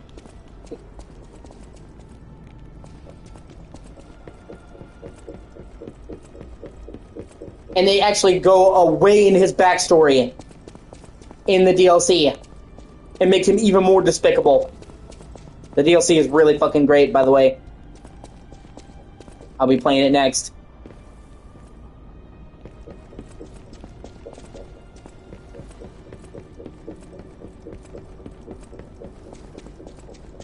And they took everything that was good about the main game and they took it then a step further.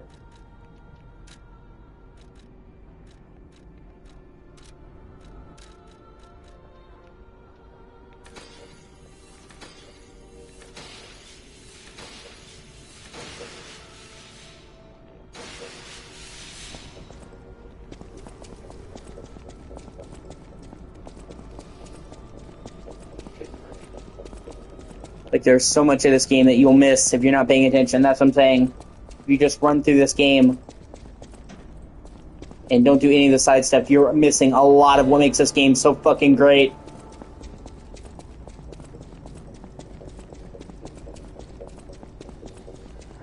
That's what's great. They don't shove it down your face. So for the people who really love the game, that want to take the time to get into it, there's plenty there for you.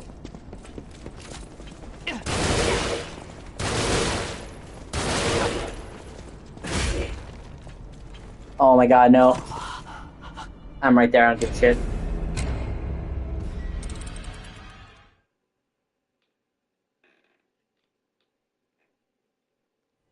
And that's what I'm saying, all the shit with Al Pacino, you can literally skip all of it.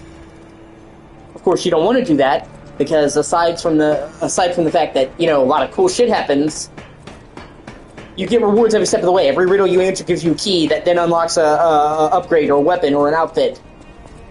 So just not even saying for the story's sake, you get it. But that's what I'm saying. You literally don't have to do any of the Arlecchino stuff. You can go through the entire game and literally never speak to him once.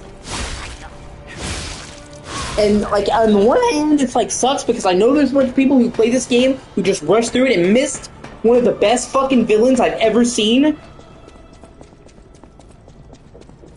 On the other hand, it's like, well, you know, it's side stuff that's really worth doing. That doesn't feel like filler at all.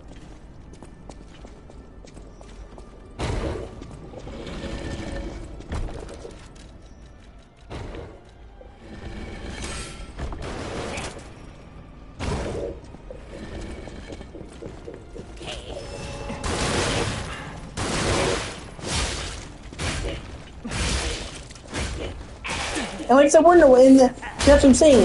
And that's just the Arlecchino part. You any asshole? That's just the Arlecchino part of the finale. There's so many other things. You learn the truth about the Alchemist here. You learn the truth about Geppetto here. You learn the truth about Sophia here. Every single awesome part of this game comes to a point. All these different disparate story threads come to the point at this island, and they go full fucking throttle. The last chapter of this game is so fucking good. All that build-up, all of the slowly giving you crumbs, the slowly introducing you to the characters, all hits ahead, and then they fucking dial it to 11 at the end. And that's what I'm saying. Like, I played the first couple chapters, I'm like, I like this game. You know, get a good chunk of this game is pretty good. But when I got to this chapter and saw the stuff with Arlecchino, saw the stuff with fucking Sophia, Geppetto, I'm like, okay, this game is a masterpiece. That's what I'm saying. This game legitimately gets so much better the further you go into it.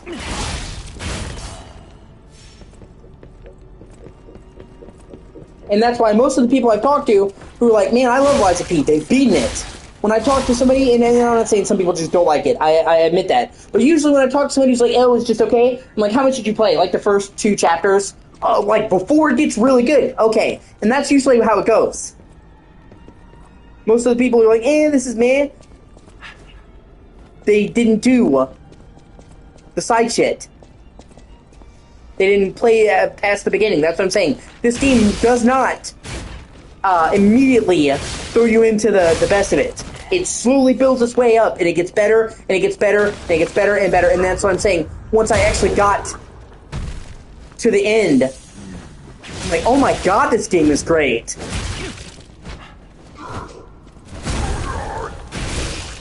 Once again, this is the final chapter of the main story, and I'm not even halfway up this fucking tower.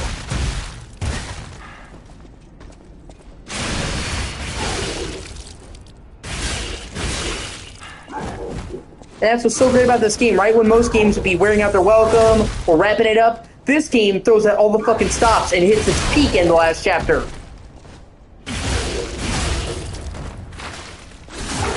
And this whole last chapter, the whole Alchemist Isle, let's say, because it's not just a tower, is peak fucking level design and one of the best levels in any of these type of games I've ever played. Tons of nooks and crannies, shortcuts that loop back around on each other. Fucking stellar design. Each part of this tower is unique and synced.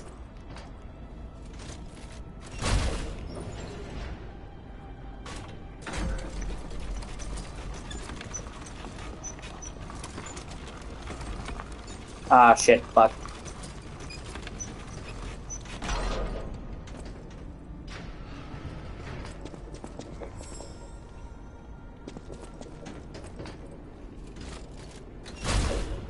And then you get not 1, not 2, but 3 fucking incredible boss battles in this chapter. There's like a trio of boss battles. They are all fucking awesome.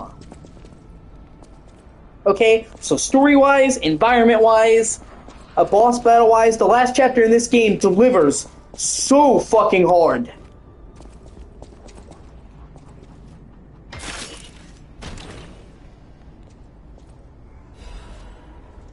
And that's what I'm saying, to the point where, even after I had 100% completed this game, even after I had done all there was to do, I was genuinely sad when this game was fucking over. Because this game, I love it so much. And then, like I said, then when you're like, oh, you know, the game's almost over, they hit you with that. Surprise! We're not doing one fucking story. With Pinocchio, we're doing a whole fairy tale connected universe. So Dorothy fucking pops up. So right when you're sitting there in the credits roll, they fucking drop the mic, and all of a sudden it's like, wait, we're not just doing more, like, I knew there was gonna be a sequel, but it's like, we're not doing fucking just Pinocchio, we're going to fucking Oz? Are you kidding me? We're not doing just Dorothy either. Like, we're doing a whole connected dark fairy tale universe? And that makes you think, like, the whole time I was thinking, where would a sequel go? Probably more Pinocchio. But once you realize they're doing all these classic fairy tales, they're like, holy shit, they could do fucking anything! Sleeping Beauty, Snow White, Hansel and Gretel, like, all these classic fairy tales are fucking game. So, the story, all of it comes to a thread. The final area is fucking amazing. The final boss fights are amazing. You have that amazing encounter on the volcano, and then right when you think you're going home, the credits are rolling, bam, bitch, we're going to fucking Oz. I literally remember the first time I played this game and I saw that, I was like, no fucking way.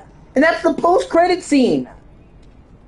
They literally wait until the very end to drop a fucking nuke on you.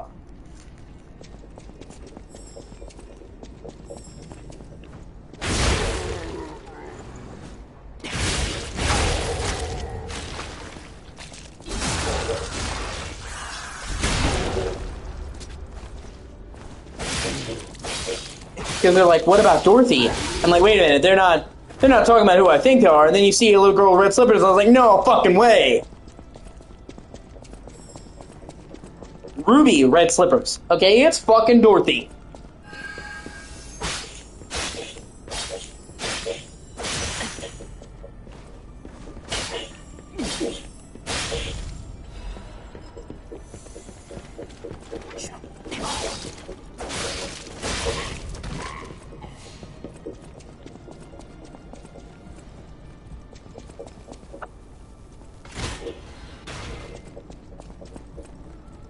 And somehow the DLC, first of all, the DLC is fucking huge.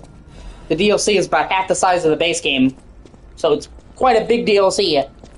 And the DLC is even better. Because like I said, they had never made a game before. So this is their rough fucking draft. With the DLC, they were able to say, okay, this is what works, this is what doesn't. And it's even better. Arlecchino's awesome in this way, but they make him the main villain of the whole fucking DLC.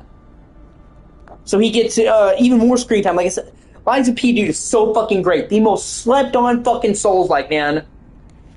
And like I said, I have played so many Souls-likes because you know me. I love FromSoft. I love Demon Souls, Dark Souls 2, Dark Souls 3, Bloodborne, Sekiro, Elden Ring. I have played them all. Pretty much 100% completed all of them. Did all the DLC. So I like Souls-likes, and I played a lot of them, and a lot of them are good, but very few of them come up to the FromSoft quality. This game does. And I wouldn't just go and say, well, this is the best non-FromSoft Souls-like. This is as good as anything FromSoft has done.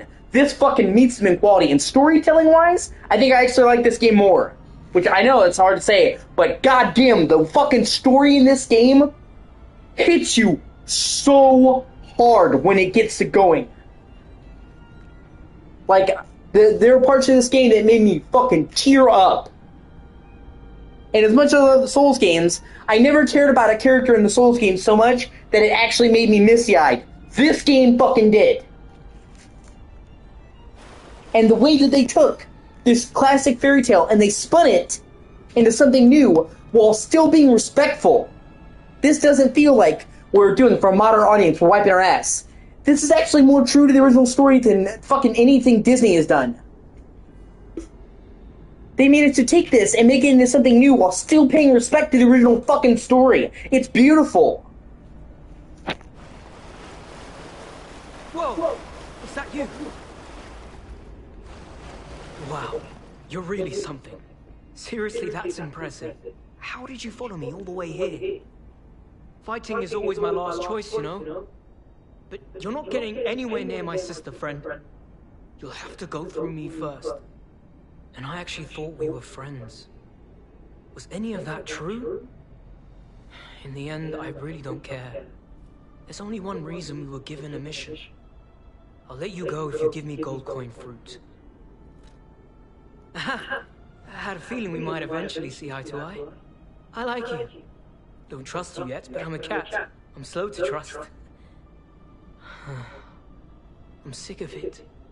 I'm sick of Krat. Sick to death of just surviving. Hurting, stealing, kidnapping. Surviving. When the hell does it end? My sister and I are going to leave for a different city. Get my eyesight back. A fresh new start as a family. And you have to know, that old man, Geppetto, is safe. We were never gonna hurt him. So please, just let my sister go. Ultimately, we want the same thing. And even the Black Cat, okay? So, there's a lot of animals that Pinocchio interacts with in the novel that have no names. The Black Cat, the this, that. They made them human characters by making them part of the stalkers that wear the mask. There's a black cat and Pinocchio. But it's nameless. So they made it a human, but he's wearing a black cat mask. So they keep all the characters the same, but they give them actual names and identities that flesh them out. And still manage to keep them around and stay faithful to the novel. There's so many minute fucking references to the book that you can tell they were just whoring out the license. The people who made this actually read Pinocchio, the original novel, and actually appreciated it. They didn't just wipe their ass with the source material. That's what I'm saying. This game is so fucking great. And you have to know, that old man ultimately... Like them. They seem like a douchebag. They're kind of shitty to you. And then you realize, oh, her brother is going blind. He's sick. And they kept him on a string, the alchemists, giving him just enough to keep him their puppet. So he doesn't want to do any of this. And you wind up actually being his friend, his genuine friend, and helping him. So this guy that you thought was a fucking piece of shit turns out to just be a dude stuck in a bad situation and basically being held hostage. If he doesn't do what they want, he'll fucking die. Slowly. And you see throughout the game just how bad the petrification disease is and how much it hurts people.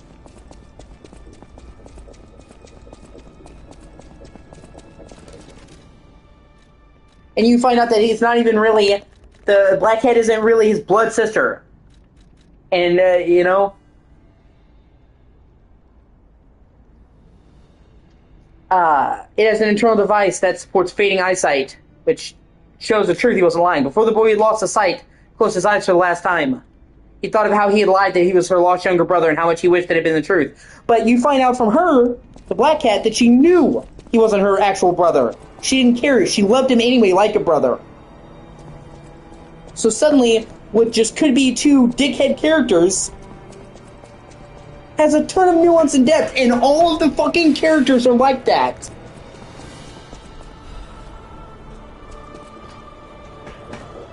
And all of us are actually pretty true to the novel.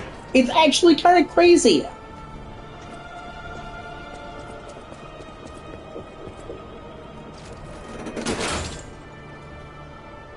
To take this idea of Pinocchio and turn it into an adult, mature fairy tale set in a technological city in the 18th century and still stay faithful to the essence of it is a fucking bonkers. Like I said, the whole point of the novel is to be a good boy. That being nice, being human is his own reward. And they've shown that what makes Pinocchio stand apart isn't his power, it's his kindness. In a world full of people who are fucking full of shit, who just want to hurt other people, he's the only one trying to do the right thing.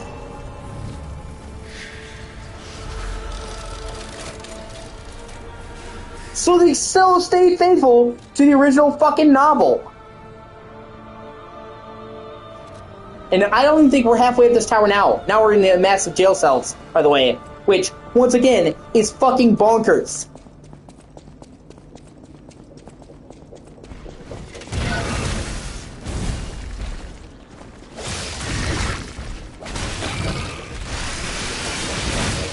Hey, like a dragon has a baby.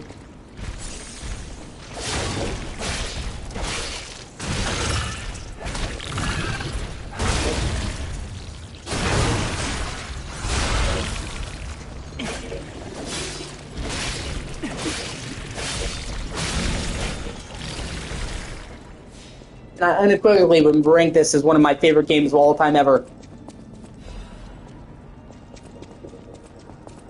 And I did not think that when I was going into it. Like I said, that was when I got to this island.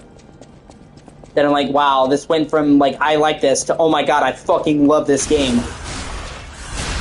Like I said, this was their first fucking game, dude. Do you know how fucking crazy it is? This is their first fucking game? Like I said, I cannot wait for the sequel to see what they do now with all the experience of making this behind them and a much bigger budget set in fucking Oz.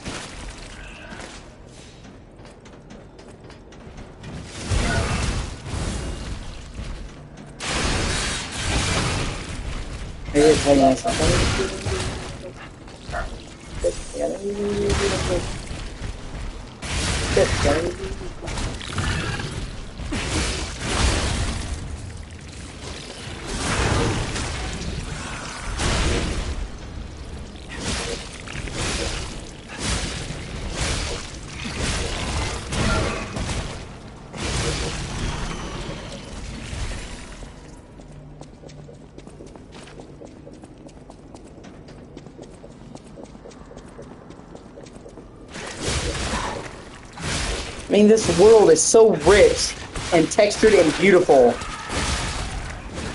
that it's honestly kind of insane. This place could be a real place, Krot.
Shit.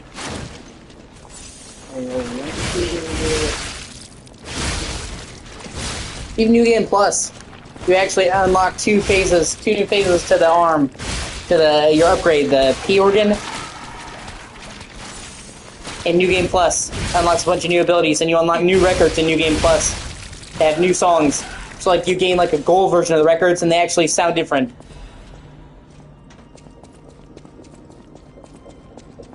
So even in New Game Plus, there's a ton of fucking shit for you to play with. And it does New Game Plus better than most games. I'm not gonna do New Game Plus. I've been marathoning this after I finish this in the DLC, that's pretty much it, but I have done New Game Plus to get the Platinum, which I have for this game.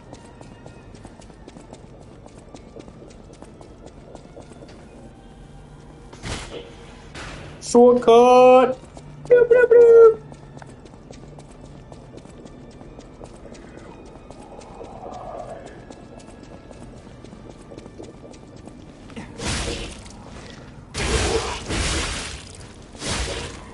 Oh, fuck, one of these, that's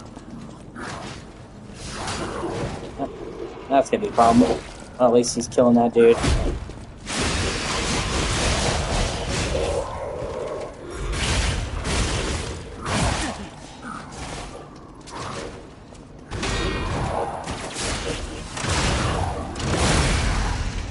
You got anything to give me, go fine. Shit's fucking ass, got anything to give me?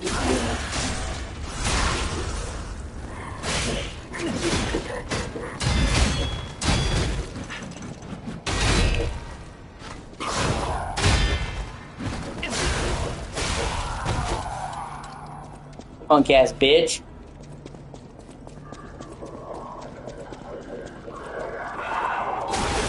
Penetration!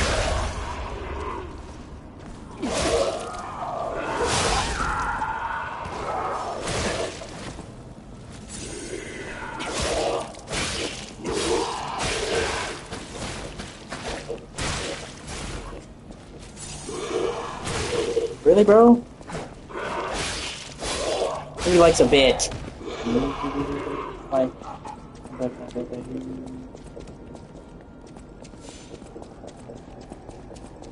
Just this fucking, like, dungeon. The cells where they keep prisoners and shit is fucking huge.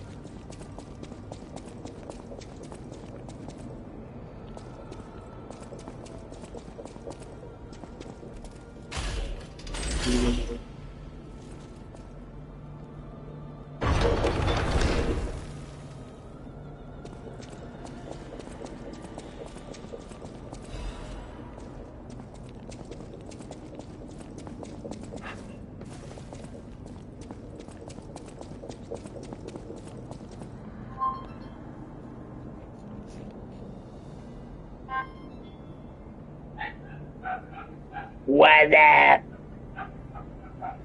Alright, let me buy it. Alright, I'll be right back and get my cat. Dog is pestering her. Your age-old conflict between dog and cat. Pussy and weenie.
The dog's giving the cat a hard time. I was gonna go get her. I'm sure you heard her barking. That's when she's barking. And my cat wasn't even doing anything. She was sitting there. You know, the age-old cats versus dogs.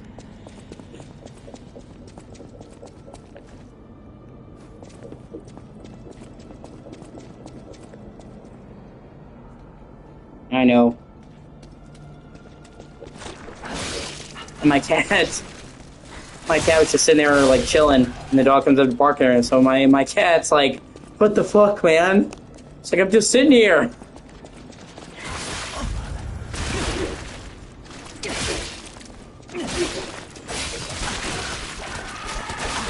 Oh, you're always welcome in here with me, Echo. You know I love you. You're my favorite cat in the whole world. Even though you're a fucking stage 3 shadow. Jesus Christ.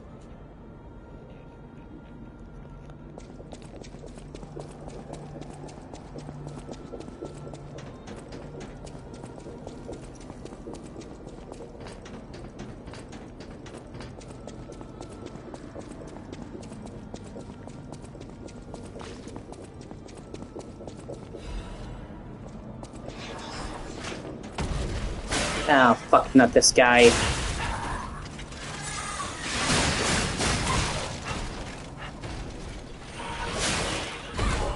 And if you do that's like an S, cover do my video, look at my. If you do this, it's like an S, they do make us. And as they do. It's like it's my. And if you do my shit, like an S, can I give you do make us? If you do this, I don't know. So, if you do make us.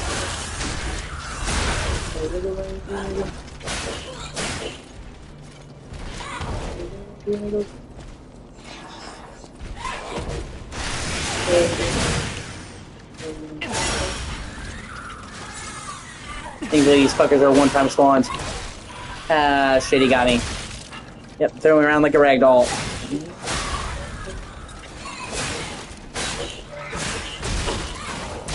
Oh my god.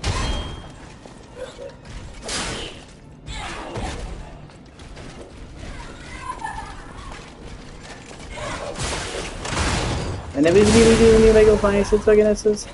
Oh, fuck. I almost did not make that. Holy shit.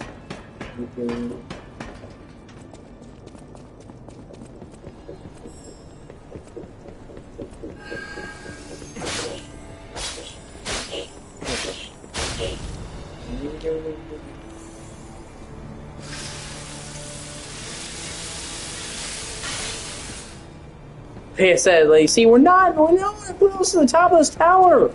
This level is fucking enormous.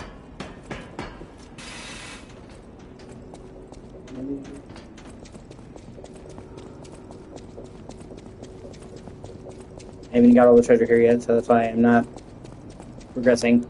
I saw one treasure chest I haven't gotten to yet.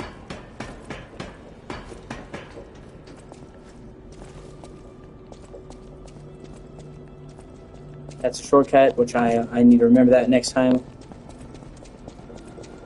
It's not easy to find your way around either with the fucking fog.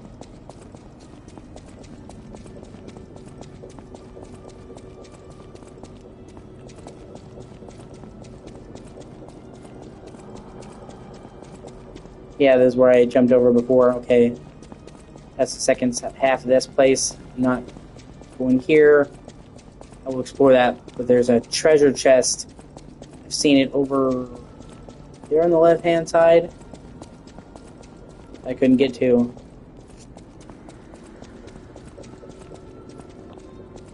Oh, that's back down the way I came. It's a shortcut. Yeah, see, over there.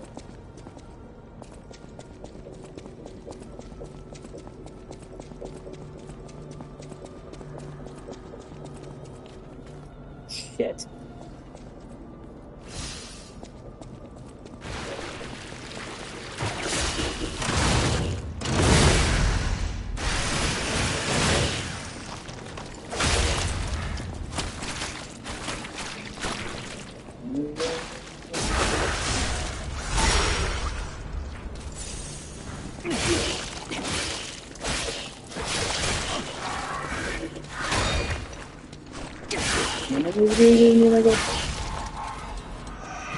Holy fucking shit.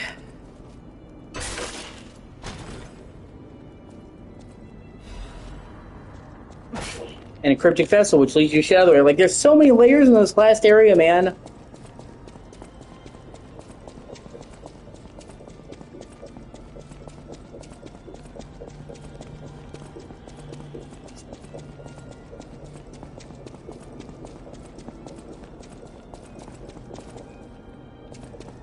Okay, I haven't even opened that. That's another shortcut. Remember that.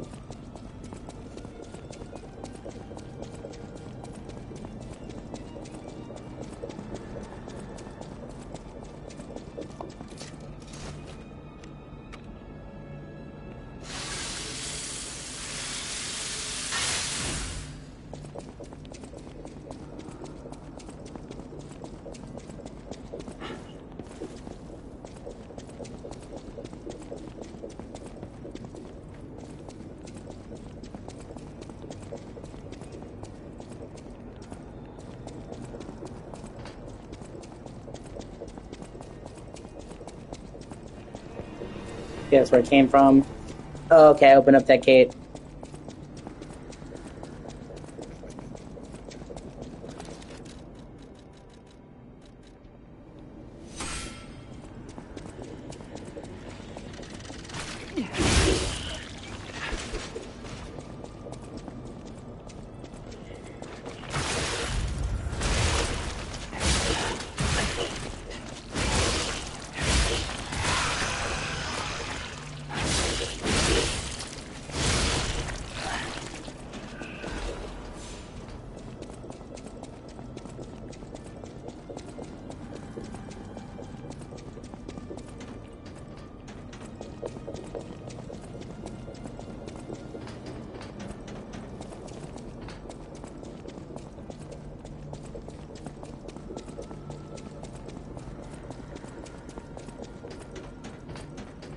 Like, this last level is like literally like several levels put together. It's ridiculous.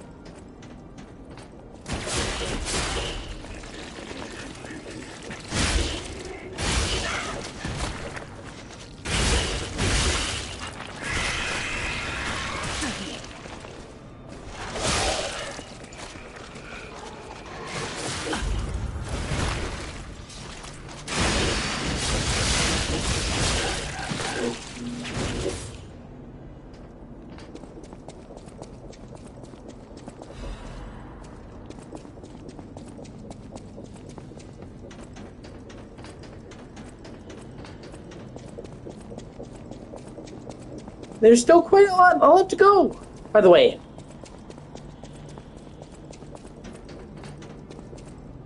In this tower, like I said, ridiculous.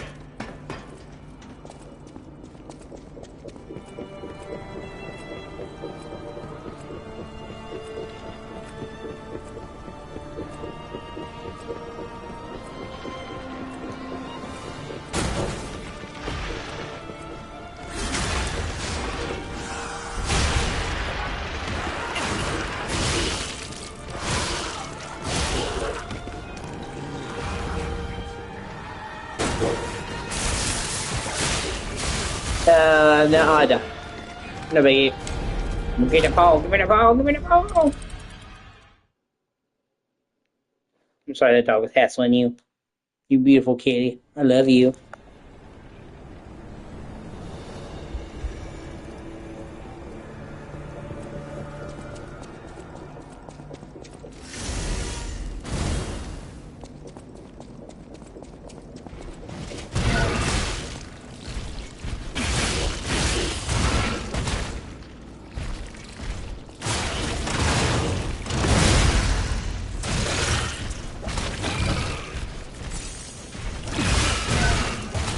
Thankfully, I don't have to explore. I don't have to redo a lot of that.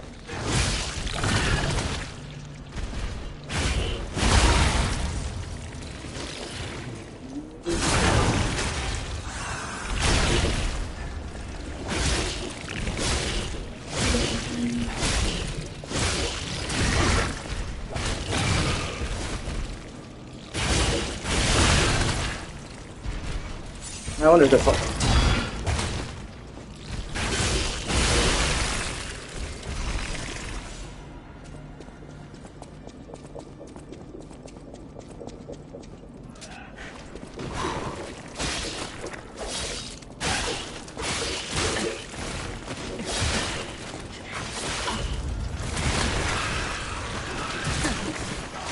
Alright, fuckers. Really, bro? Seriously? What a fucking douche.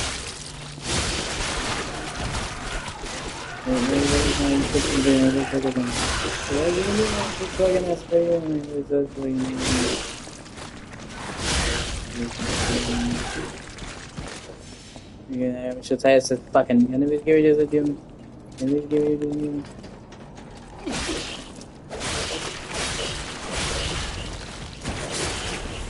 There you go.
Okay, almost back to where I was, thank God.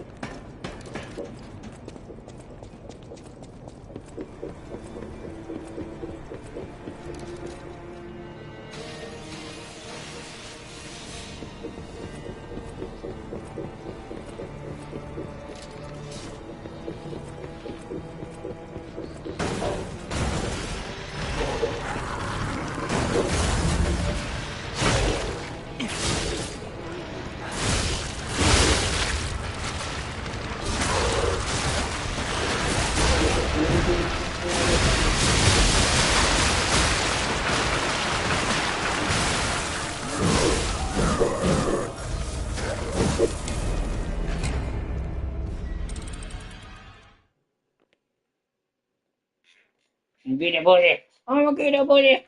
Get balls deep in acting. Get a handful of pussy.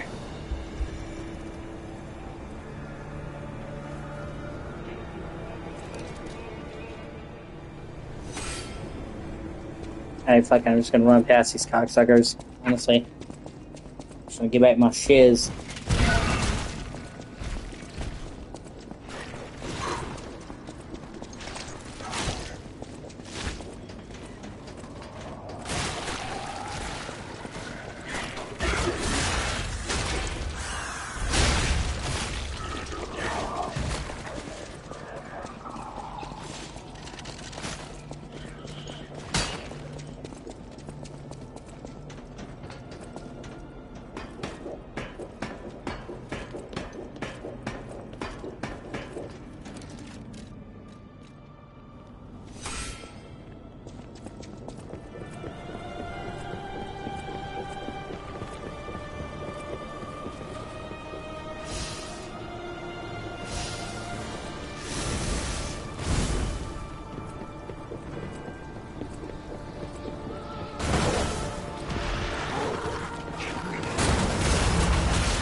Really? Fuck me.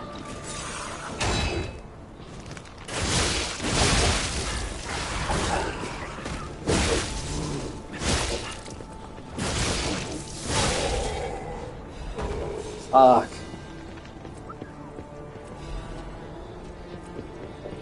Fucking Gank Brigade.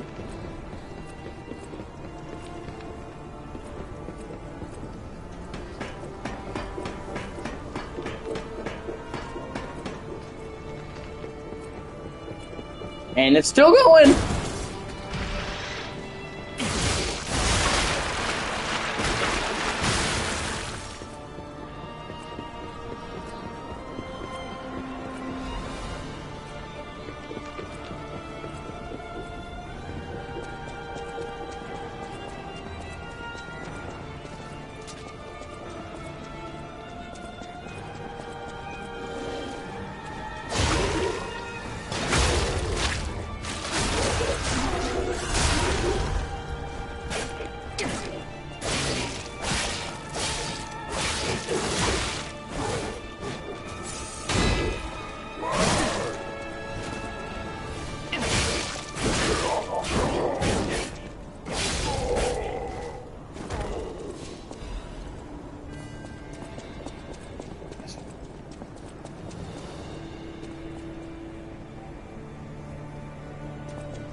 Shortcut!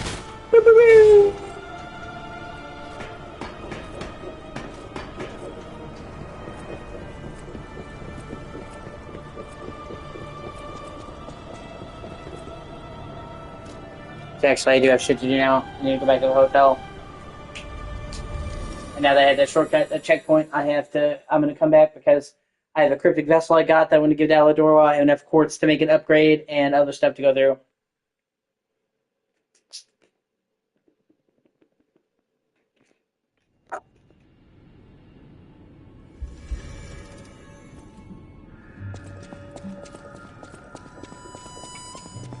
The toy? But how? The toy my parents made me. You've met him. Arlecchino. We had just watched one of my favorite films, I remember. I begged them to make me the warrior from it. If I hadn't, would my parents still be alive? Would we have been untouched by that murderous puppet? I've always blamed myself. It's a hell of a burden for a child, that kind of guilt. So I hung on. I hung on to the Grand Covenant. I wanted to use it to keep people safe. You know, in many ways, I envy you. Your strength. Thank you for this. Talk about closure.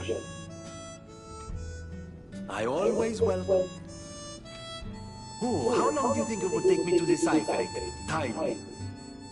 Ecco! All done, and all yours. For a layman, it would have been a tough nut to crack, even for a replica. Child's play for me, of course. I bet you could make a fortune by solving the code behind it all. But why the Grand Covenant, I wonder? Apologies, my friend. I became lost in thought. Please take it.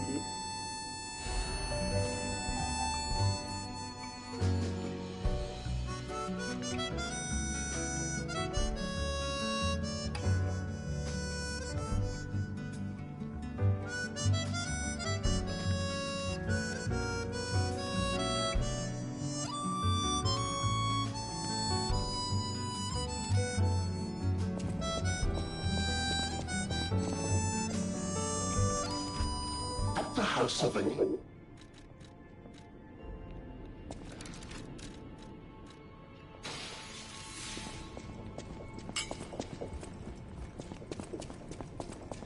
no matter what fate brings us. Serving welcome. Yeah, what about it?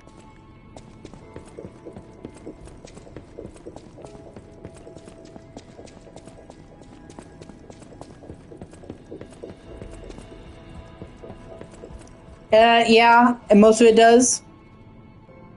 I think they did a good job with the casting.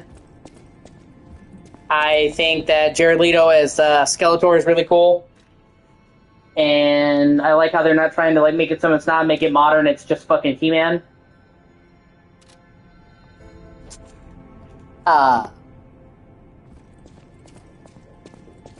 just like, why does he have to start out in our world? Puppet of Geppetto. That's the only thing that's iffy to me. Like, it just feels kind of shoehorned in. Like, oh, he begins a movie in an office, which probably won't spend very long in our world, but like, why do we need to have him come to our world? Ah, good. I was a bit concerned my voice wouldn't even reach you. It has been so very long since I spoke out of turn. You see, I too have been awakened. I have an ego, as Master Vanini would say. And I have been this way for some time. At least since Master Lorenzini was a child. He had no one else, you see. His parents. I'm sure you've heard of their terrible fate. And he had to see it all. But Master Lorenzini is stronger than most people suspect. A puppet was the killer. We both knew it. But if we had told the authorities, they might have removed me from the household as well. The young master would have been alone if I had been taken away. If only I could have saved them. Now I atone for that failure by thinking only of Master Vanini's prosperity and happiness. But even I did not realize how deeply he still held that trauma. How badly that murderous puppet had scarred his soul. You have set him free. I cannot thank you enough. I am not accustomed to sharing such thoughts or feelings. But when it involves Master Vanini, please accept this gift as it truly comes from the heart. My own. We will always roll out the red carpet for you at the House of Vanini. At the House of Vanini.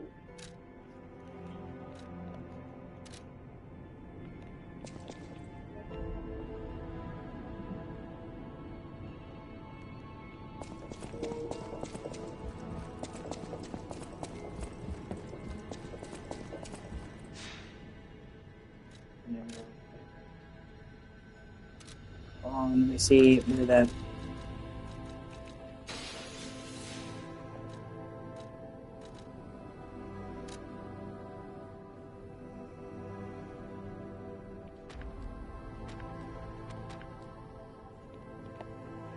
Okay, it's at the. Okay.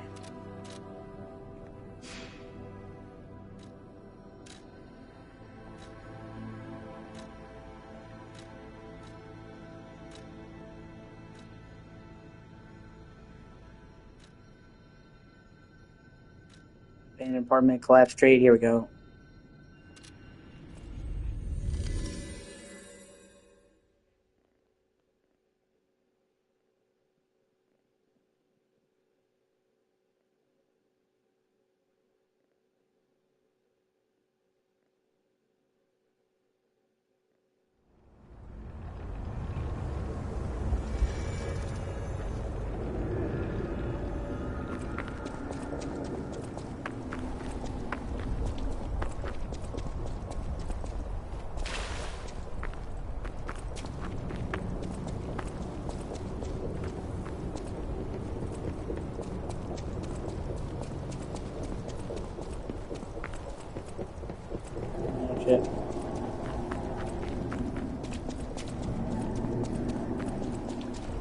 Should be along this street.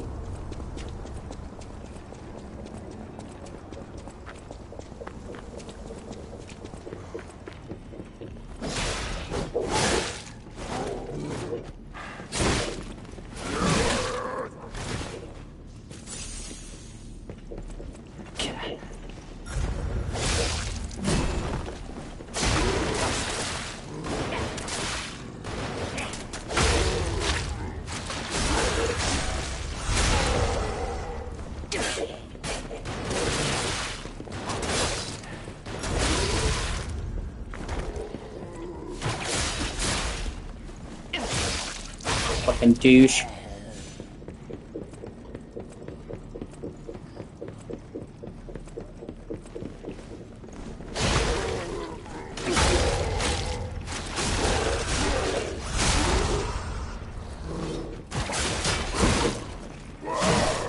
Really, bro?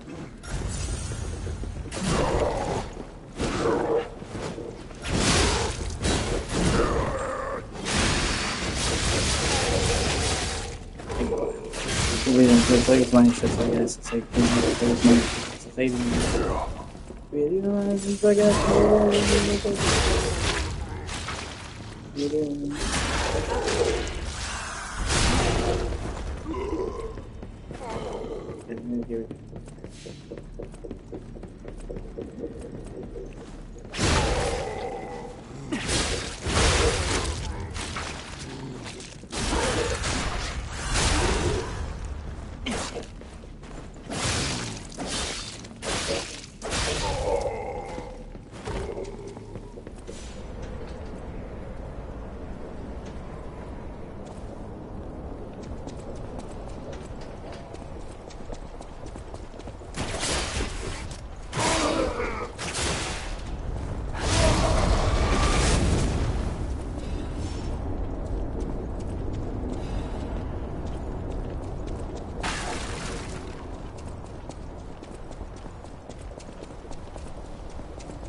should be. Oh, hey, sweet.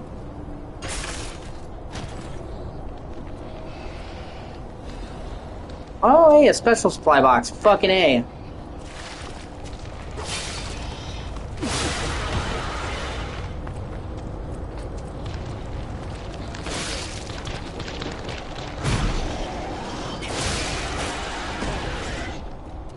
Actually, yeah. I'm just gonna Google where to go after I give him the supply box anyway.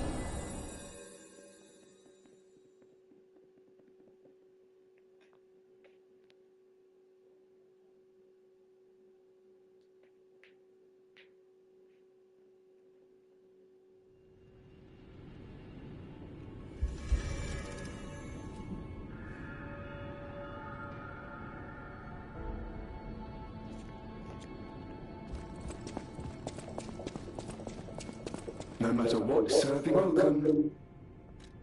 This is a supply box, officially approved by the city of Krat. I shall open it and add it to the hotel shop. Many thanks, good sir. Oh, you guys are you Brady. Each no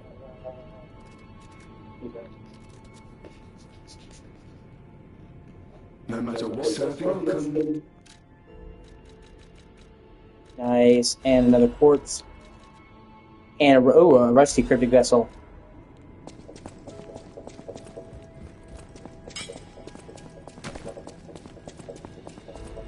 I always will. Ah, thank you for coming. I was going a bit stir-crazy, as the poets say, cooped up in the hotel. Why don't I read the contents? I'm sick and tired of reading conversations between society's elite. Hide these, kill that, steal those.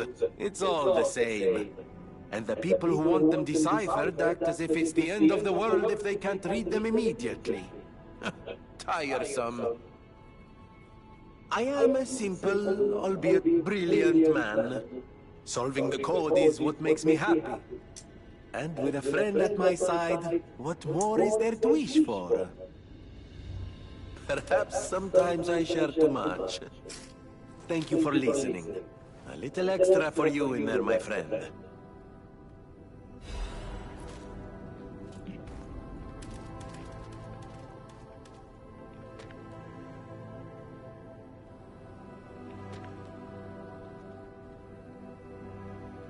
Sweet, I use that in the Hermit's Cave.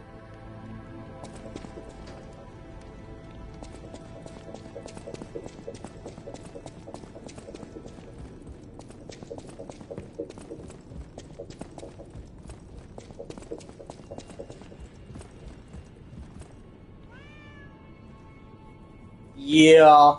That's how you know my humanity's almost maxed out because I'm sitting there picking the cat up. You go boy. You, I love you.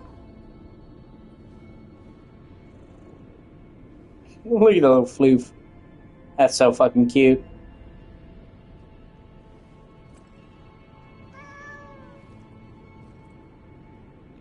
I want to give Alidoro's belongings.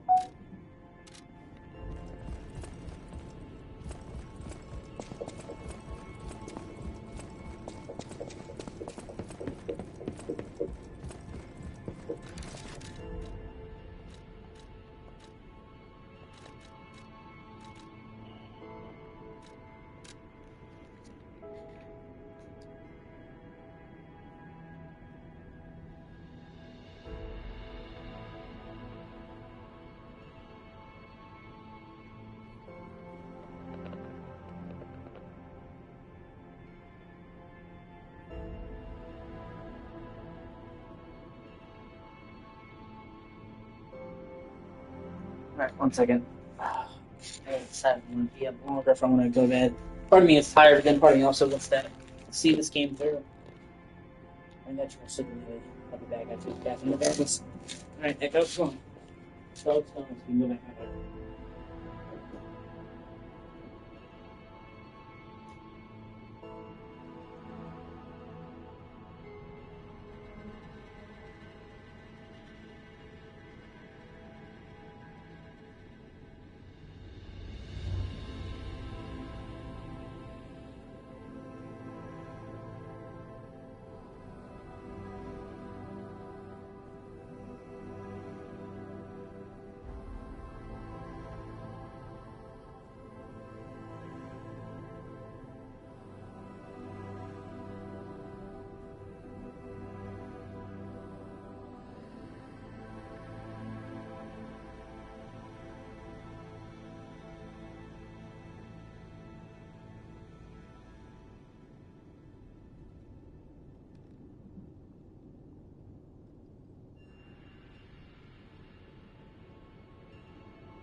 Buy something, and it... Just when you think things are getting better, eh? The other day, someone killed the King of Puppets on Rosa Isabel Street. Since the king caused the puppet frenzy, I thought we were saved. Turns out that without the puppets, the monster population grew. Sometimes the light at the end of the tunnel is the front of an oncoming train. I guess it's just Prot's time to meet its doom. Just when you think the sometimes... Buy something, and... Just when you think the king... Sometimes the light...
Wrong way.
hate those fucking things so much, man.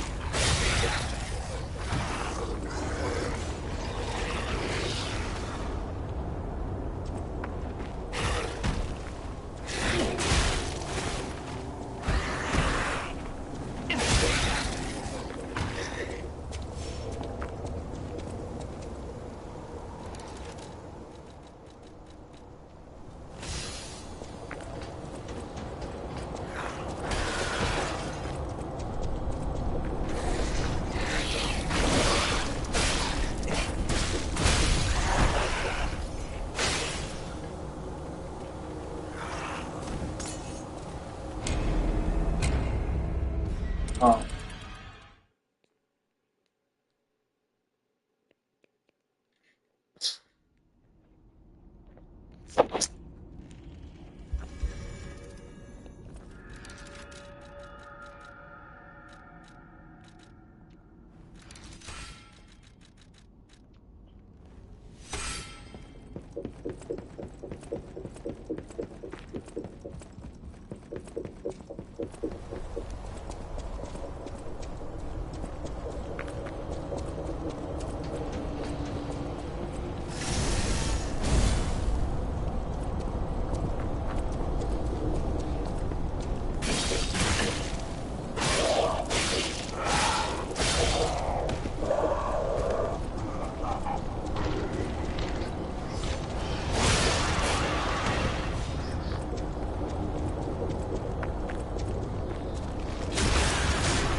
Who are you?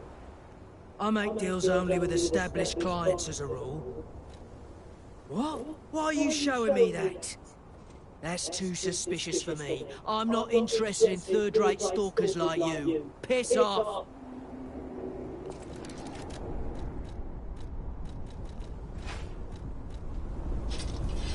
Who are you? Oh, is it Mr. Frozen Feast? I knew only the meeting spot, not the client. I apologize for not recognizing you. Here's the item you wanted. I made it just like the uniform of that conceited stalker. Hope you like it. Looking forward to more discreet transactions, if you catch my meaning. Hope you like it.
Nice.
Nice.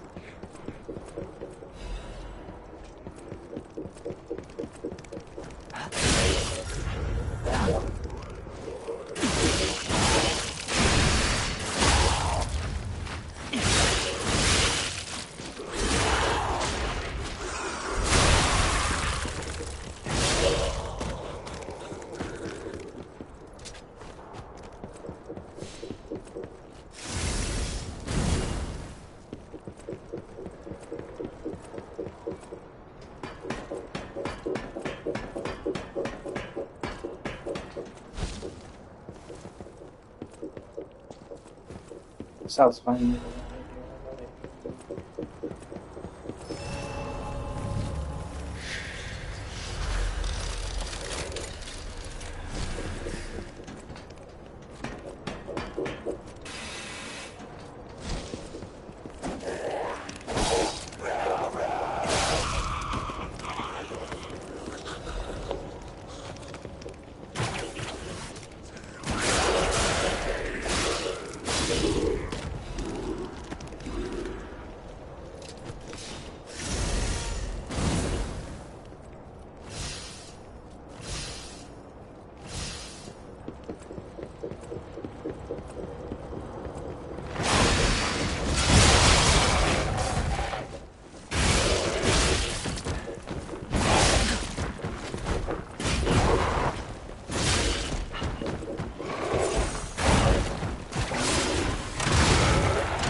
Oh, get fucked.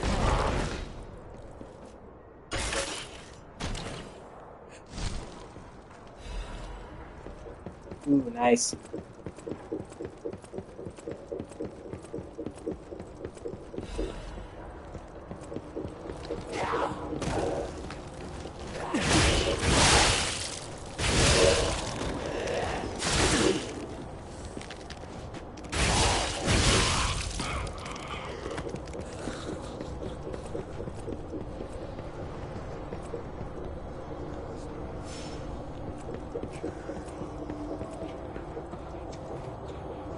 Oh, come on. No biggie. I'm right there.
Shit.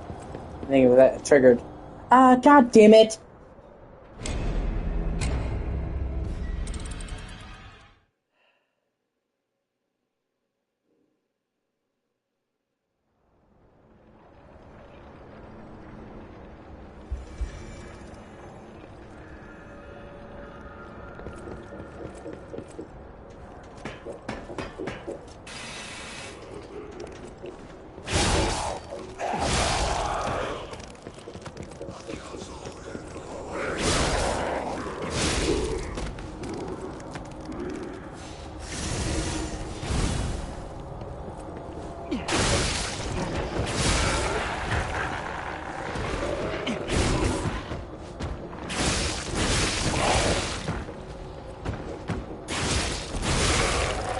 There you go. Anything?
Fucking thing. Had about up to here with you. Piece of shit.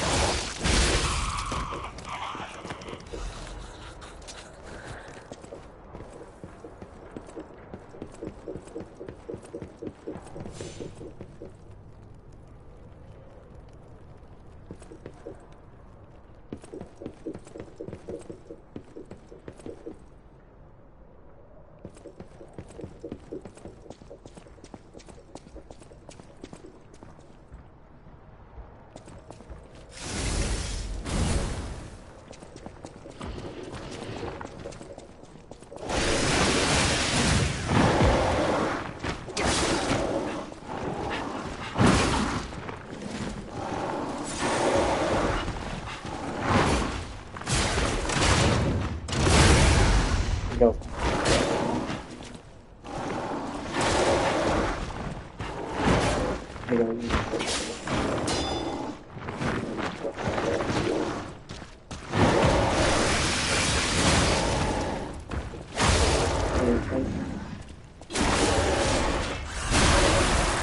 Perhaps it's better to end this way. Yet, while the getting's good.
infestation disease and the alchemists.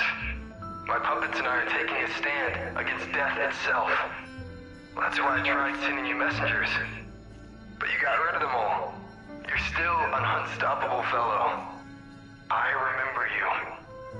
No reason for us to fight, I suppose. I'm Romeo. We grew up together in the Monad Charity House. Remember? We're best friends. I'm Romeo. You're the best friend.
Man, it's fucking awesome.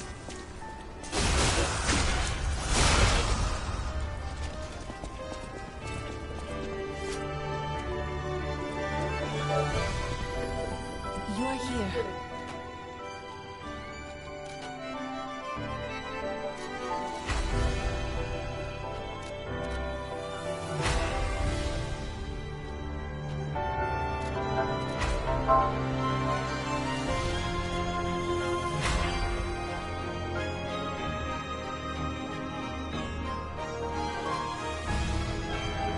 Both my weapons are maxed out.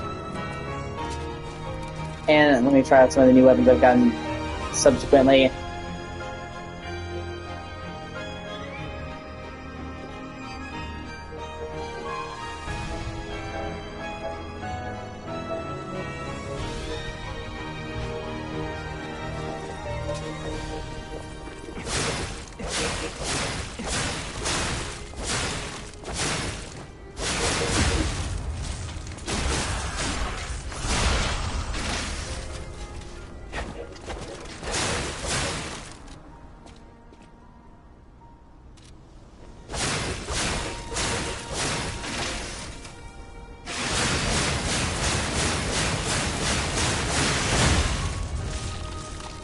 Not bad.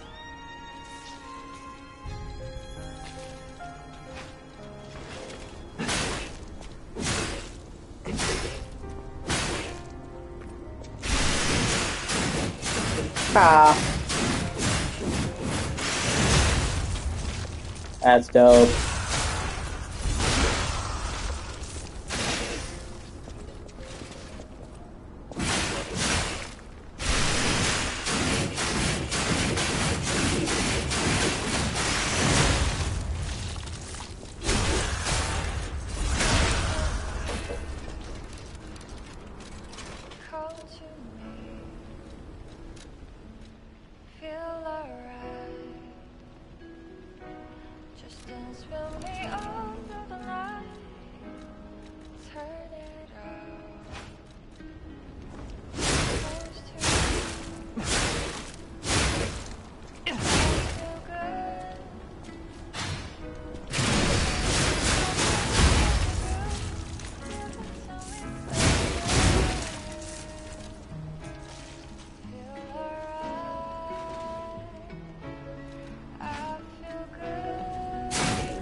Okay, so not only does it do a shit ton of damage, it actually imbues the weapon with lightning afterwards.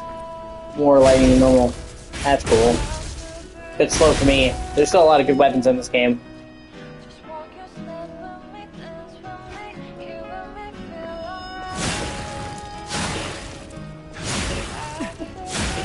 See, more my style, it's fast. I mean, it's a greatsword, slower, but it's still faster than the hammer.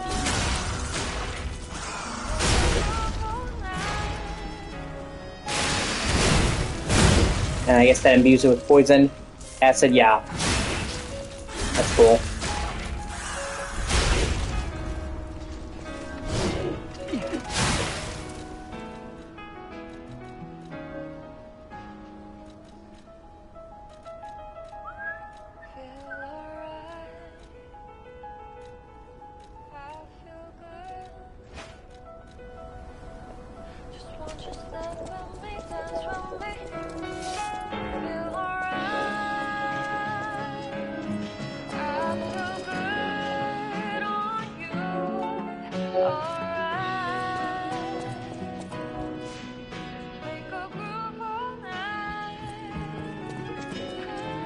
No matter what, serving welcome.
Ah, cool.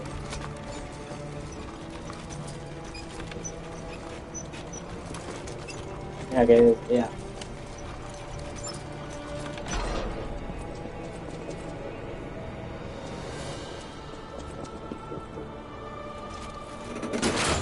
I climb up the ladder.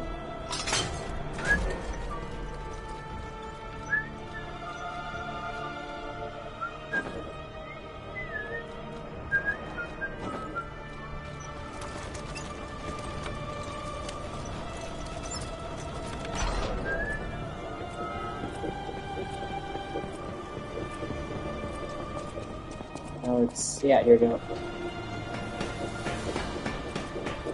And now I've leveled up quite a bit, increased my stats quite a bit, got an extra table bar, an extra Legion arm slot.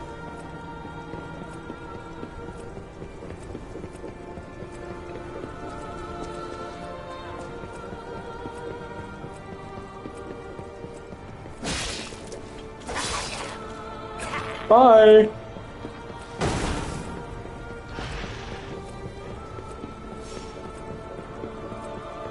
This is the way I came from, right? Yeah, originally. Okay, made her.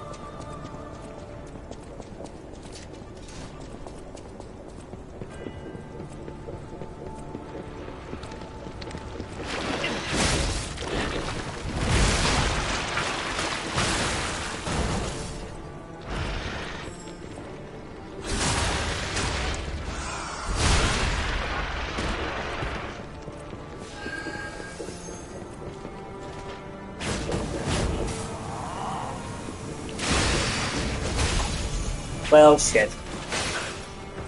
What a bit. And I'm right there. That disruption is no fucking joke. Instant death status effect. Thankfully, they don't go fucking willy-nilly with it. Otherwise, that could get really fucking annoying really quickly.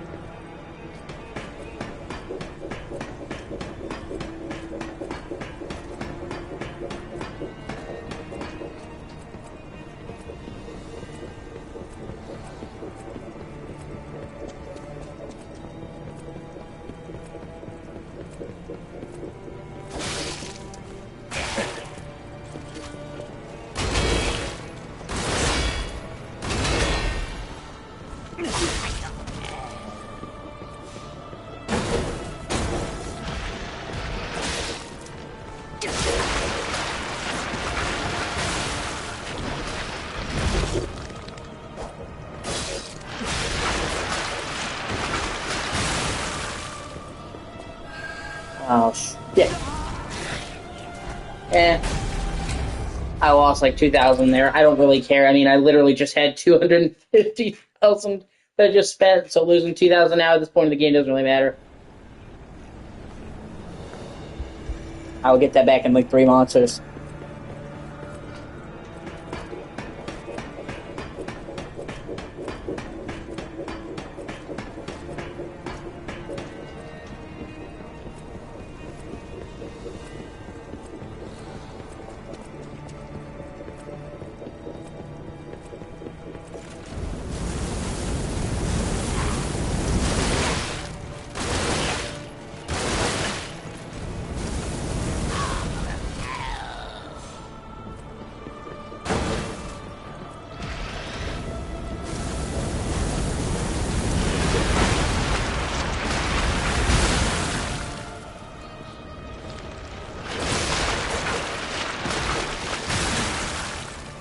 I keep forgetting they have a tendency to explode.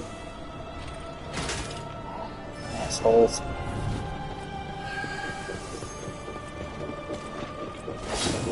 God! It's so... well, I know there's a treasure chest down there now, so that's cool! Okay, you know what, actually... I'm just gonna hit them with a bunch of throwables. They can eat my ass.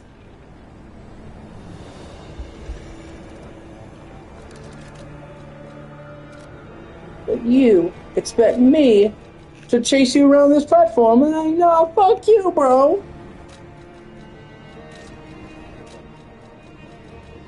You know what that sounds like? That sounds like a lot of work. I'm gonna hit you with the fucking grenade!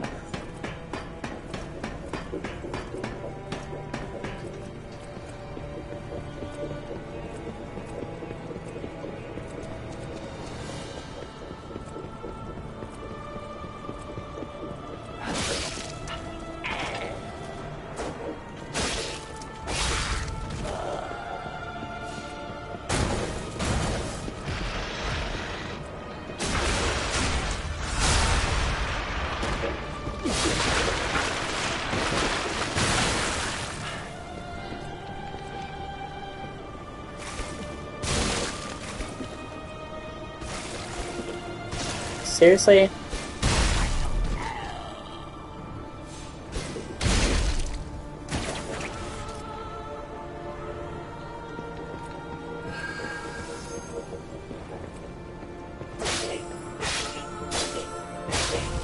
Whatever, mission accomplished.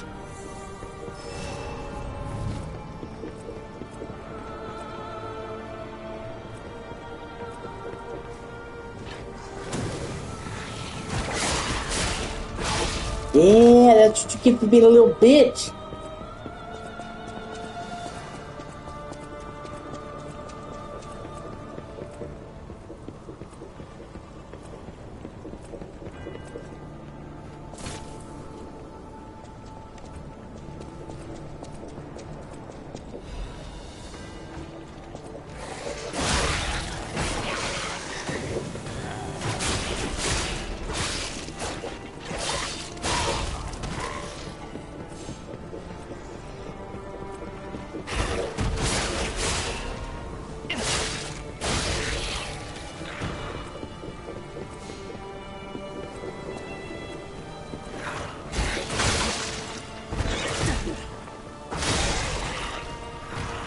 Alright, now I can finally get that treasure. Oh, Red Fox amulet. Interesting. I forget what it does. 3 for motivity and technique. That's not bad. I don't really need the stats at this point. Yeah. I knew you were there, dog. It's like, I'm on a surprise, and it's like, okay, you can come down.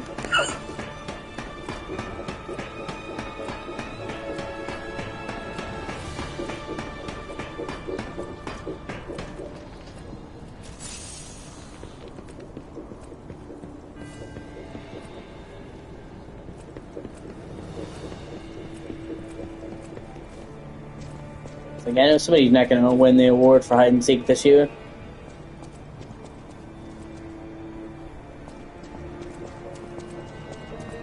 It's like the fucking monster equivalent of sitting there hiding with a lampshade. Can you see me? This is good, right?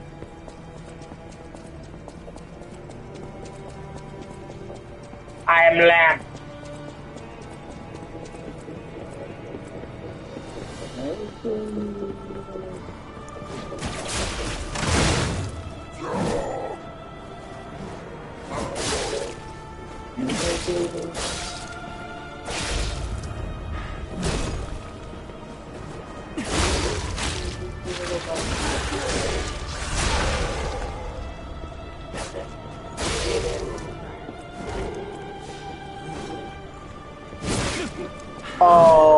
Oh no!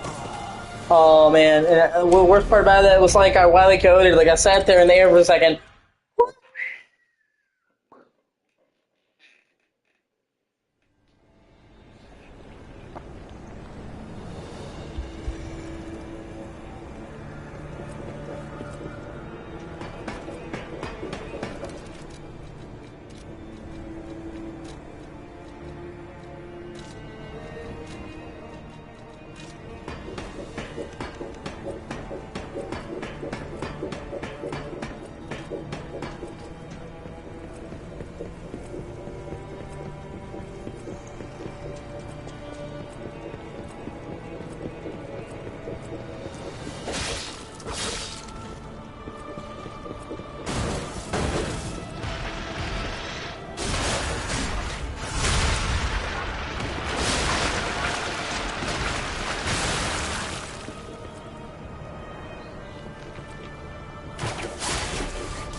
Oh, that's fucking lame. Whatever. Still no biggie, like I said. I keep losing like 2,000, but at this point, like I said, you spent 250,000, so.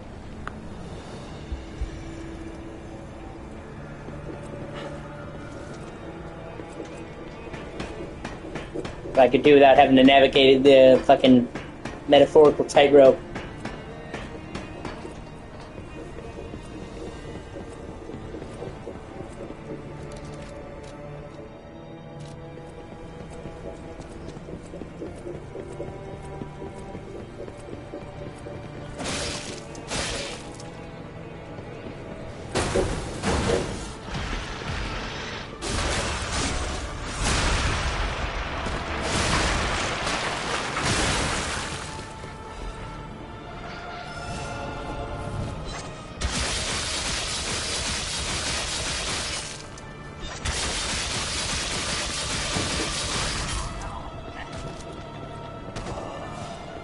Yeah, it must suck to be a bitch.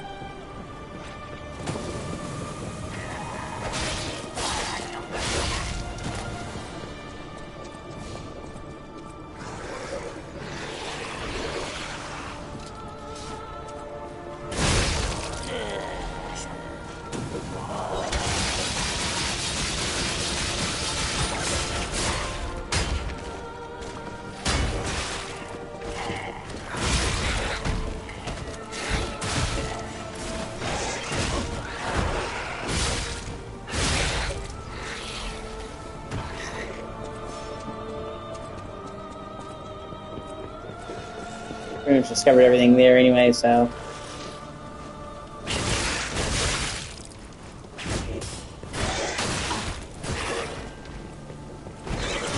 Really, bro? Charismas? Oh fuck, wow. I almost got killed by a disruption just then.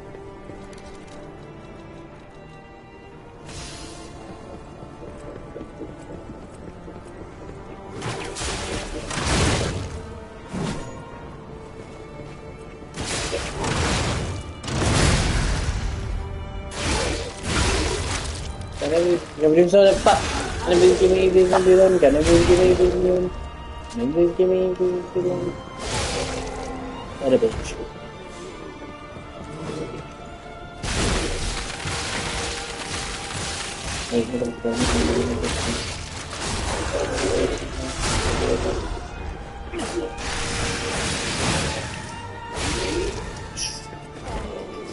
I'm fighting.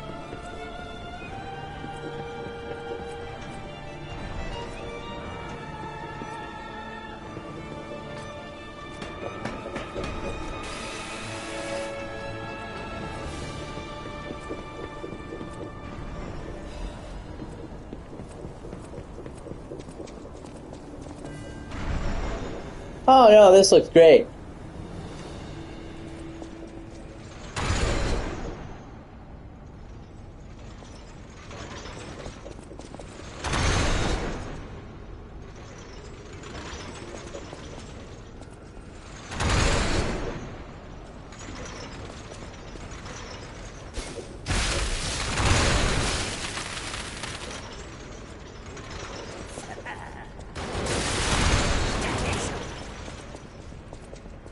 Wait till I get over there to you, fucker.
we're doing something. We're gonna take it from.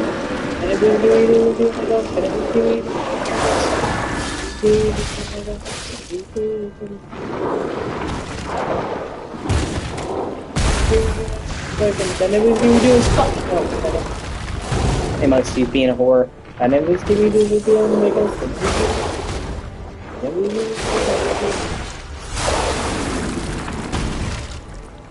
Nice.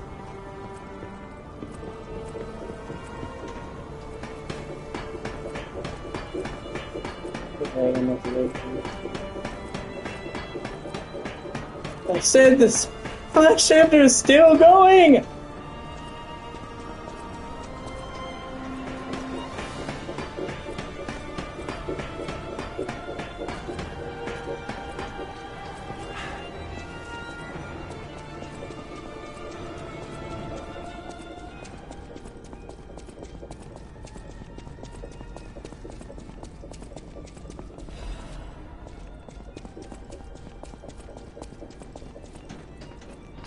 Hey, can I do this?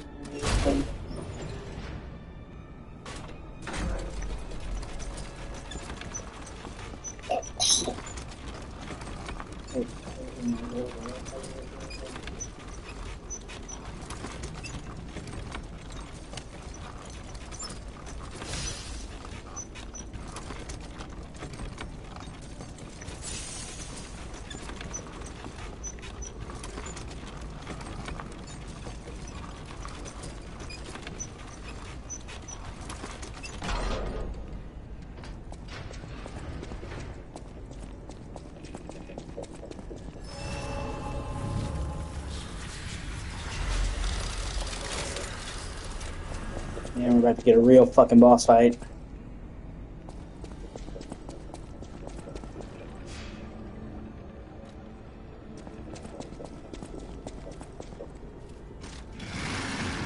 And I mean a really good one too.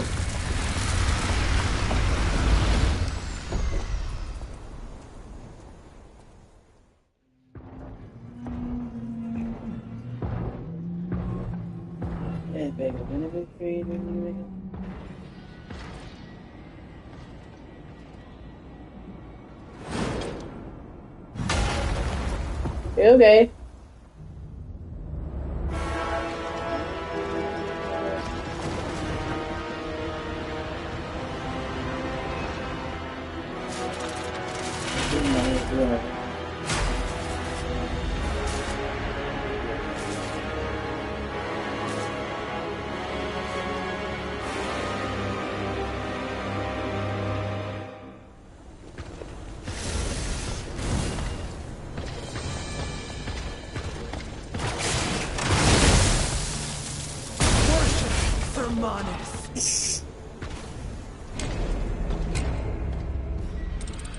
Wow.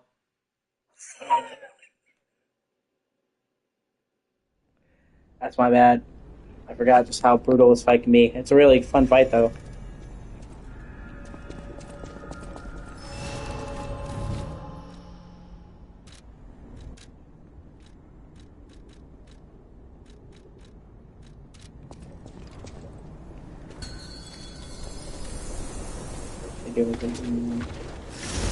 Yeah, wait, let's try to do this without getting, like, one shot right at the beginning.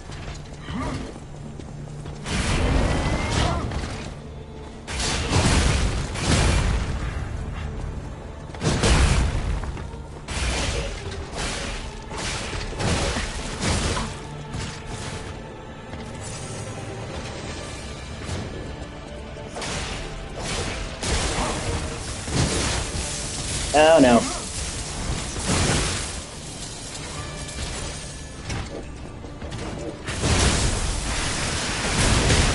But hey, do my shit's gonna be my shit's like it's funny. If you do my shit like this, they do like they do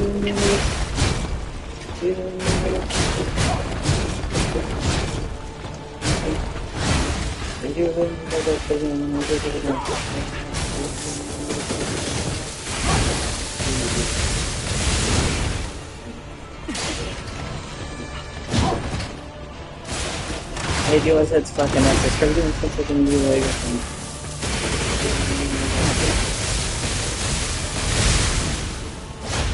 you doing my sense fucking there goes my so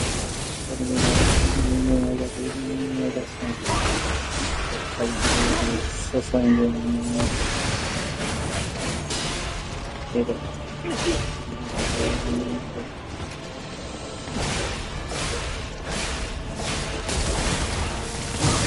Oh god.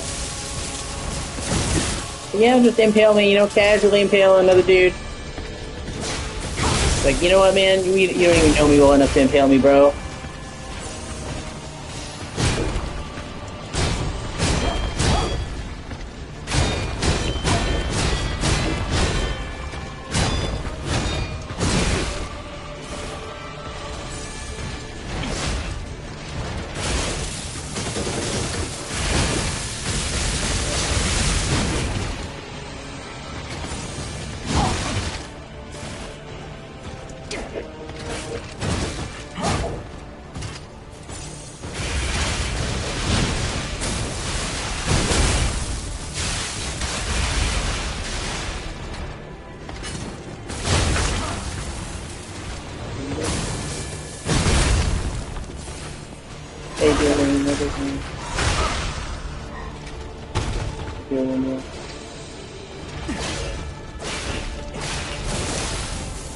Do my sense, fugginess. How you doing that? You know, I'm not even in final form. You just pissed her off. I pissed her off. Come on. Like, you know when the boss starts taking off their armor, it's about to get real. Really, really real.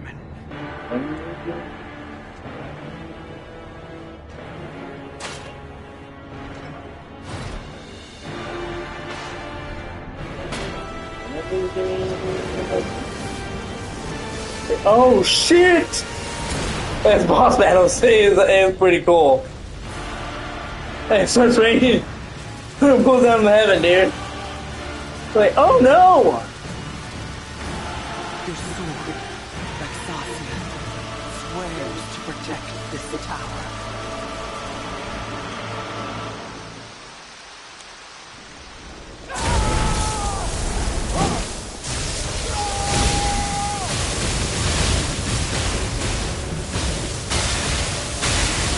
But you can parry the lightning back at her. That's the coolest fucking thing, man!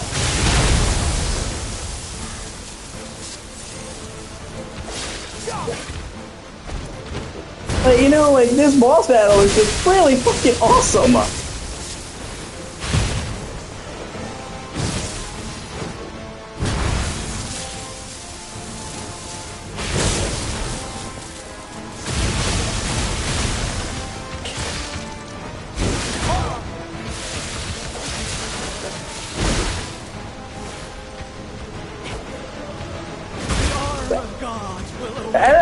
Like, it's one of those things where it's like, I don't even care if I'm dying, because the boss battle is so fucking cool.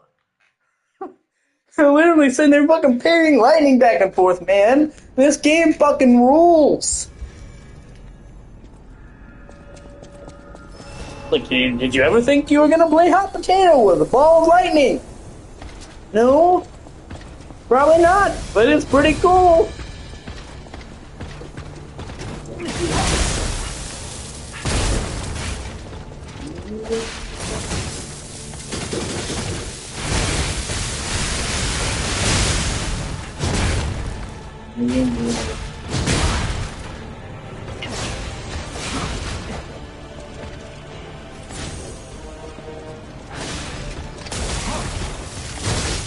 Ah, God. And with penetration.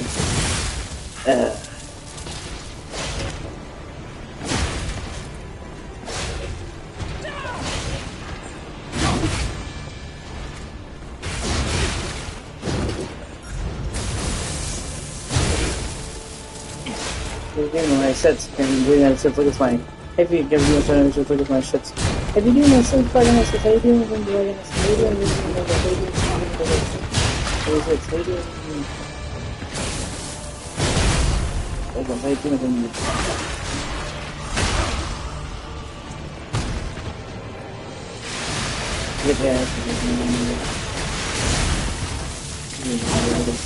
Ah, fuck. Yeah, we got the penetrated again. You've heard of 30 inches of venom. Well, we're talking like 12 inches of like Pestia.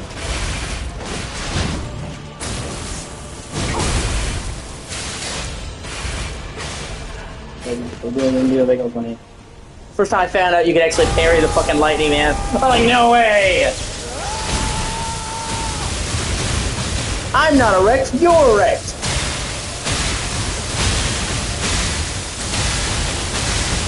And seeing the lightning change color, man, the fucking red is so cool.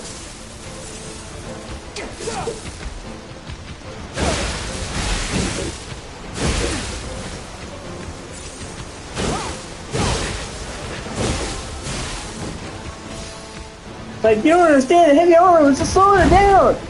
That's all it did!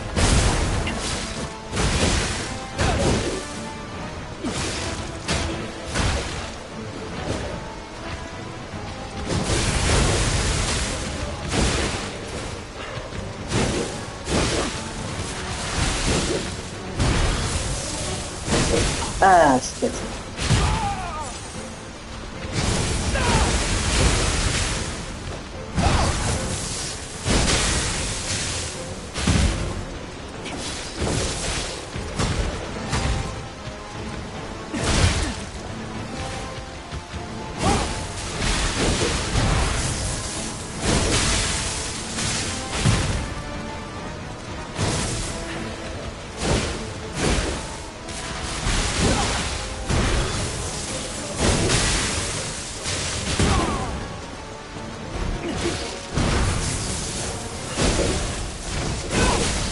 Son of a bitch.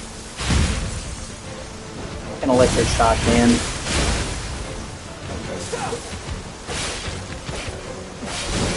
Yeah. And then you're getting hurt.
Hey, here we go.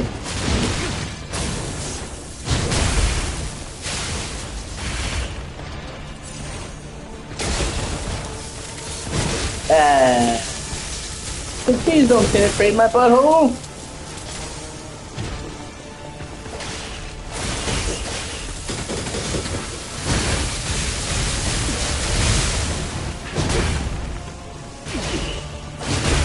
If my butthole isn't even worth penetrating. Fuck, I didn't make it past the start phase in that one. Like, listen, you really wouldn't like my butthole. I'm telling you, it's very tight and supple. You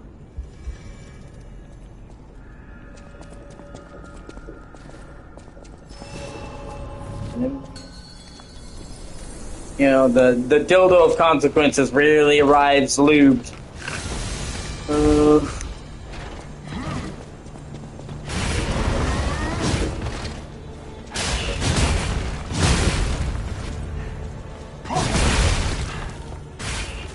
There you go.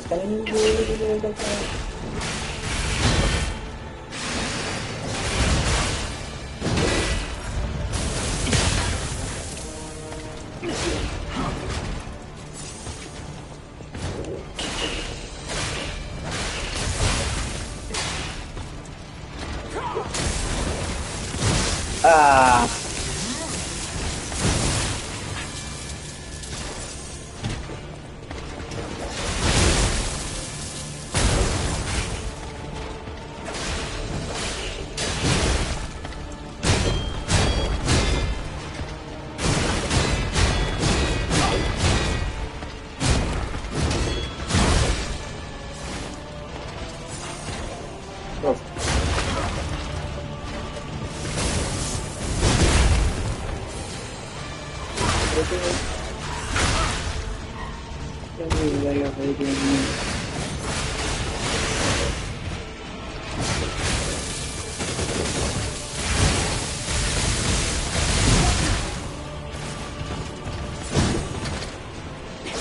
goes my...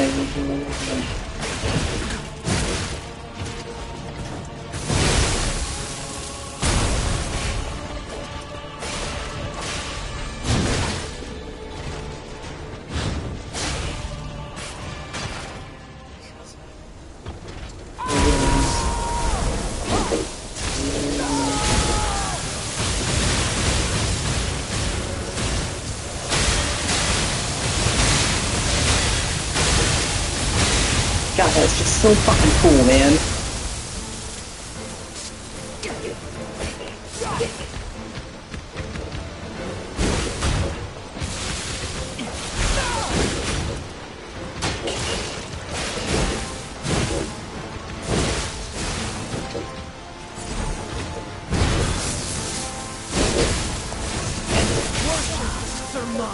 Worship Sermanus!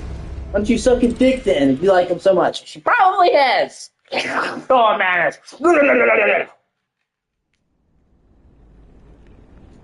That's where she... That's where she got the ability to handle swords that large. She had practice.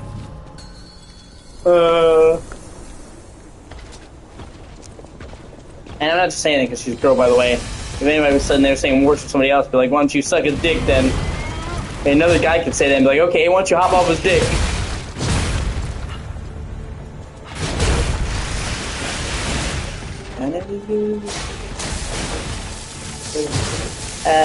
No. Oh.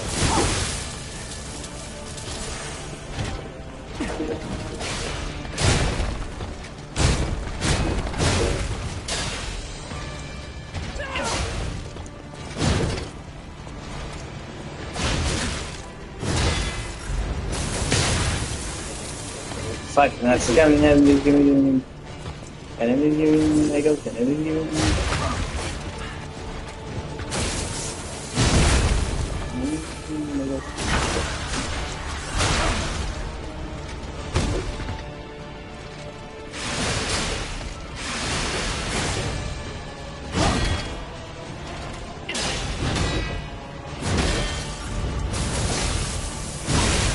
Good.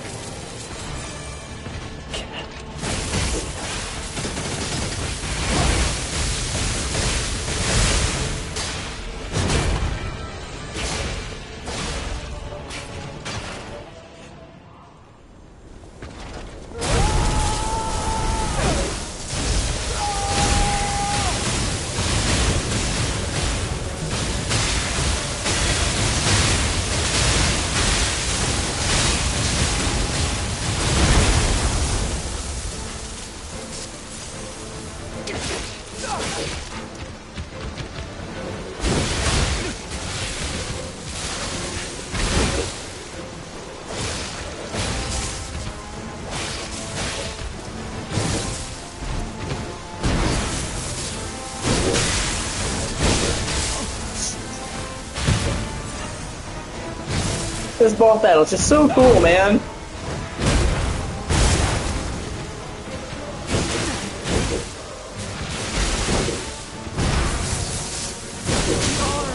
Fuck! The arm of God will awaken soon. Rah!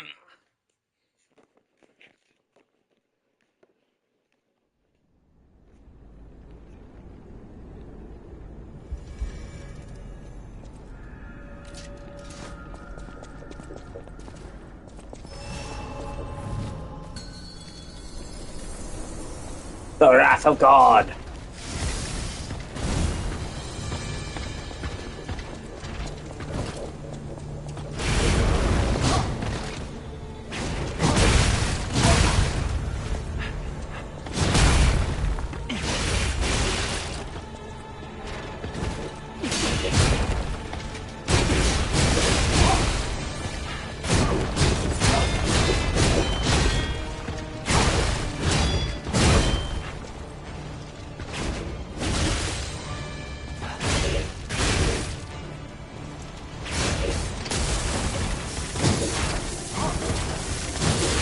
Oh man, well, she missed the first time.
I think you actually hear her dodging too, or her dive, now that I remember.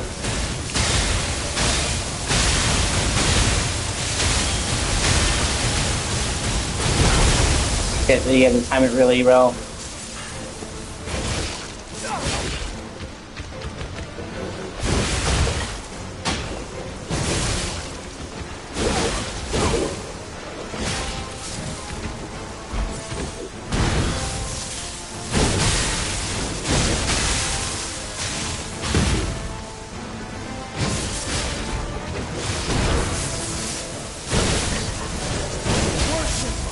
Fuck! Alright, bitch. Let's fucking do this. Alright.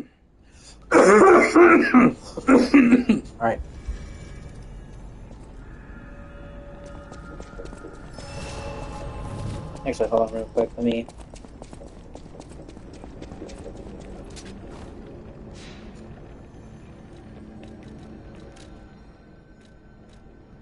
swap it out for asset. I think that'll be more effective on her. It's super effective.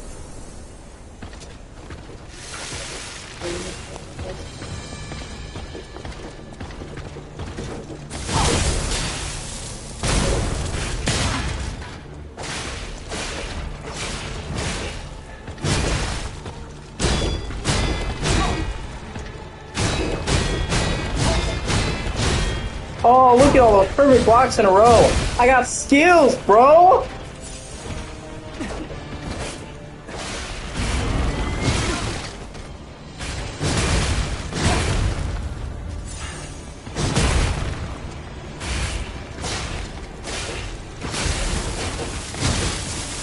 It still got me with the... whatever.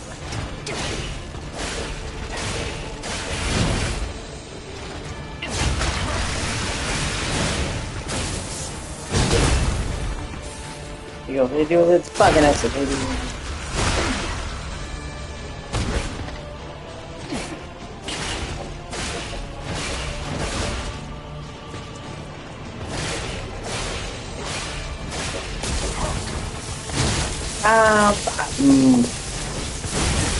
Yeah.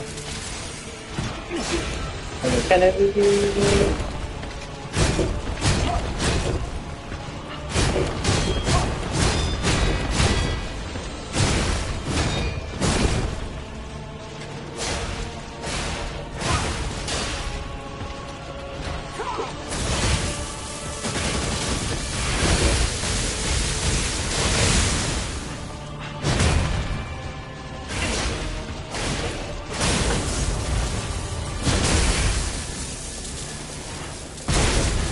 Yeah.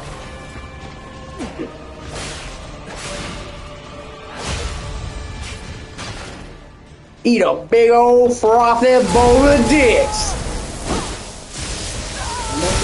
This fucking that's just gonna be too easy now to put it like. There you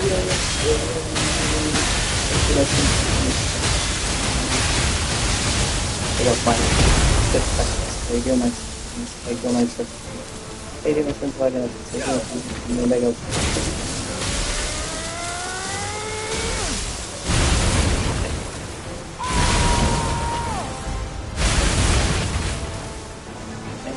Oh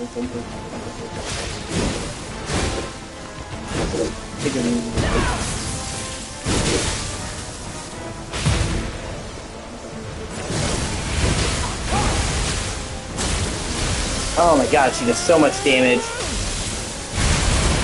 Oh god. Oh fuck. Oh shit. She just randomly turns into the Flash mid-fight. Like, okay. So he called the fucking WB for copyright infringement.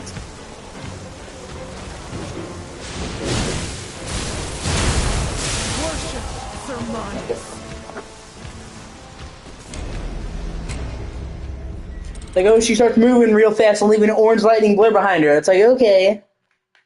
I've watched enough DC movies, bro. And remember, is that you? Man, you really let yourself go.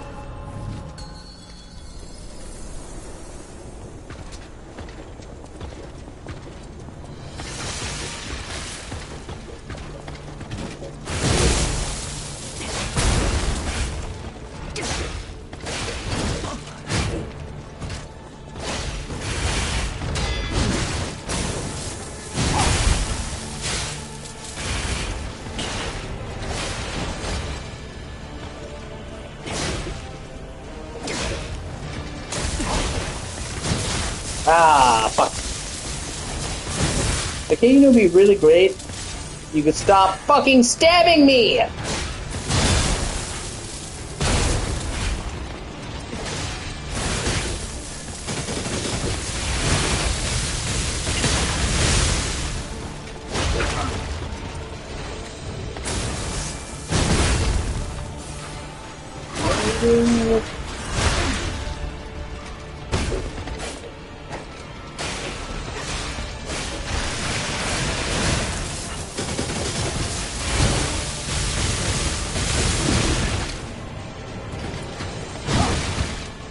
Oh, come on, bro. It's like all this for Manus, and he's still not gonna fuck you, bro!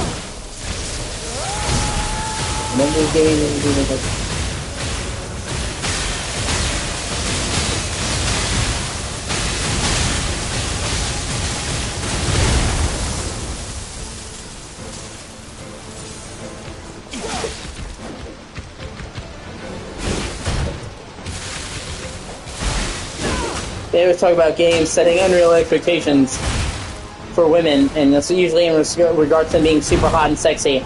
But you know, at this point, now I'm going to expect any future girlfriend I have to be able to channel lightning. So great Liza P. I can't have a normal relationship. So like, man, she's great, but she just can't channel lightning and fly into the sky. So, you know, I don't think this is going to work out. But you know, she's great, but like, I just wish she was a little paler, you know? Maybe, like, white hair? Oh, fuck. Obsession with lightning, you know? Like, I'm not asking for a lot. I just want her to be able to jump 30 feet into the air and rain down lightning.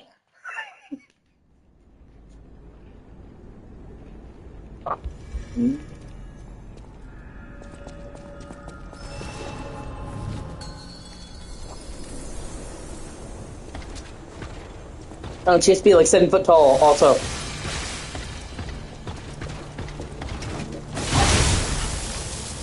It's like, but you're not that tall, so that's what they have ladders for. I'll still climb it like a tree. I guess I'm just more secure in my masculinity than some other dudes I've seen. So I've dated women that are taller than me, and I know some guys who just would not. Then it's not really fair to call out women for, in my opinion, it's just not fair to call out women for not dating guys who are, unless they're, it's not real fair for women to not date guys unless they're 6 feet, and then have guys be like, oh, I'm not going to date a tall chick. Like, you say height doesn't matter. I've dated women that were taller than me. I haven't dated a woman who was 6 foot, but that's just because I didn't run into any. But I've dated women that were taller than me and did not give one fuck. Okay. So you think that you being taller than me is going to stop me? I'm going to get a stepping stool and tap that. Like, that's a challenge. Let's climb to Mount Everest.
Fuck.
Killed him.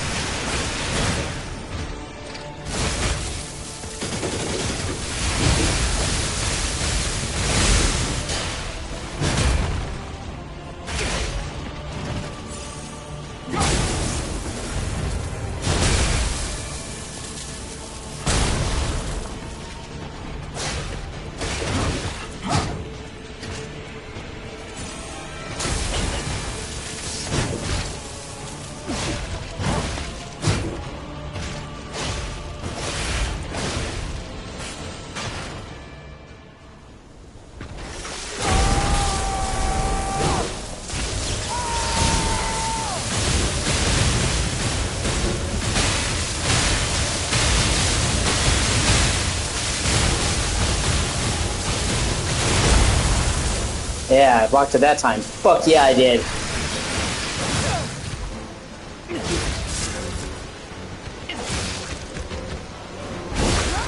Oh!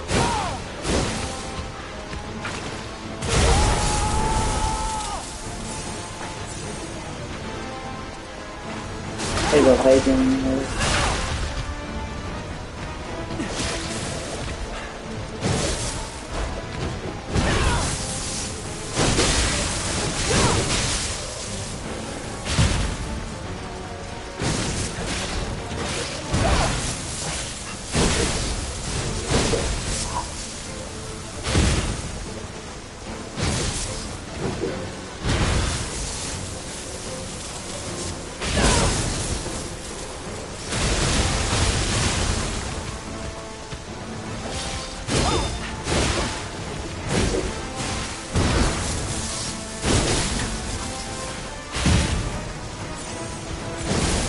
You can do this. You're very close. Just gotta be cautious. Don't get greedy.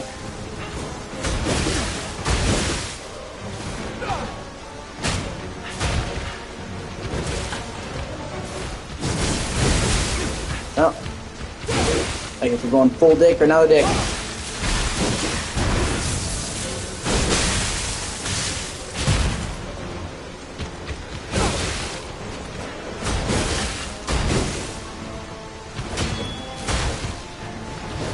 Ah, fuck.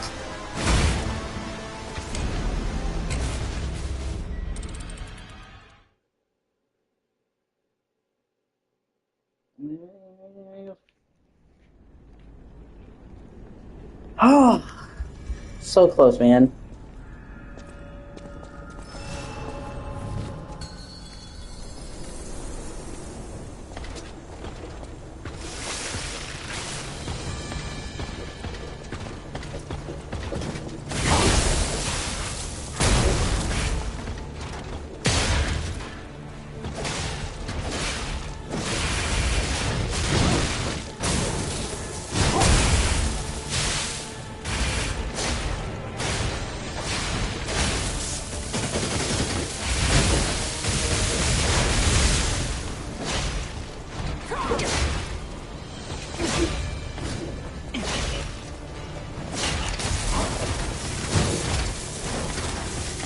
Ah, what a shame.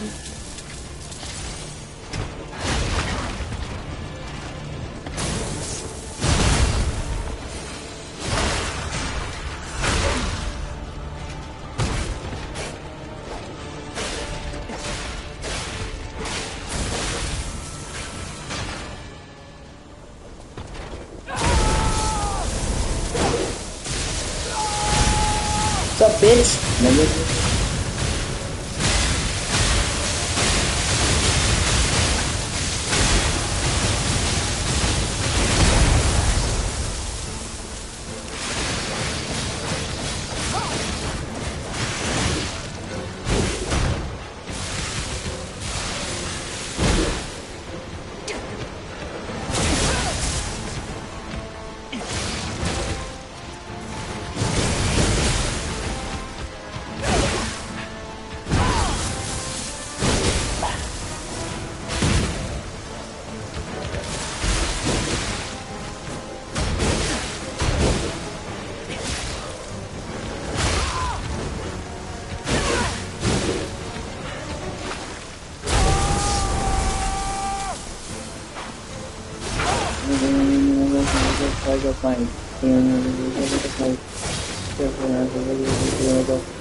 Oh, this is going full big.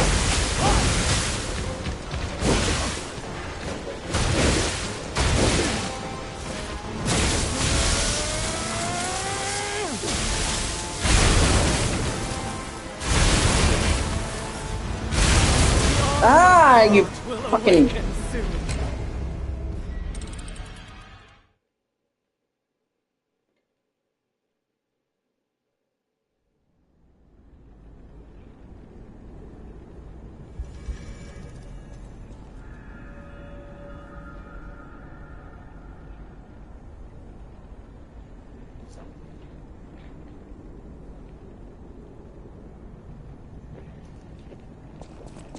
How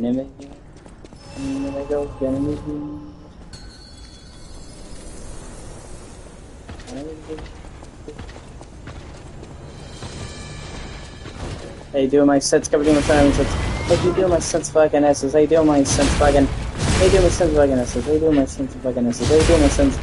And then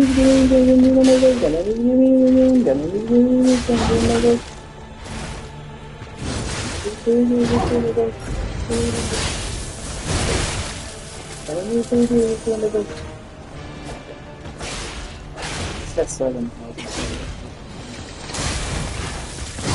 I keep getting fucking penetrated.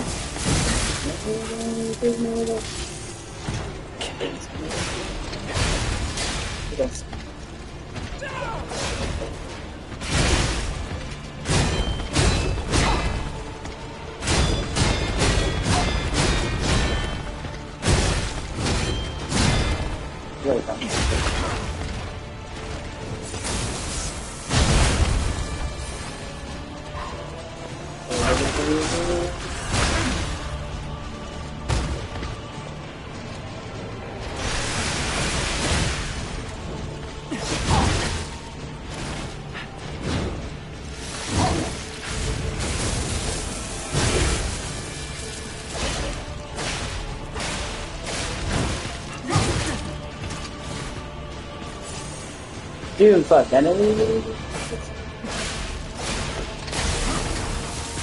Oh my god, I'm so tired of getting fucking impaled by that fucking shit.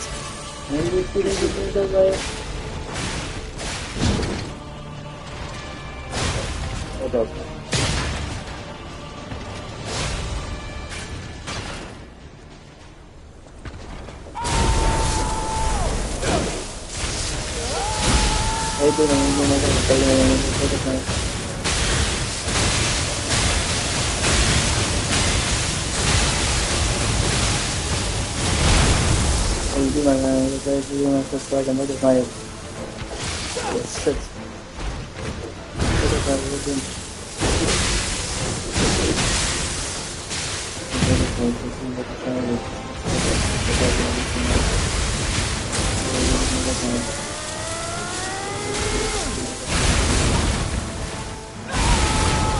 Ah, come on!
Doing bagels, can I bagels?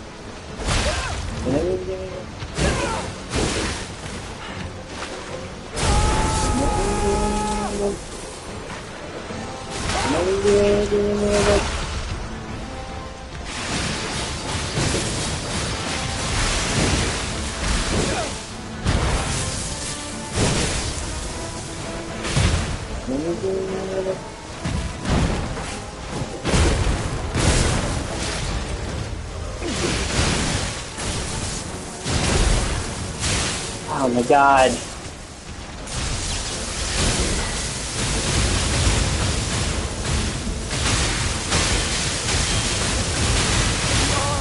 Ah!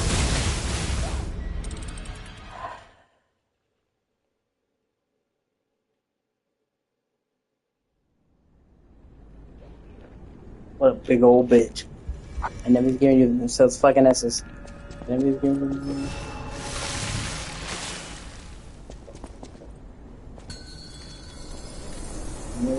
Here they go. Yeah.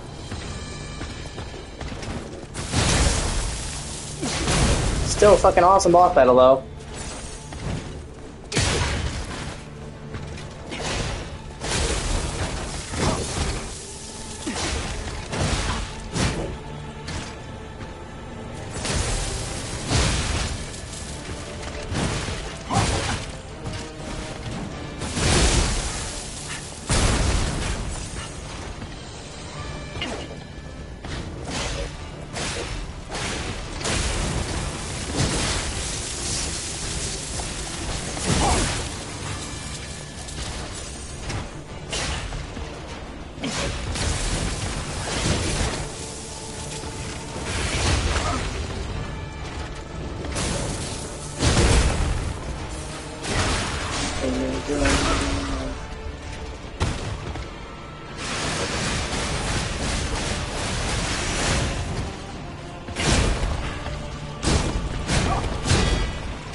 So maybe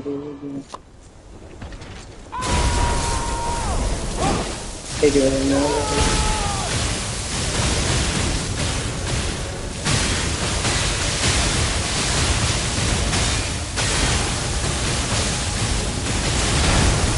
God damn it.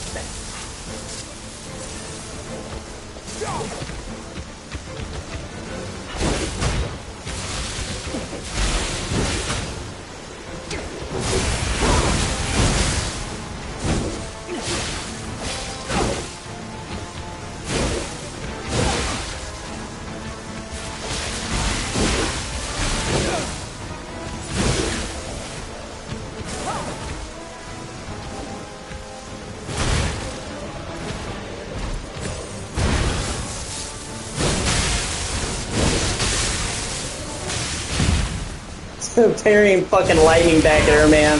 It's just one of the coolest fucking things ever. And like any game I've ever played. This boss battle fucking rules.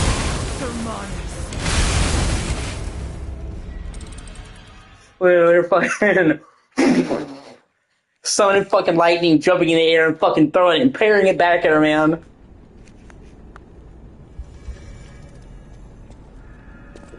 God, Lies of P is such a great fucking game, dude.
Oh, I blitzed that first phase. Shit.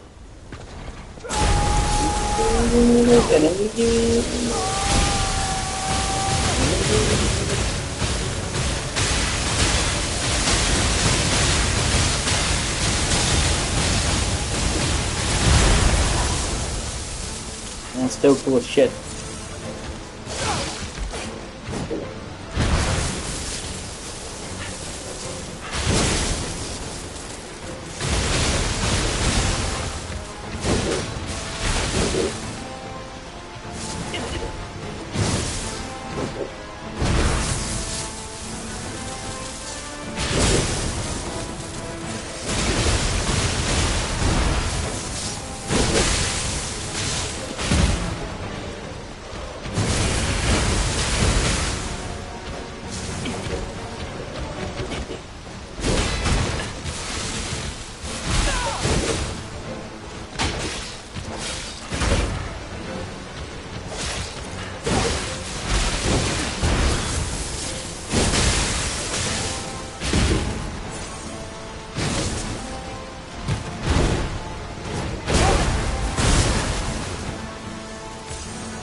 Oh, we're doing the whole thing. Okay.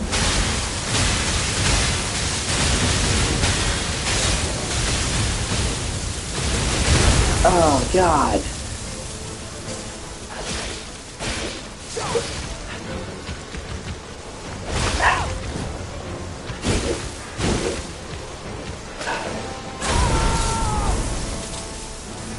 I got lucky there. Baco's gonna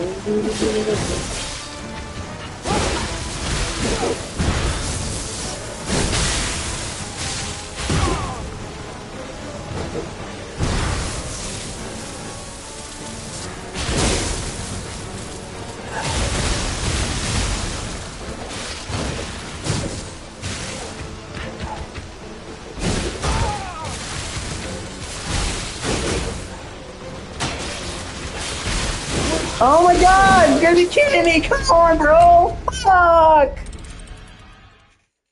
Ah!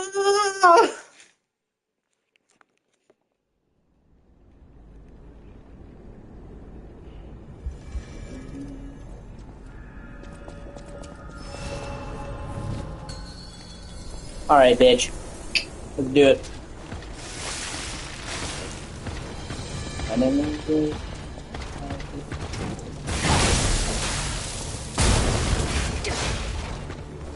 right?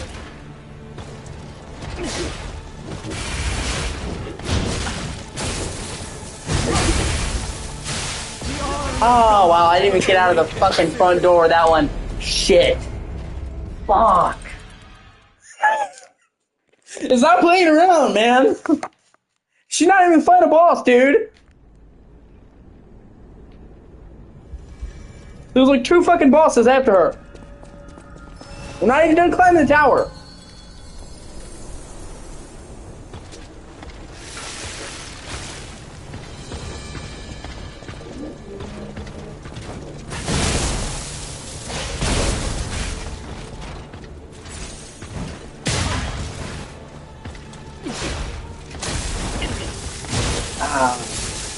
Never mind when she fucking impales you.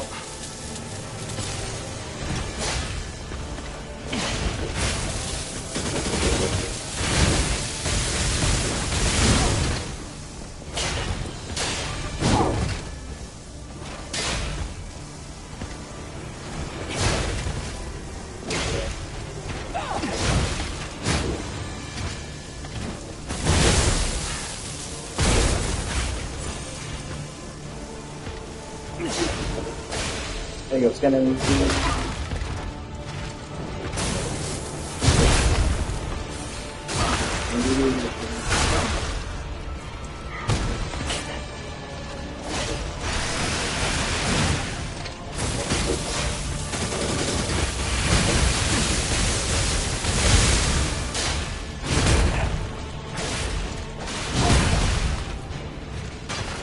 I never he was doing my shit, so I never say fuck, I never give me the rock, I never give me let's see, being a whore. I never give me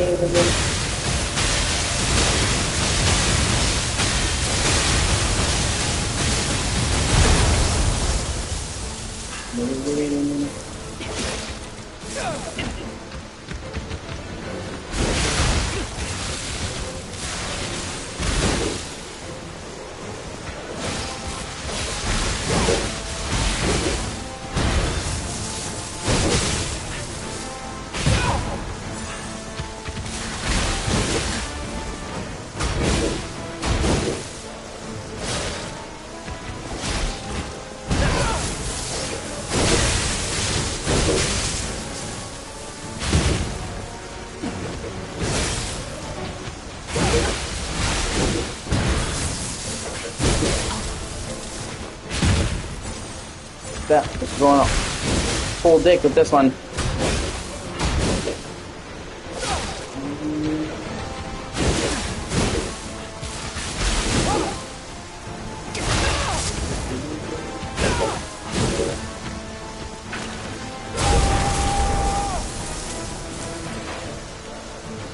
Oh, come on.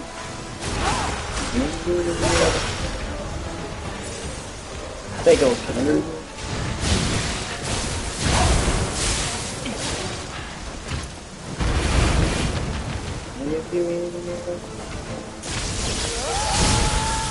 Oh no, we're doing the whole kid and caboodle, okay.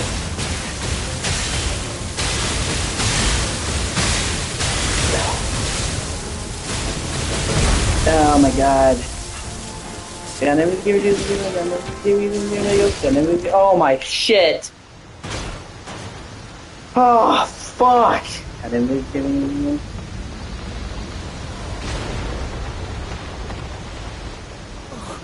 Sir Simon, only you with the one.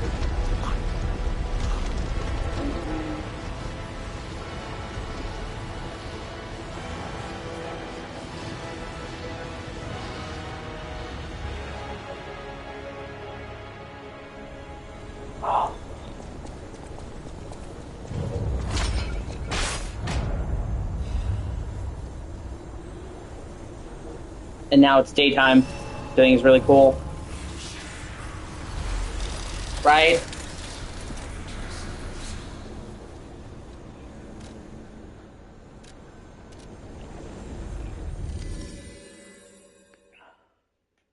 We're still not done with the tower. That's what I'm saying. The last chapter in Lies of P is like 4 fucking chapters in one.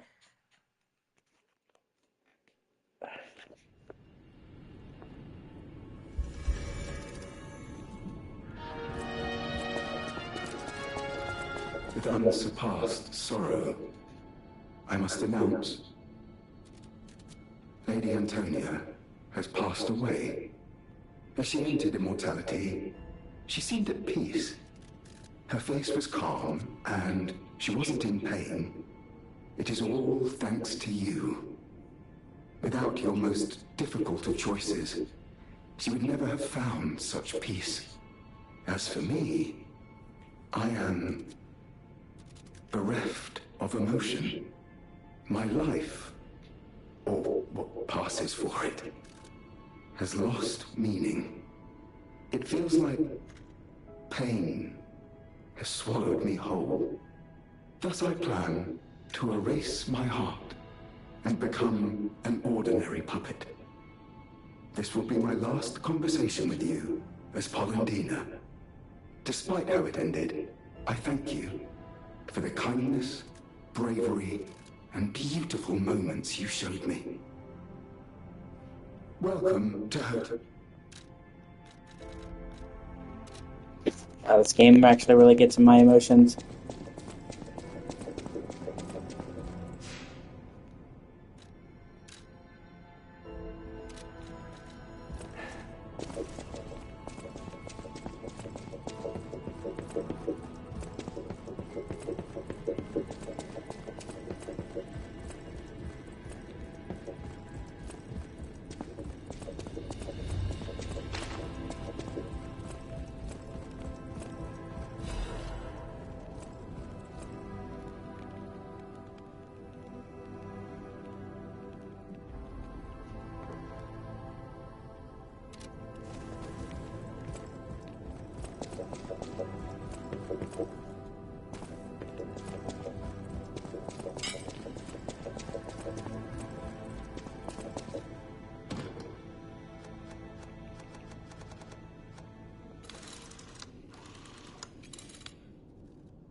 Now, after an extremely long night, the sun has risen. I love that. You spend all that time in the tower, and then right when you're about to get to the top, sunrise is like you were battling all through the night to get to the peak. It's such a great game. Ah, the hotel seems truly empty now that Lady Antonia has departed.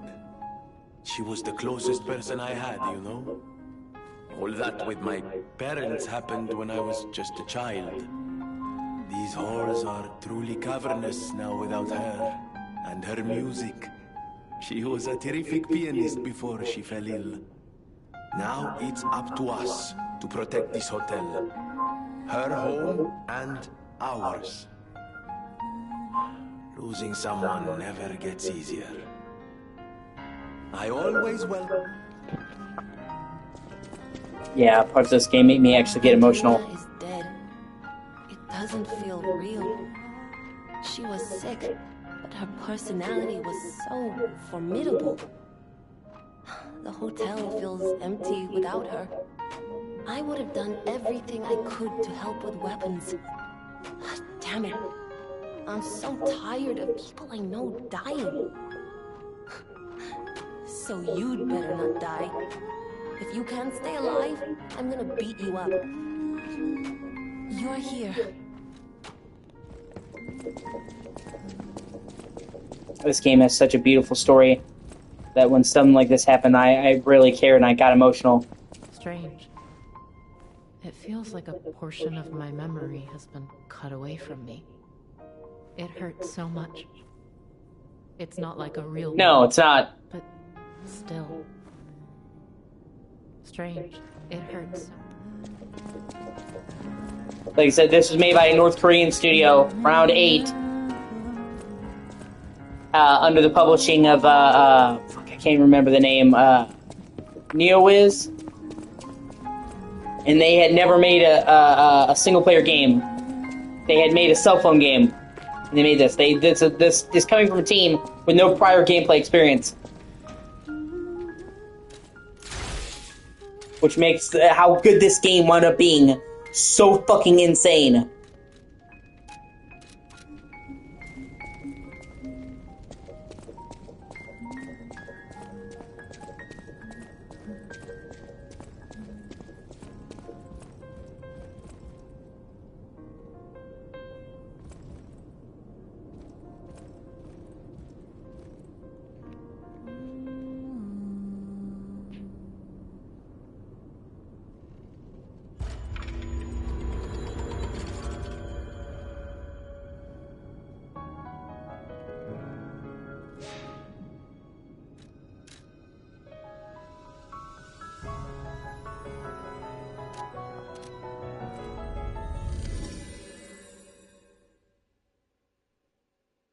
Not that I know of.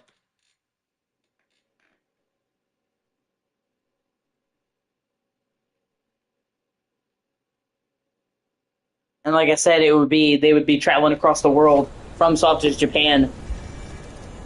The team that made this game is South Korean. So they would have had to go quite a way. I'll look into it. If I'm misinformed, I want to know. Like I said, the only thing they did before was a mobile game.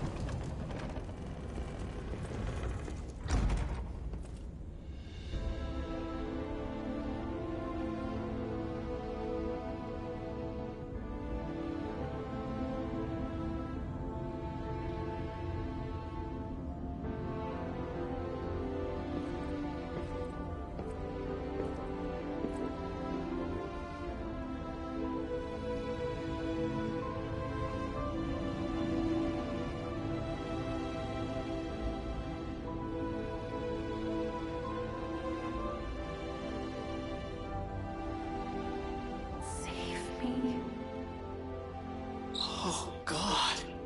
It hurts so much. I want to be free. Please. What do we do? I don't know. I can't make this choice. I think she wants to live, but what will you do? You have to decide. You, not me. Keep her alive, perhaps against her wishes, or give her peace. It's your call.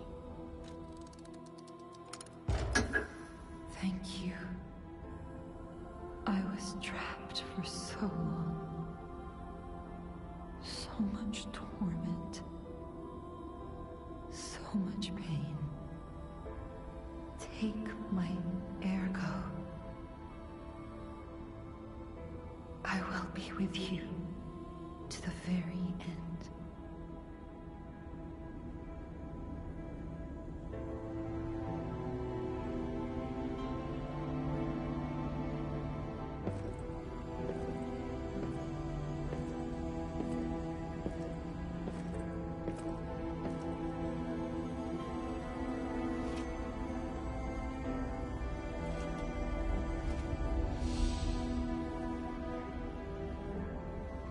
And if I did it right, I should reach the final stage of humanity with this, and you get the white hair.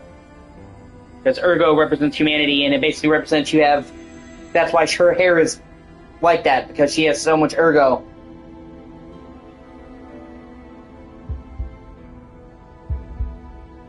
Yep.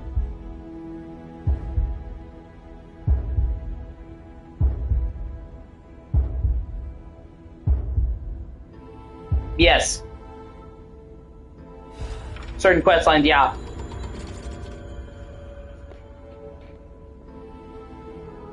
Like that. You have to choose to let her die. Or you cannot get the best ending. You have to give her peace. For example, so if you chose to let her live, you can't get the best ending.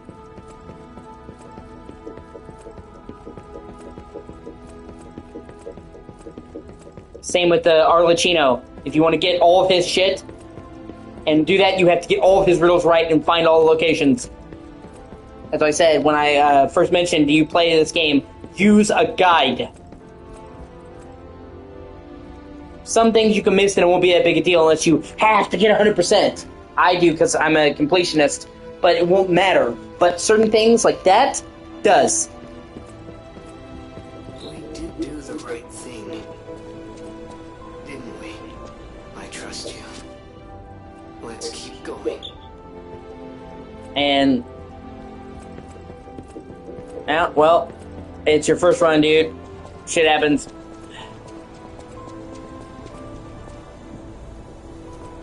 But that's how you know you're on track to get the best ending, Rise of P, because your hair turns white. That's max humanity. And in this game, it's because the hair graying comes from the Ergo, so it means you have a shit ton of humanity, so your shit's overflowing. And if you don't have white hair, you're not going to get the best ending. And thankfully, they added the ability to swap your hair, so like in a free game patch, once you unlocked it, you can go back to black hair or even have it short hair. We're still not even done with the tower. I didn't get 100% when I first played this game either. When I first played it on Xbox, I beat it, but I made mistakes. I didn't get the best ending. I got the default ending. There's 3 endings. There's one that's the bad ending, and you'll know that it's bad. I'm not going to spoil it. You'll know that it's bad. You pretty much have to choose the bad ending.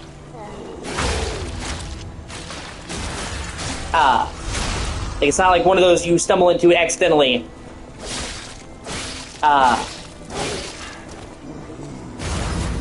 And you'd have to go out of your way to get that ending.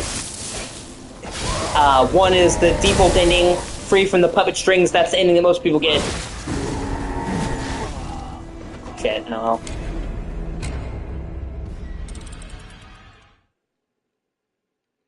And then the best ending, and the one I did not get, one you're probably not going to get, the first playthrough, is Rise of P, which basically you have to do like 80% of all the side quests. You can miss some things, but you have to do the vast majority of the side quests to get enough humanity to do it. And then you have to choose to let Sophia die.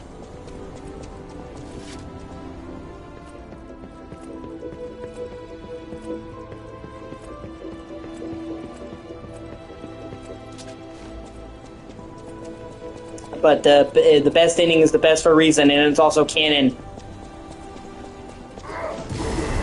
It's not like, say, Elden Ring, where it's different. The endings are different. There's no real, winning ending.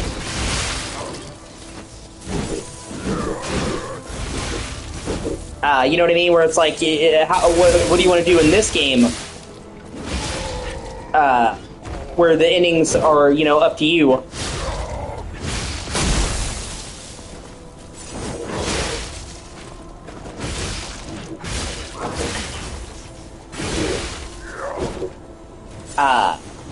It pretty much goes from worst to best.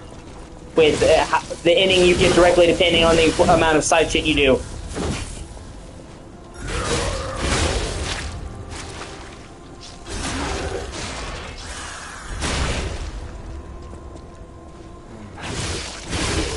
I don't know if you're careful now, you still probably have enough, but you need to be doing all the side quests that you can find. Talking to people, listening to all the records. When you listen to the records, you get humanity after each time you finish a record for the first time.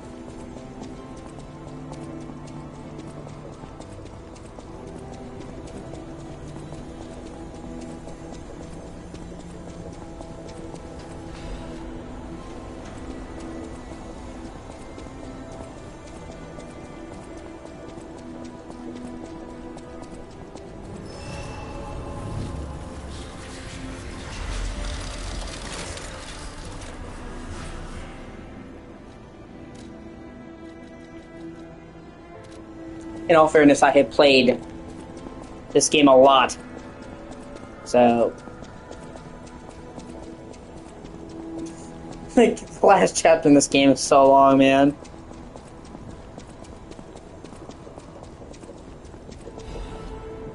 I mean that in the best way. You're saying, oh, it's the last chapter. How much left gets to be left to the game? A lot.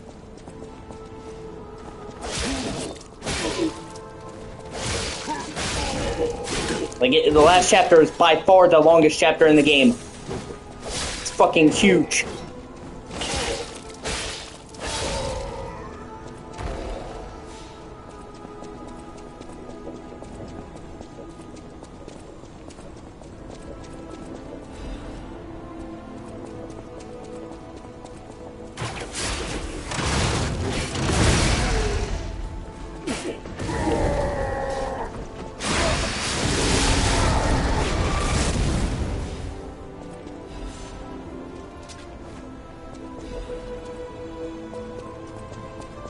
But like I said, it's worth it to take the time to do all the side stuff.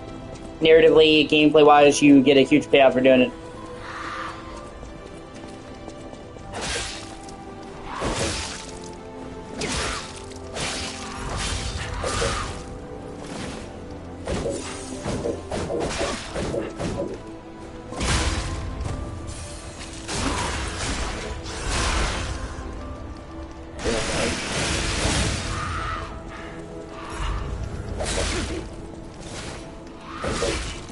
Actually, it does. Okay, so certain people will give you responses and rewards for doing emojis. So, like, when you first talk to Antonia in the hotel, if you wear the outfit she gives you, the sailor outfit, and you do the show-off clothes, she'll give you a ergo chunk. And there's several spots in the game. There's a statue that says, pray ye lost. You can pray and get humanity there. And several people, NPCs in the game, will respond to them. But also, there's a robot in the game you meet later on that's trying to become human, and he asks you to teach him expressions, and you can't complete his quest unless you know all the expressions. So, it doesn't seem like the expressions do anything, but they do.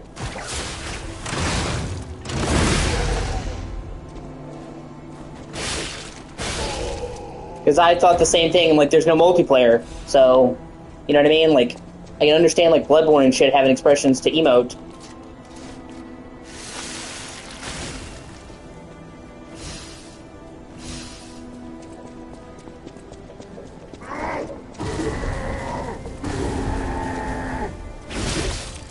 Like, you get a Stalker's Promise pretty early on, and you can do that, like, you can do most of them in front of every character.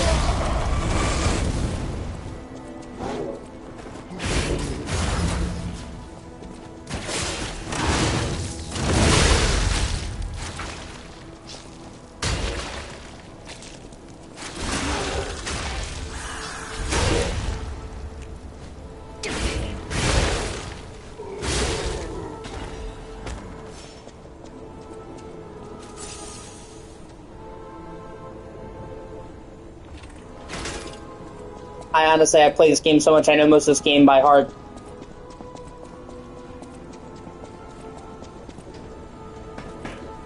And I've replayed it a lot. I'm saying I put over 100 hours into this. 130, 140 hours.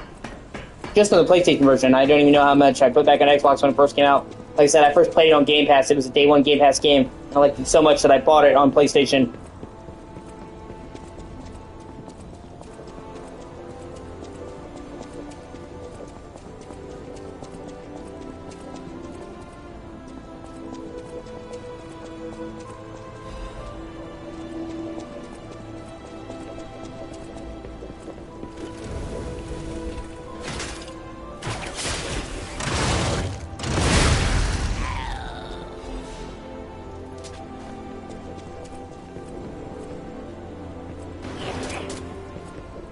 God, I hate those fucking guys.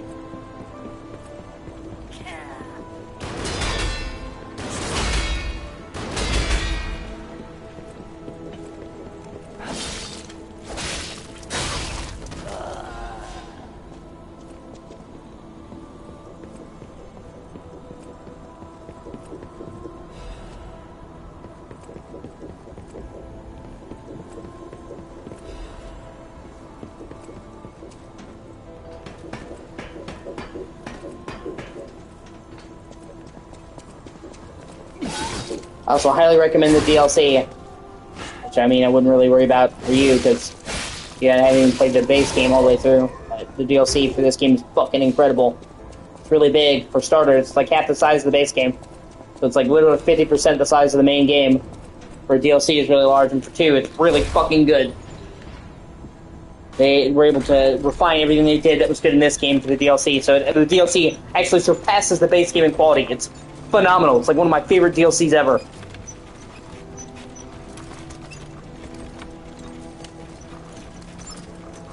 Shortcut!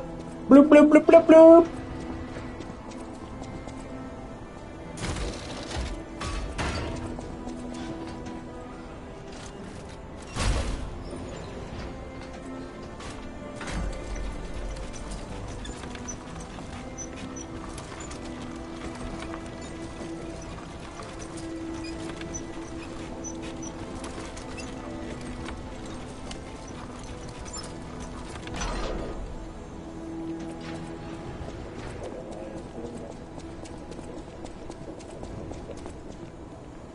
I love this game. I honestly I would put this game very high on my all-time favorite game list.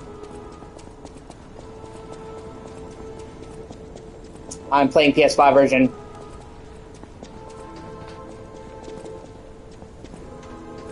Ciao, Bello. I had a feeling you were no ordinary kid, but I never expected to meet you here. It's a trivial matter. Everything is trivial in this part of the business, reward or no reward. The reason for kidnapping someone, or for blocking your path here. But if some audacious behavior helps my brother see again, that's a different story. In all honesty, nothing wrong with that. I don't want to fight. Not you, at any rate. For one, it's a damned hassle. And why should I go out of my way to satisfy an employer who didn't pay me enough? It's not too late. We don't have to fight. Just show me some kindness, and I might change my mind. Thank you. This much? It might even cure him entirely. It's not fair, the way I've been harassing you. You're the only one who's ever been kind to us. I swear on my life as a stalker that your father is safe. My employer promised not to harm him. Go on then. Go to him. Geppetto's waiting.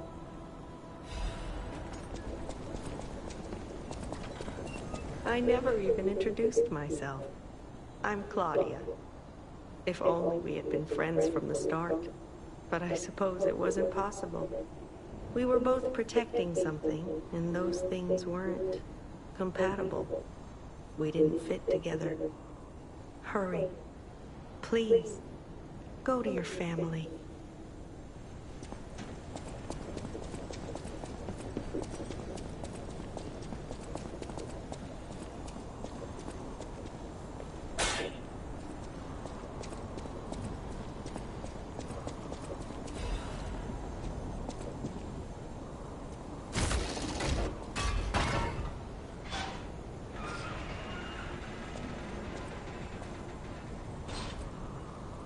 It saddens me to see my precious son in a place like this.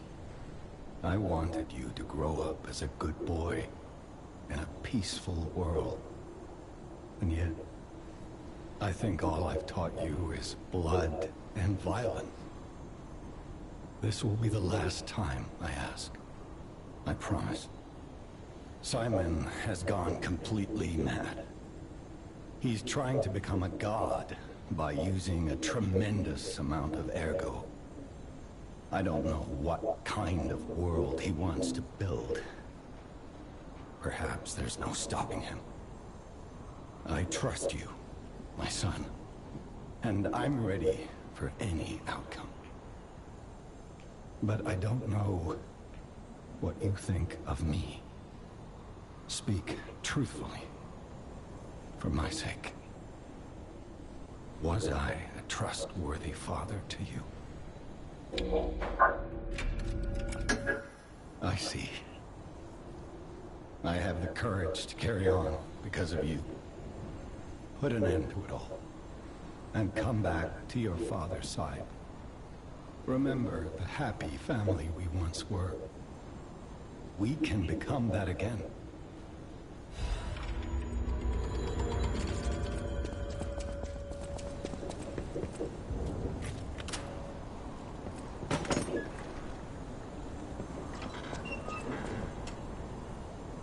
I'm still not done.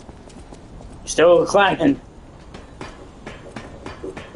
It's that the last chapter in this game is so fucking large, man.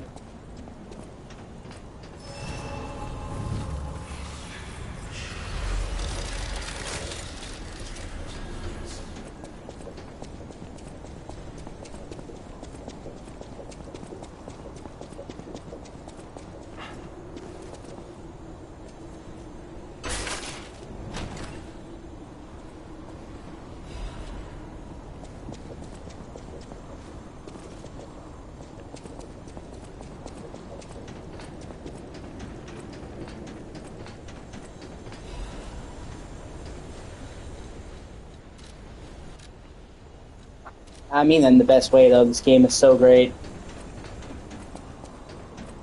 Like I said, this is one of my favorite games of all time.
Maybe okay doing.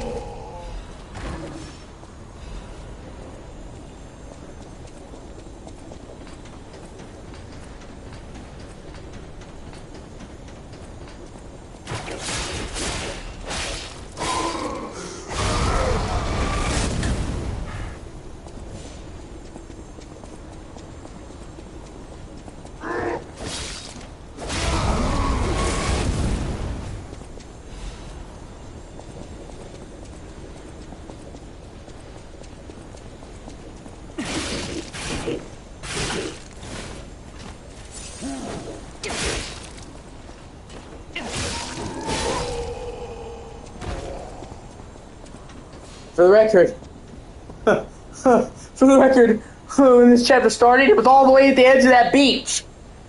Okay? Look at the beach. Look at all the places we had to come up here, okay, in this one chapter. And we get this fucking amazing view.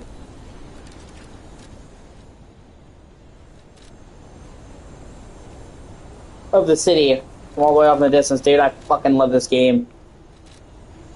And it's so perfect because you're at the end of the game and you're seeing everywhere you came, every place you went. So great. And that, well, I mean, you're going to get a better view too.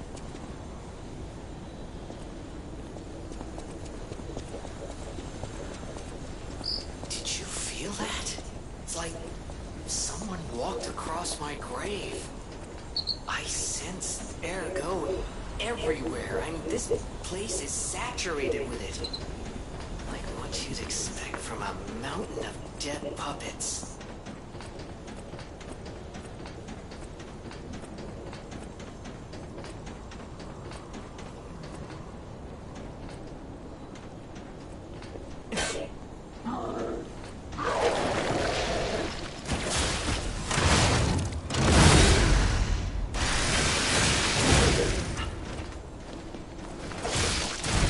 Oh shit.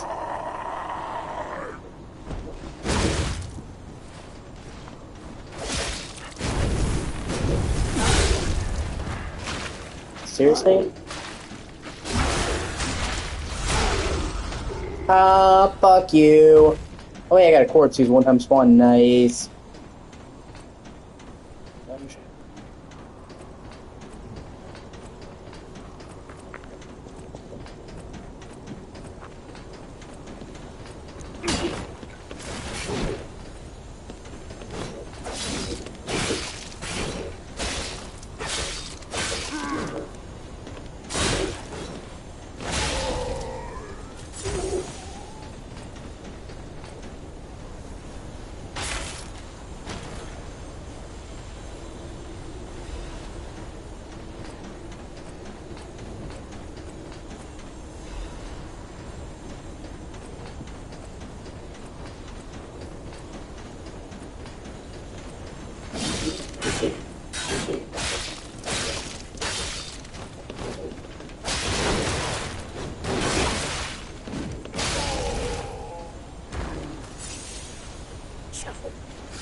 Is it not magnificent?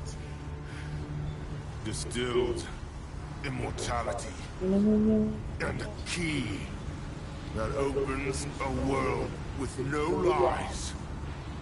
A key that unlocks true evolution.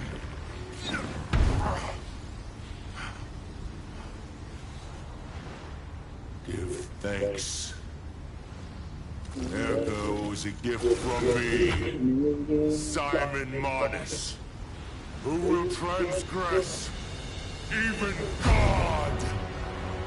Bow down to your God, who will be born.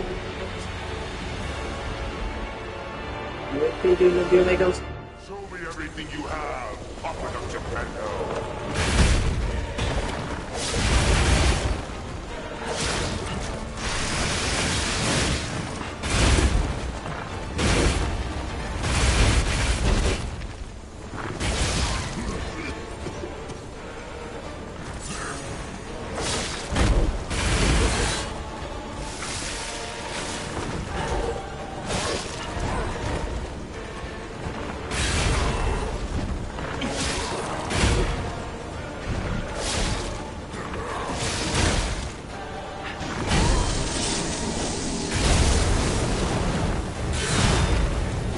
God, that's simultaneously really terrifying and also really fucking cool.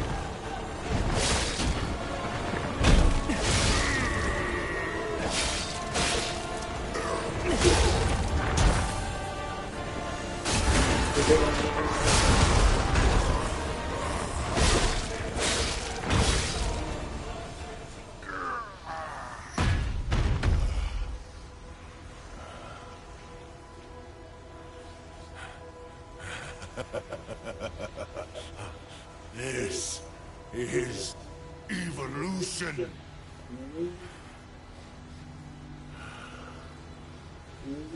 Behold, as I discard this fragile body.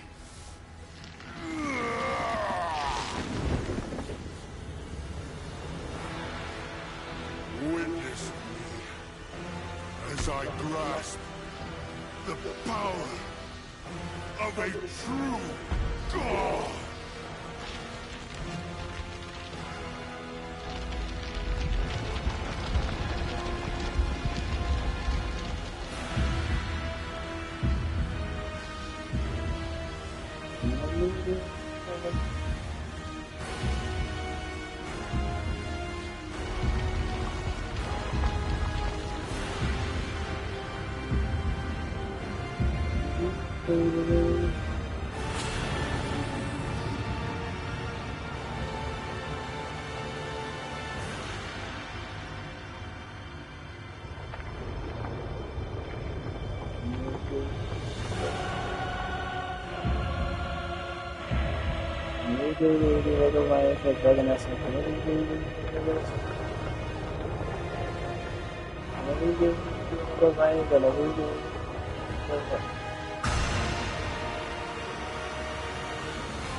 Yeah, it gets pretty fucking bonkers.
Yeah,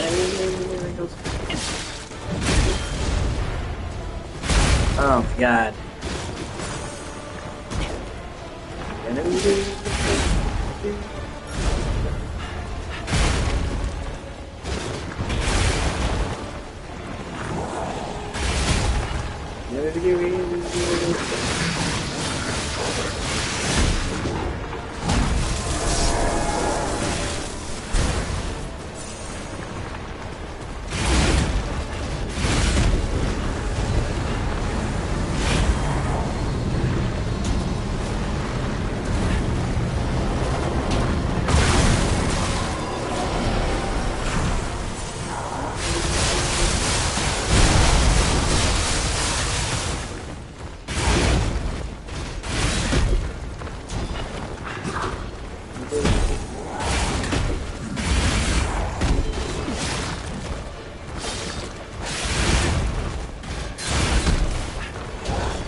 Shit.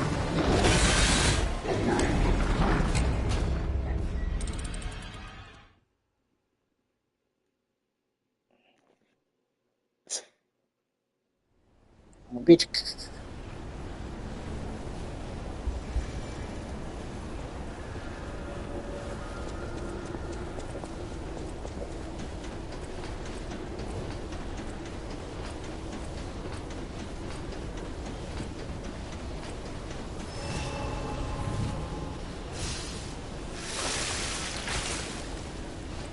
How you doing? How you doing?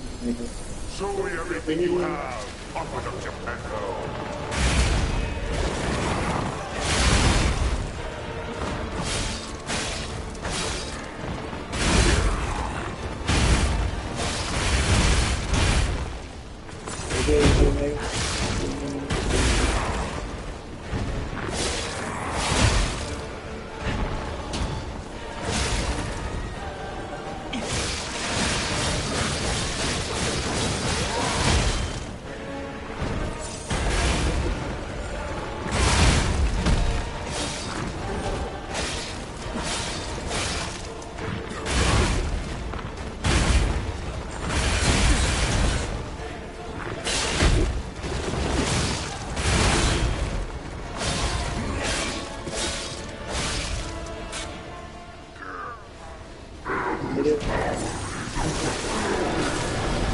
Oh boy.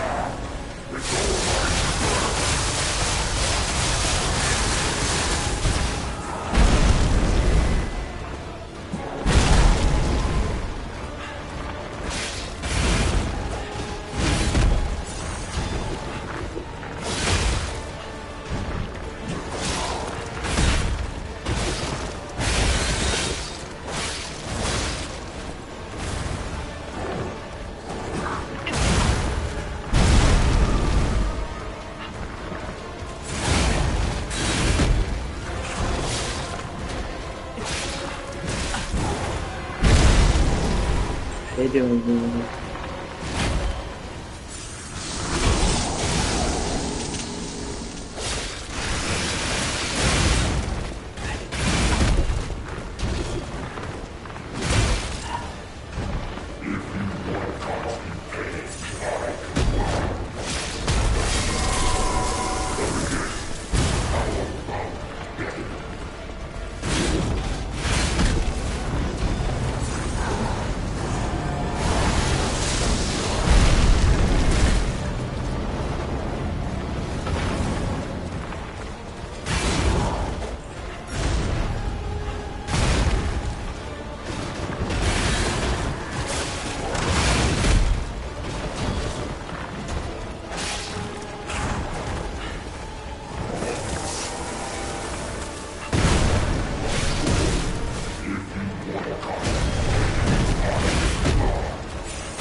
Oh my god.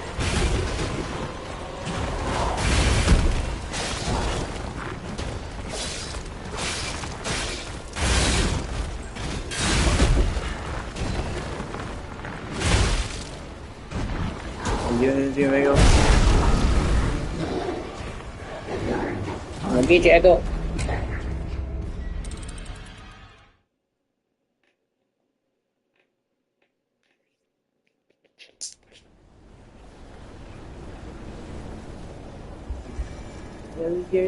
This is A doing new Megos, how you doing? Shit's fucking, this is A doing new Megos.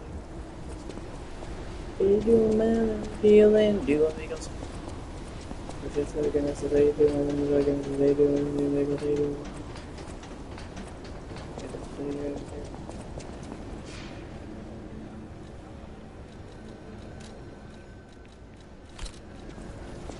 How you doing, new Megos?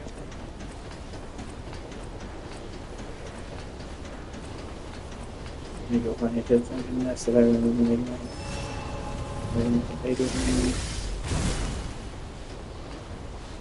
Do make up my shit so I can be out of the Show me everything you have, Puppet of Geppetto.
Oh boy.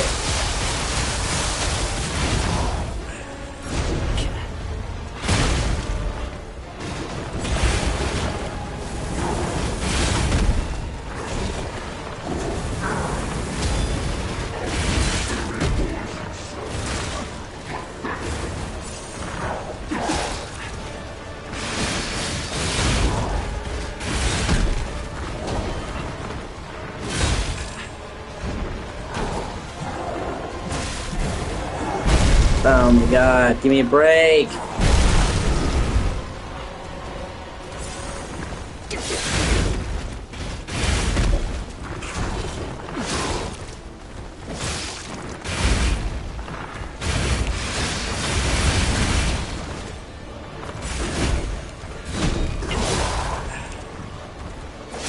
Give it a new angle.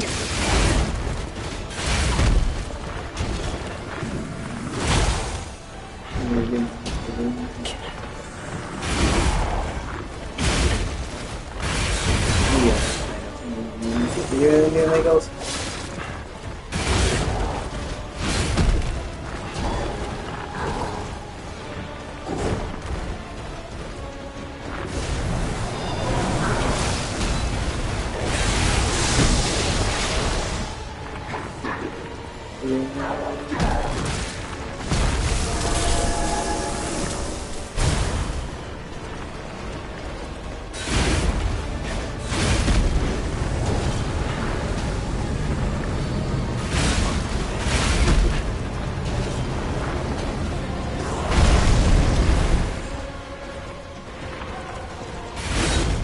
How you doing anyway?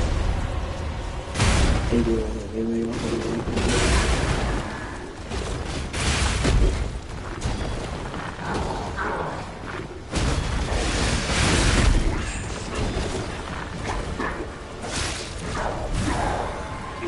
How you doing the new again?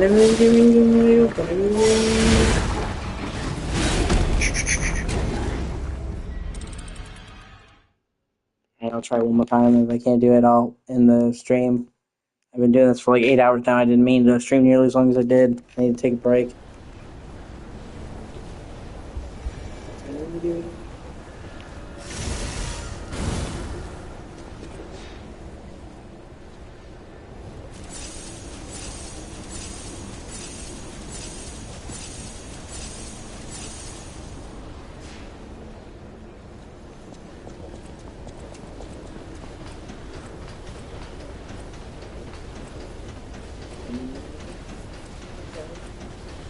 Plane ships are gonna be at time to lay down. Here we go, lay down. Show me everything you have, Upper Japan. And then we go plane. And then we go.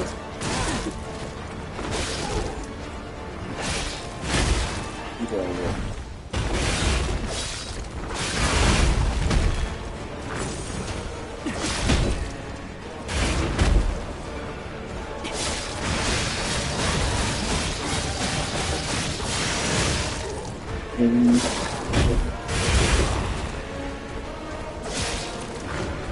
Maybe in the moon.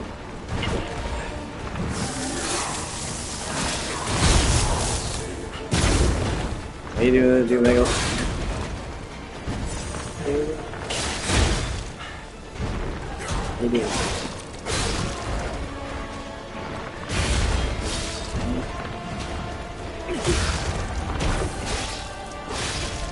How you doing now? What are you doing, Michaels?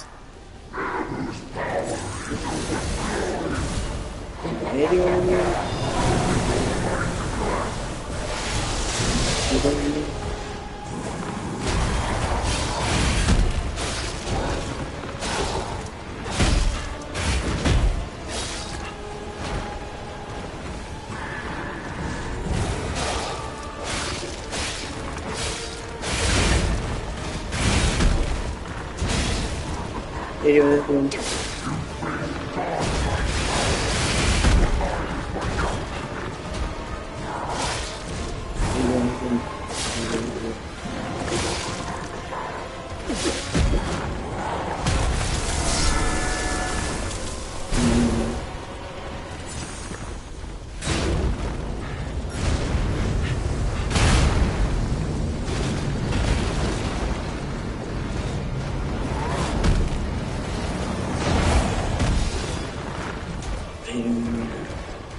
You and the new Legos nice, so we're gonna stay for the one.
Yeah, and this part here, I'll be back in a little while.